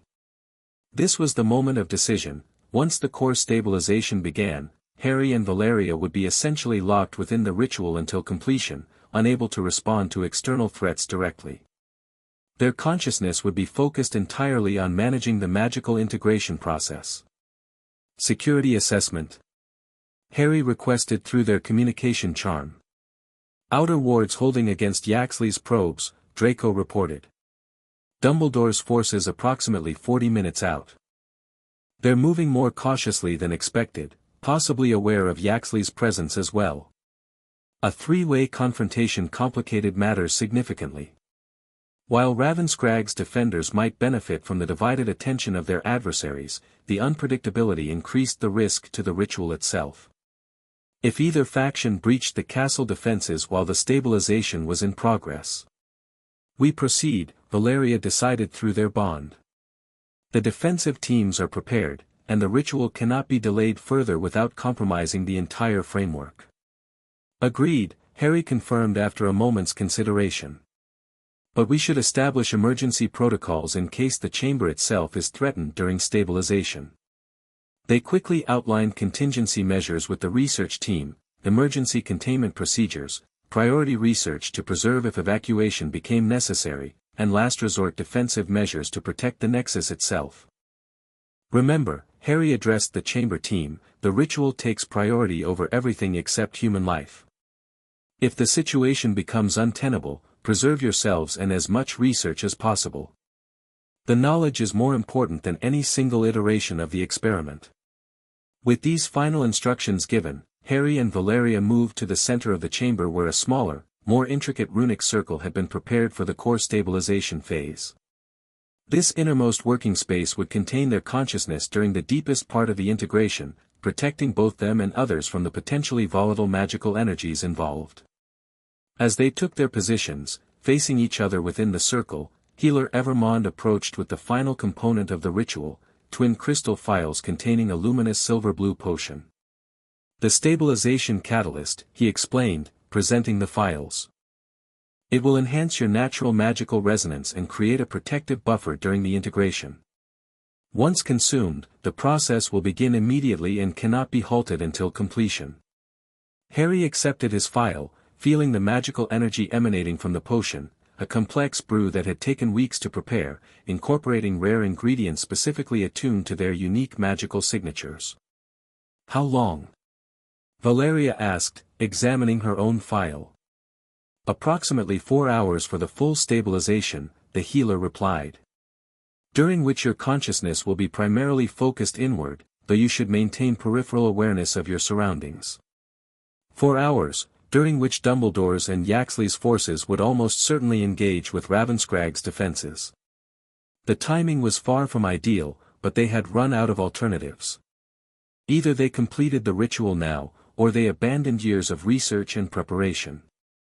Through their bond, Harry and Valeria shared a moment of perfect understanding, not just intellectual agreement but a resonant certainty that transcended words.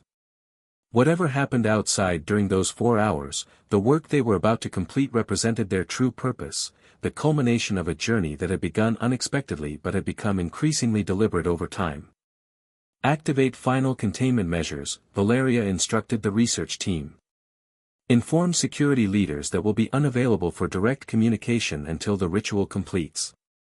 As the team implemented these final preparations, Harry and Valeria turned to face each other within the runic circle, the golden nexus pulsing gently above them.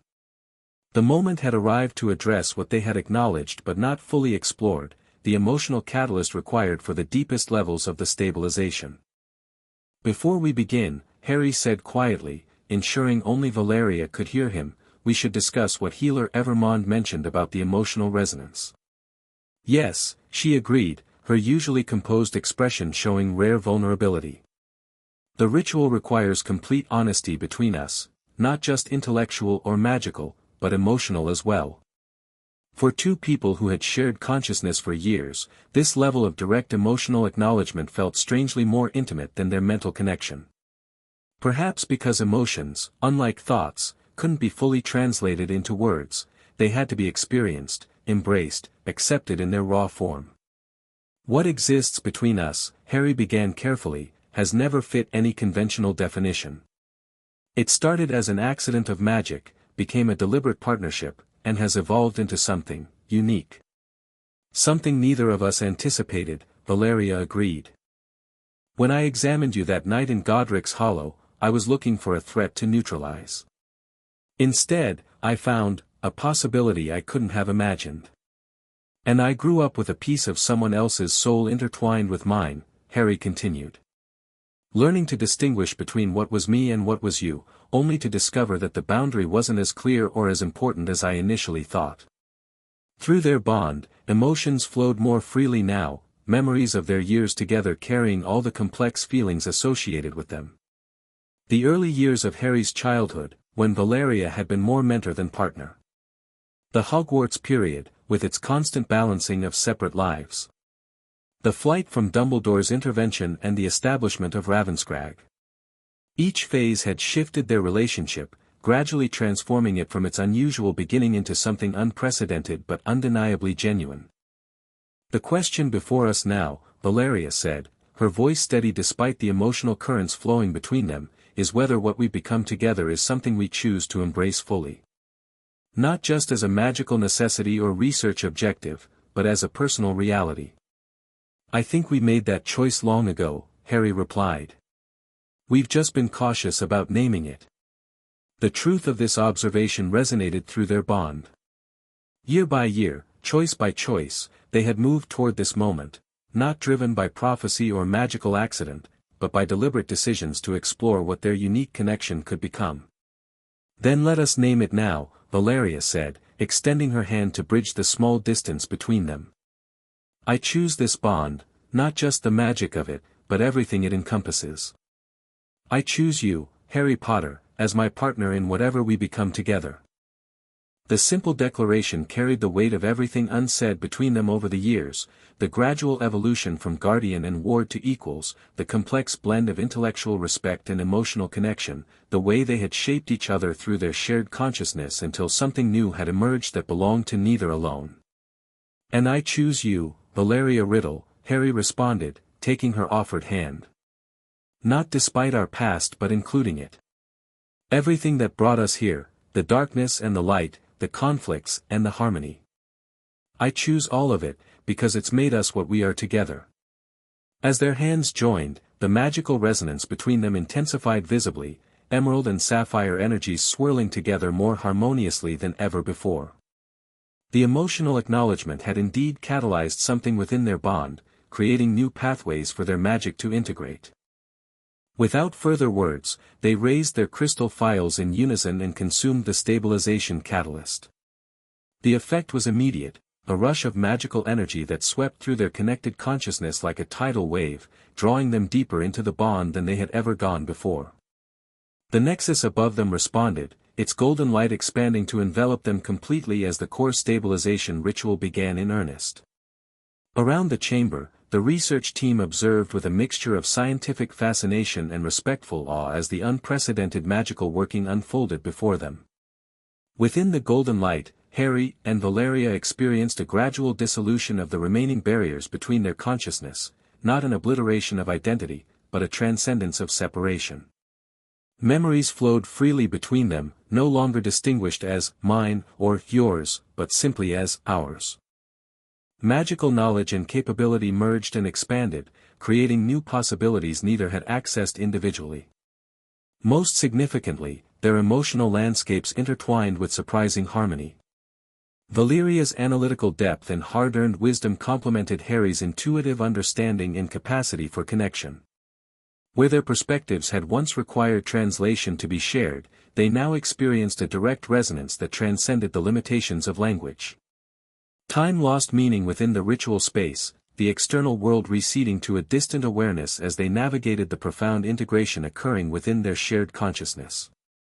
They were vaguely aware of activity around them, voices reporting security updates, magical energies shifting in response to external events, but these registered as background to the far more immediate experience of their evolving bond.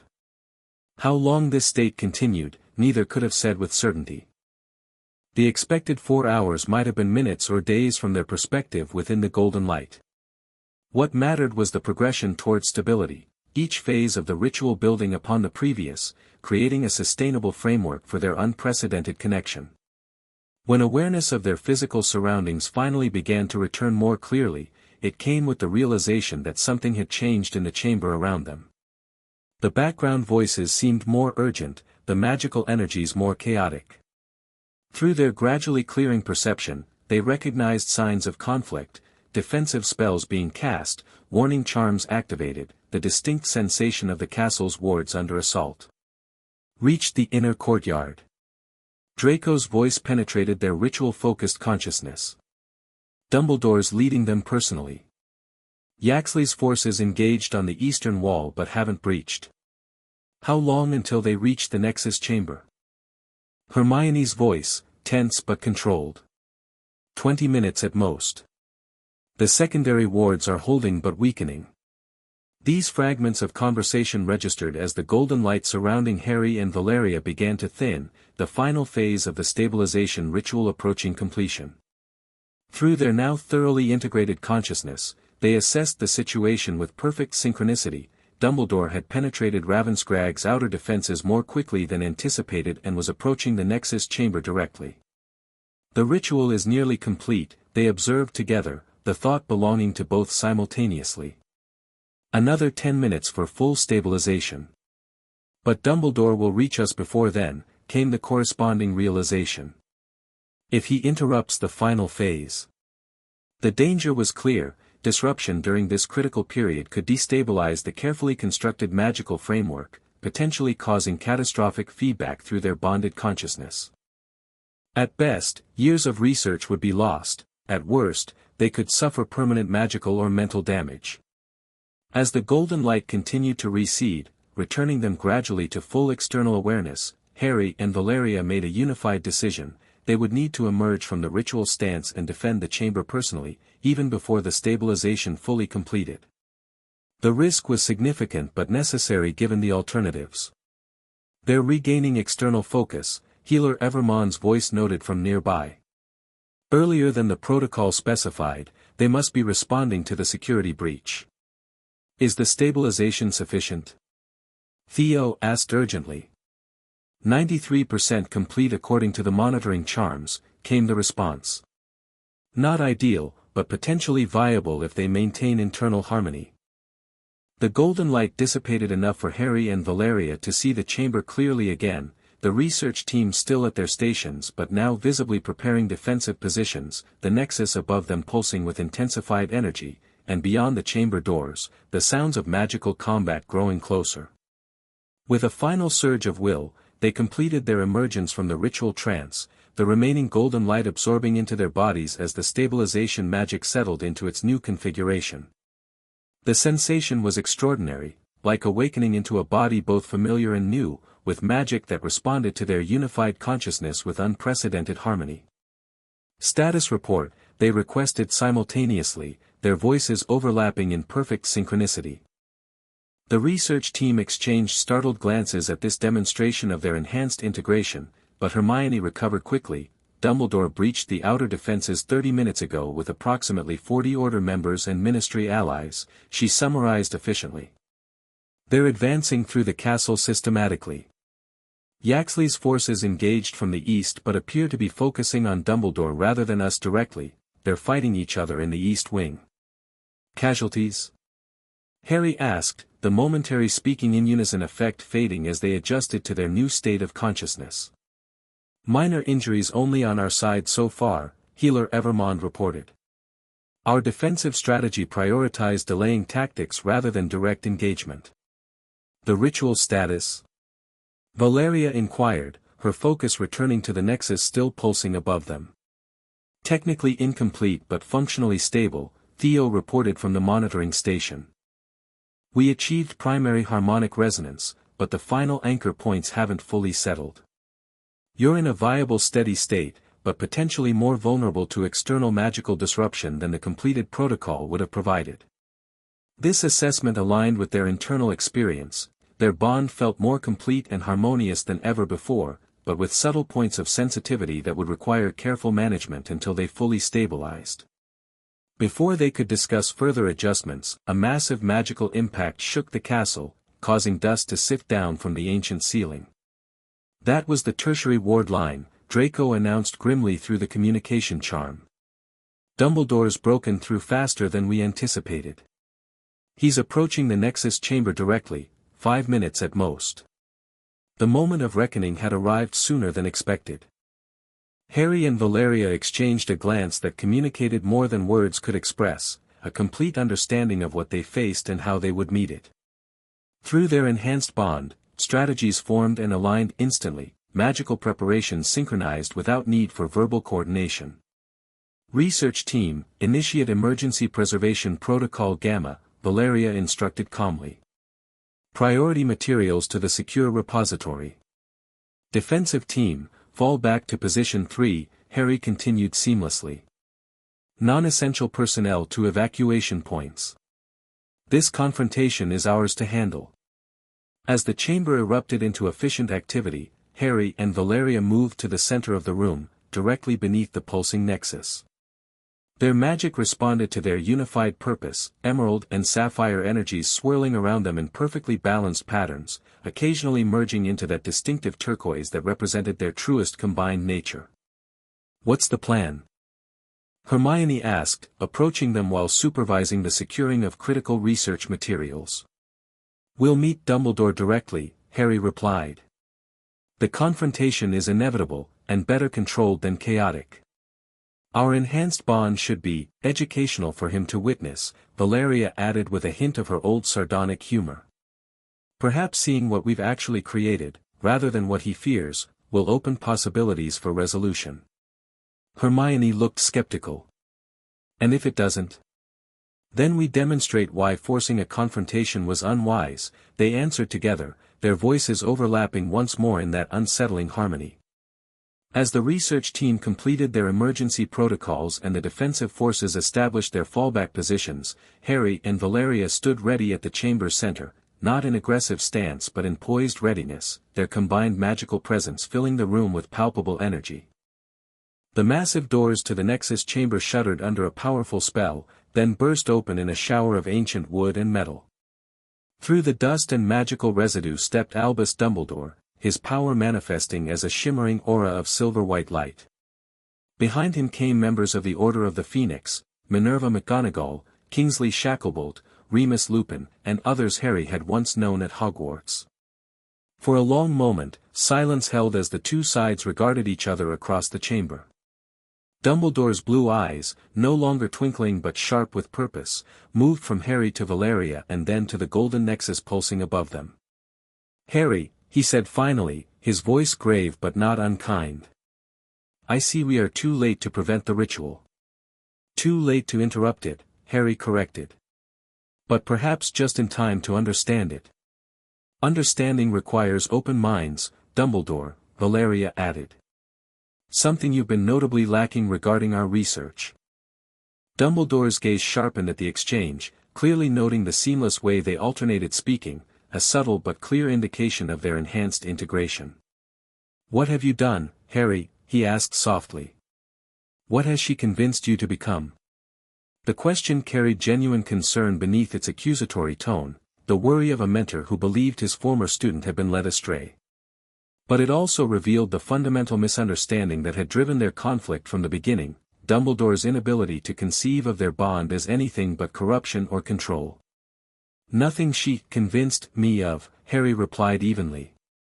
"Everything we chose together. The bond that began accidentally that night in Godric's Hollow has evolved through mutual exploration and consent. What you see before you is not corruption but collaboration." "A pretty justification," McGonagall interjected, her Scottish accent pronounced with emotion. "But we've seen the reports, Potter. Soul magic that allows one consciousness to dominate another.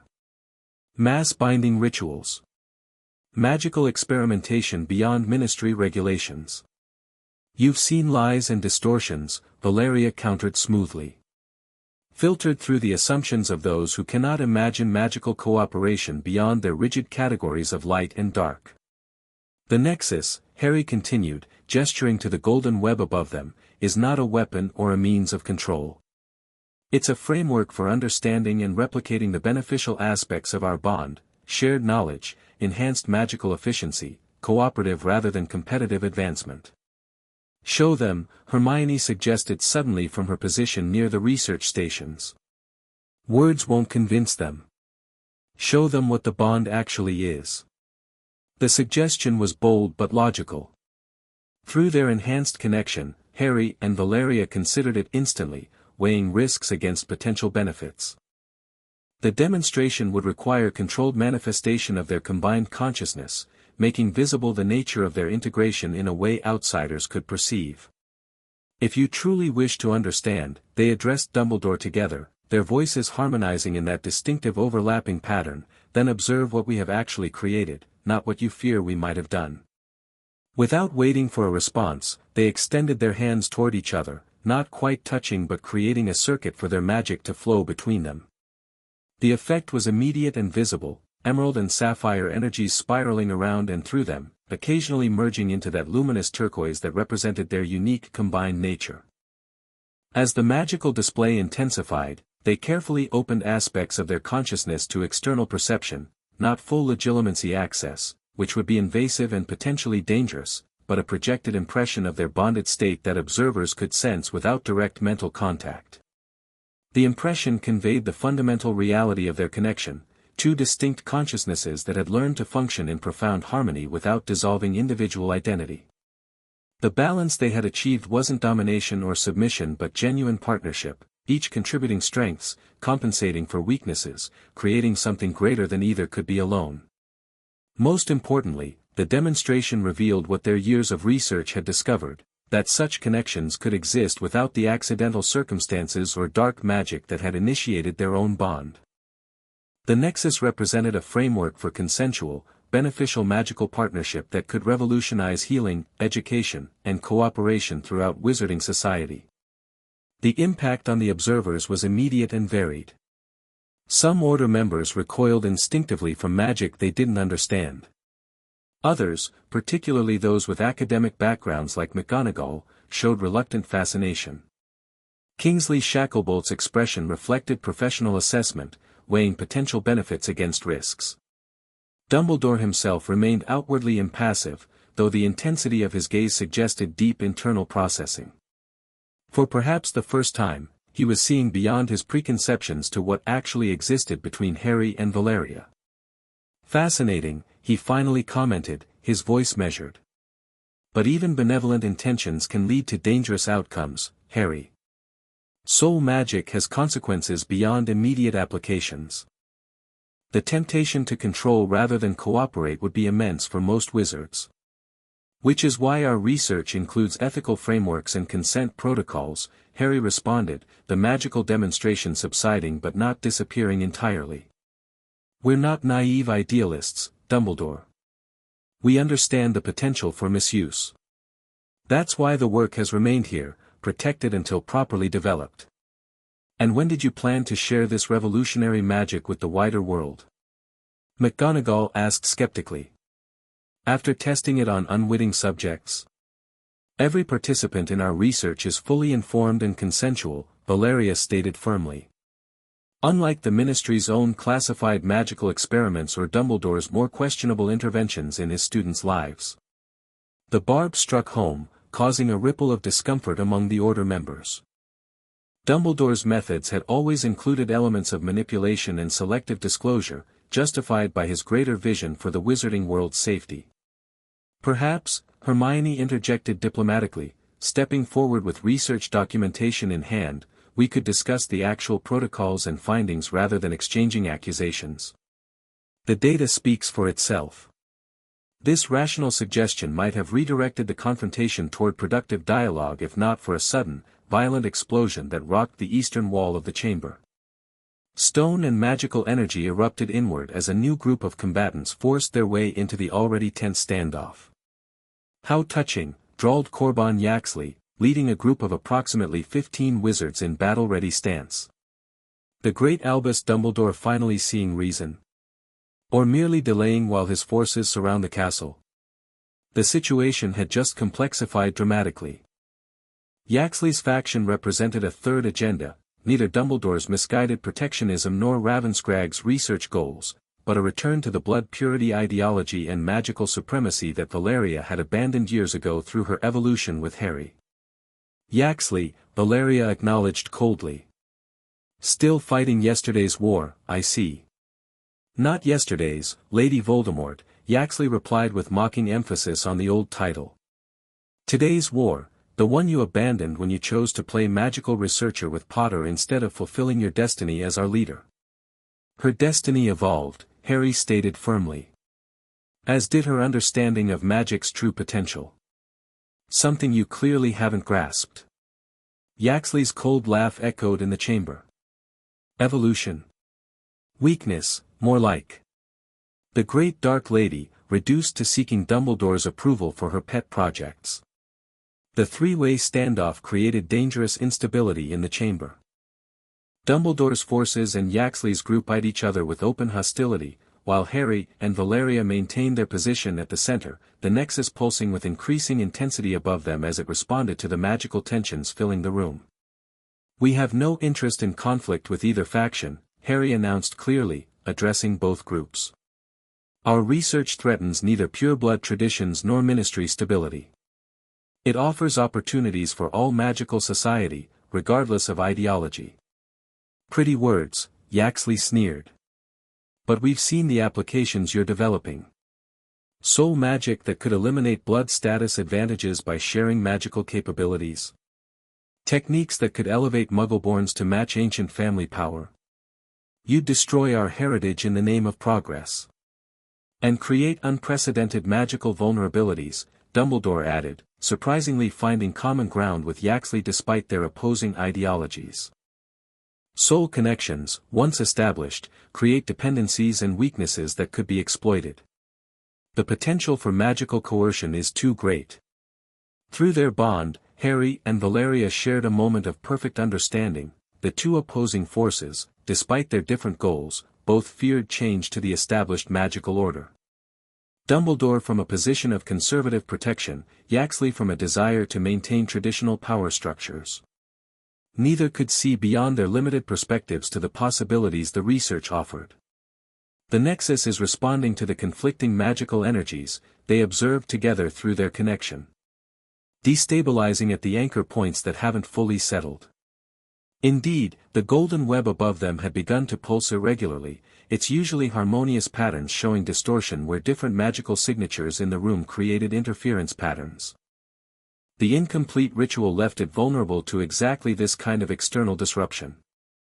"We need to stabilize the Nexus," Valeria stated aloud, her focus shifting to the immediate magical threat rather than the ideological debate. "The conflicting energies are creating dangerous resonance patterns." "Another convenient distraction?" Yaxley scoffed. "We're not here to help with your experiments. We're here to ensure this research never leaves this chamber." "For once, I find myself in partial agreement with Mr. Yaxley," Dumbledore said gravely. "Though not in his methods. This research must be properly contained until its full implications can be understood by qualified authorities." "You mean controlled by you," Harry translated. "Neither of you can accept magical advancement that doesn't fit your preconceptions." The tension in the chamber continued to build, with the Nexus responding more dramatically to the conflicting magical signatures. Golden tendrils began to extend outward from the central web, seeking equilibrium among the chaotic energies surrounding it. It was Hermione who recognized the immediate danger first. "Everyone needs to lower their magical output now," she called urgently. "The Nexus is attempting to harmonize conflicting signatures. Without proper calibration, it could create unintended connections." Her warning came too late. As if triggered by her words, the Nexus flared brilliantly, sending golden tendrils shooting toward various individuals in the chamber. Where these tendrils touched, temporary magical links formed, creating momentary, uncontrolled versions of the bond Harry and Valeria had spent years developing carefully. The effect was chaos. Order members suddenly experienced fragments of Yaxley followers' consciousness. Ravenscrag researchers briefly shared magical signatures with their opponents. Even Dumbledore himself was not immune, momentarily connected to multiple individuals in patterns too complex to track. Only Harry and Valeria, already stabilized through their ritual, remained relatively unaffected, though they could sense the Nexus's distress as it attempted to fulfill its fundamental purpose of creating harmony among disparate magical signatures without the proper preparation or consent. "Contain it," Valeria commanded, raising her hands toward the wildly fluctuating Nexus. "Channel through our established connection." Harry immediately understood and joined her, their combined magic creating a conduit for the Nexus's excess energy. Together, they began the complex process of re-establishing control over the magical construct, using their bonded consciousness as a stabilizing influence.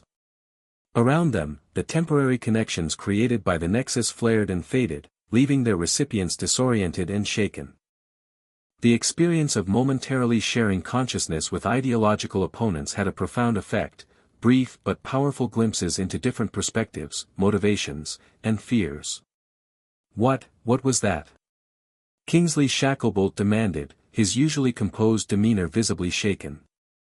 A demonstration of exactly why this research requires proper development protocols, Harry explained tersely, still working with Valeria to stabilize the nexus.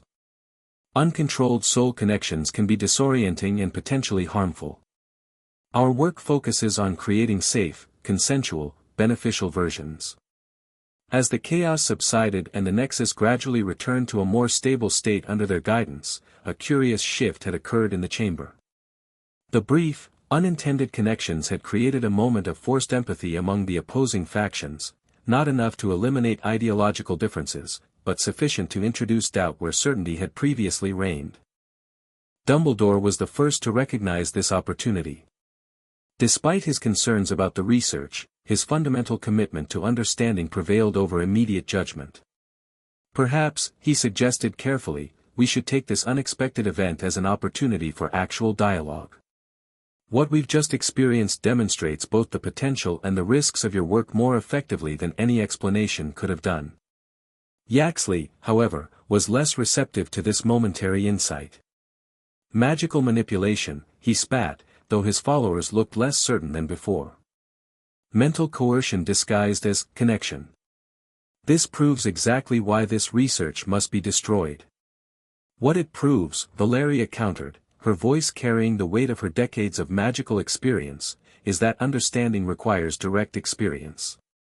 Your brief connection allowed you to perceive motivations and perspectives beyond your own limited worldview. Uncomfortable, yes, but potentially enlightening. As they spoke, Harry and Valeria continued working to fully stabilize the nexus, gradually reducing its erratic behavior until the golden web returned to its normal, controlled pulsing pattern. The immediate magical danger had passed, but the political and ideological conflict remained unresolved. We offer a proposal, Harry announced, once the nexus had stabilized. A supervised demonstration of the research's actual applications, with representatives from all concerned parties present. Not forced or coerced, but with voluntary participants who can attest to the experience firsthand. Transparency rather than conflict, Valeria elaborated. The opportunity to evaluate based on facts rather than fears or assumptions. The proposal hung in the air as the three factions considered their positions. The brief exposure to the Nexus's effects had created an unusual moment of receptivity, a window for potential understanding that might not remain open for long. Dumbledore stroked his beard thoughtfully. A supervised demonstration would be acceptable, provided certain security protocols are established. The Ministry would need to be officially involved. And what guarantees do we have that this won't simply be another attempt to seize control of the research? Hermione asked pointedly. Ravenscrag has developed this work independently precisely because existing institutions refuse to consider its potential ethically. Fair concern, Dumbledore acknowledged. Perhaps a neutral third party to oversee the demonstration. Someone respected by all factions for their integrity and magical expertise. Negotiations continued in this vein, with Yaxley's group growing increasingly isolated as their absolutist position found less support. The brief experience of connection had affected even his followers, creating cracks in their ideological certainty that his rhetoric couldn't easily repair. Throughout this delicate diplomatic process, Harry and Valeria maintained their position at the center of the chamber, the nexus now stable above them. Through their bond, they shared continuous assessment of the evolving situation, adapting their strategy as new possibilities emerged. This is not how I expected the confrontation to resolve, Harry noted privately through their connection. The best outcomes often arrive unexpectedly, Valeria responded. Though I wouldn't call this resolved just yet. Indeed, the situation remained precarious. Dumbledore's forces still outnumbered Ravenscrag's defenders, and while dialogue had replaced immediate conflict, the fundamental disagreements remained. Yaxley's faction, though somewhat diminished in conviction, still represented a threat to both the research and the fragile possibility of understanding. As the negotiations progressed toward a tentative framework for supervised demonstration, a new complication emerged from an unexpected quarter. The Nexus, though stabilized from its earlier chaotic state, began to pulse with renewed intensity, not erratically, but purposefully, as if responding to some unseen catalyst. "Something's happening with the Nexus," Theo reported from the monitoring station, which had remained operational throughout the confrontation. "It's not destabilizing, but evolving somehow. Forming new patterns we haven't seen before." Harry and Valeria turned their attention to the golden web above them, instantly recognizing the significance of the new configuration. Through their bond, they shared simultaneous understanding. The Nexus was incorporating the data from the temporary connections it had formed during the chaos, adapting its framework to account for a wider range of magical signatures than their research had previously included. "It's learning," they stated together, their voices overlapping in that distinctive harmonic pattern. "Evolving beyond our original parameters to incorporate the new experiential data. Is that safe?"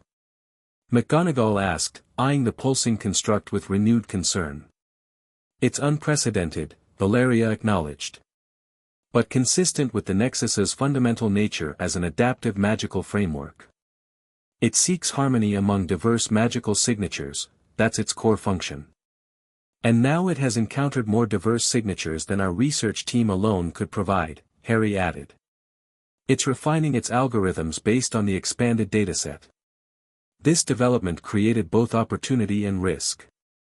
On one hand, the Nexus's adaptation demonstrated exactly the kind of beneficial, non-coercive learning their research had always intended. On the other, this evolution was occurring under less than ideal circumstances, with potential for unforeseen consequences. Before they could fully analyze these implications, Yaxley made a sudden, desperate move. Seeing the negotiations trending toward acceptance of the research rather than its destruction, he raised his wand toward the Nexus itself. "If none of you will end this threat, I will," he declared. Avada Kedavra.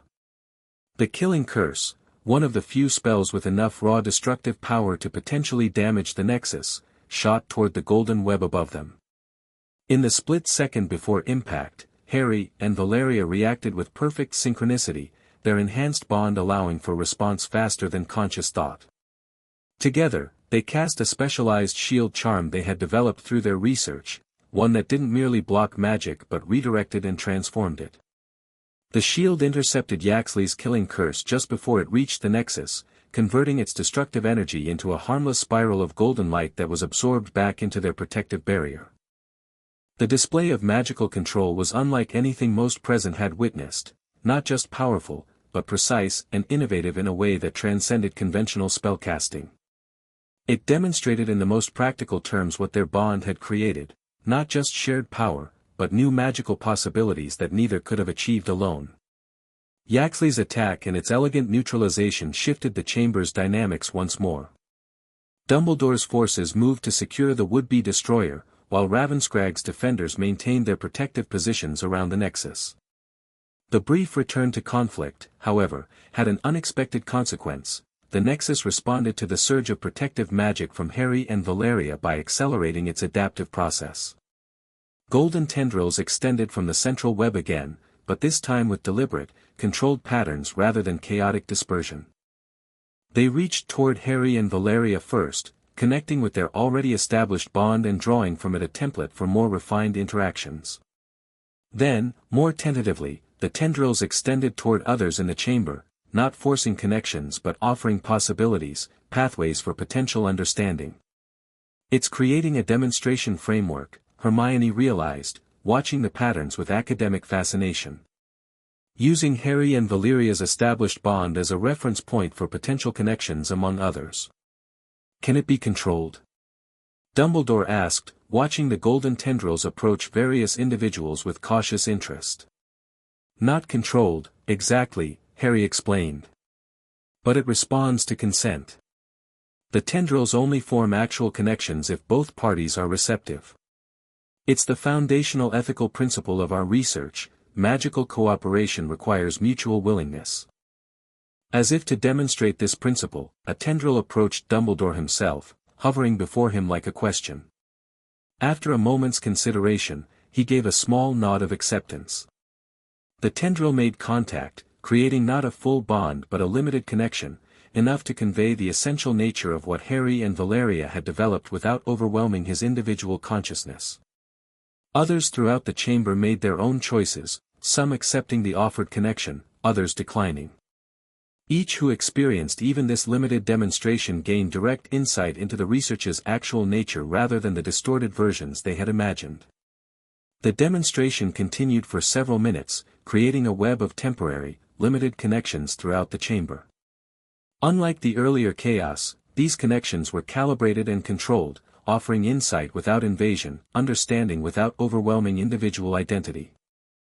When the tendrils finally retreated and the nexus returned to its stable state, the atmosphere in the chamber had transformed. The rigid opposition that had driven the conflict gave way to something more nuanced, not agreement, necessarily, but a more informed basis for discussion. "I begin to understand," Dumbledore acknowledged, his blue eyes meeting Harry and Valeria's with new perspective. "This is not the dark domination I feared, nor simple mental influence. It's something new entirely. Something that could change magical society at its foundations," McGonagall added, her academic mind clearly cataloging implications. "For better or worse. Which is precisely why we've approached it with such caution," Valeria explained. "Revolutionary magic requires revolutionary ethics to guide its development and application." In the hours that followed, the three factions, minus Yaxley, who had been secured after his attack, established a framework for moving forward. Not simple acceptance of Ravenscraig's research, but not its suppression either. Instead, a carefully structured process for supervised development, ethical review, and gradual integration into wider magical understanding. The agreement recognized both the potential benefits and serious risks of soul magic research. It established multi-faction oversight without surrendering Ravenscraig's fundamental independence. Most importantly, it created pathways for knowledge to be shared responsibly rather than either hoarded or suppressed. As the negotiations concluded and the various parties prepared to depart, Dumbledore requested a private moment with Harry and Valeria. In a quiet corner of the chamber, away from the others, the three powerful magical figures faced each other, representatives of very different approaches to magic finding unexpected common ground. "I misjudged what existed between you," Dumbledore admitted without preamble. "I saw only the shadow of what Voldemort had been, not the evolution that occurred through your connection." "You saw what you expected to see," Harry replied without rancor. "The prophecy created a framework that limited your perspective." "Ah, the prophecy." Dumbledore's eyes twinkled with something approaching his old humor. "Perhaps the most interesting aspect of all this. Either must die at the hand of the other, for neither can live while the other survives. We all interpreted this as a zero-sum equation, one lives, one dies. But we found a third path," Valeria concluded. "Neither dies, both live, through a connection that transcends the binary opposition the prophecy assumed." "Indeed." Dumbledore stroked his beard thoughtfully. "Perhaps prophecies, like people, can be limited by the assumptions of their time. They describe possibilities, not inevitabilities." This philosophical perspective represented significant evolution in Dumbledore's thinking, an openness to possibilities beyond the rigid frameworks that had guided his previous actions. Whether this change would extend to his other long-held positions remained to be seen, but it offered hope for genuine dialogue moving forward. "The path ahead will not be simple," Dumbledore cautioned as their conversation concluded. "Many in the wizarding world will resist these developments, fear them, misunderstand them. The Ministry particularly tends to suppress what it cannot immediately control." "We're aware," Harry acknowledged. "Revolutionary understanding never arrives without resistance. But it arrives nonetheless, when its time has come." With these parting words, the confrontation that had threatened to destroy years of research instead became a turning point, not an ending but a new beginning for magical understanding. As Dumbledore's forces and the remaining members of Yaxley's faction departed Ravenscraig, the castle's inhabitants began the process of rebuilding, securing their research, and preparing for the new phase of their work. 3 months after the confrontation at Ravenscrag, Harry and Valeria stood together on the eastern parapet, watching the spring sunrise much as they had on that fateful day when Dumbledore's approach had been first reported. The castle had been restored, research had resumed, and the agreement negotiated during the standoff had held, despite occasional tensions with ministry officials. The nexus has fully stabilized, Harry noted, sensing the golden construct's steady pulse even from this distance. The adaptive algorithms have integrated completely with the original framework, creating something more resilient and flexible than our initial design, Valeria agreed. Much like our own bond. Their connection had indeed continued to evolve in the months following the interrupted ritual. What might have seemed like an incomplete process had instead become an ongoing journey, their consciousness neither fully merged nor entirely separate, but existing in a dynamic balance that shifted according to circumstance and need. Sometimes they operated with perfect synchronicity, their thoughts and magic flowing as one. Other times, they maintained more distinct perspectives, allowing their individual strengths to complement rather than merge. The flexibility of this arrangement had proven more valuable than the complete integration they had originally sought, adaptation rather than fixed unity. The Ministry's Oversight Committee arrives tomorrow, Harry reminded her, though such reminders were largely unnecessary with their shared awareness. Their first official inspection under the agreement. Hermione has prepared a demonstration that should address their primary concerns while highlighting the ethical frameworks we've established, Valeria replied. Though I expect Muldoon will find something to object to regardless. Artemis Muldoon, the Ministry's representative on the Oversight Committee, had been particularly resistant to Ravenscrag's research, though even he had been affected by his brief exposure to the Nexus during the confrontation. His opposition now took the form of procedural objections rather than fundamental rejection, progress, if slow. And Dumbledore's latest communication? Harry inquired, referring to the regular correspondence they now maintained with their former adversary. Intriguing, Valeria acknowledged. His research into historical references to soul magic has uncovered several previously overlooked traditions, particularly in East African and pre-colonial American practices. Different frameworks entirely from European approaches. This academic exchange represented perhaps the most unexpected outcome of the confrontation, Dumbledore's genuine intellectual engagement with their research, offering historical context and alternative perspectives that enriched their understanding. While he maintained certain reservations about applications, his fundamental curiosity had overcome his initial resistance. The world is changing faster than anyone anticipated, Harry observed, watching the sun's light spread across the highland landscape. Not just Ravenscrag or the Ministry, but magical communities globally. The concept of magical cooperation rather than competition is finding resonance in unexpected places. Indeed, their research had begun attracting interest from magical communities worldwide, not just academic curiosity but practical applications in healing trauma, sharing knowledge across cultural boundaries, and addressing magical challenges too complex for individual solutions. What had begun as an exploration of their unique bond was evolving into a broader movement for reconsidering fundamental aspects of magical society. And yet the resistance remained substantial, Valeria noted realistically. Yaxley's remaining followers continue their campaign against magical dilution. The Ministry's traditionalist faction obstructs implementation of even well-proven applications. Change never arrives without opposition. Opposition that strengthens rather than weakens the work, Harry countered. Forces us to refine our methods, articulate our ethics more clearly, demonstrate benefits more convincingly. As they continued their morning ritual of discussing developments and planning approaches, their bond flowed with comfortable familiarity between them, sometimes merging their perspectives into unified understanding, other times allowing for productive contrast and complementary insights.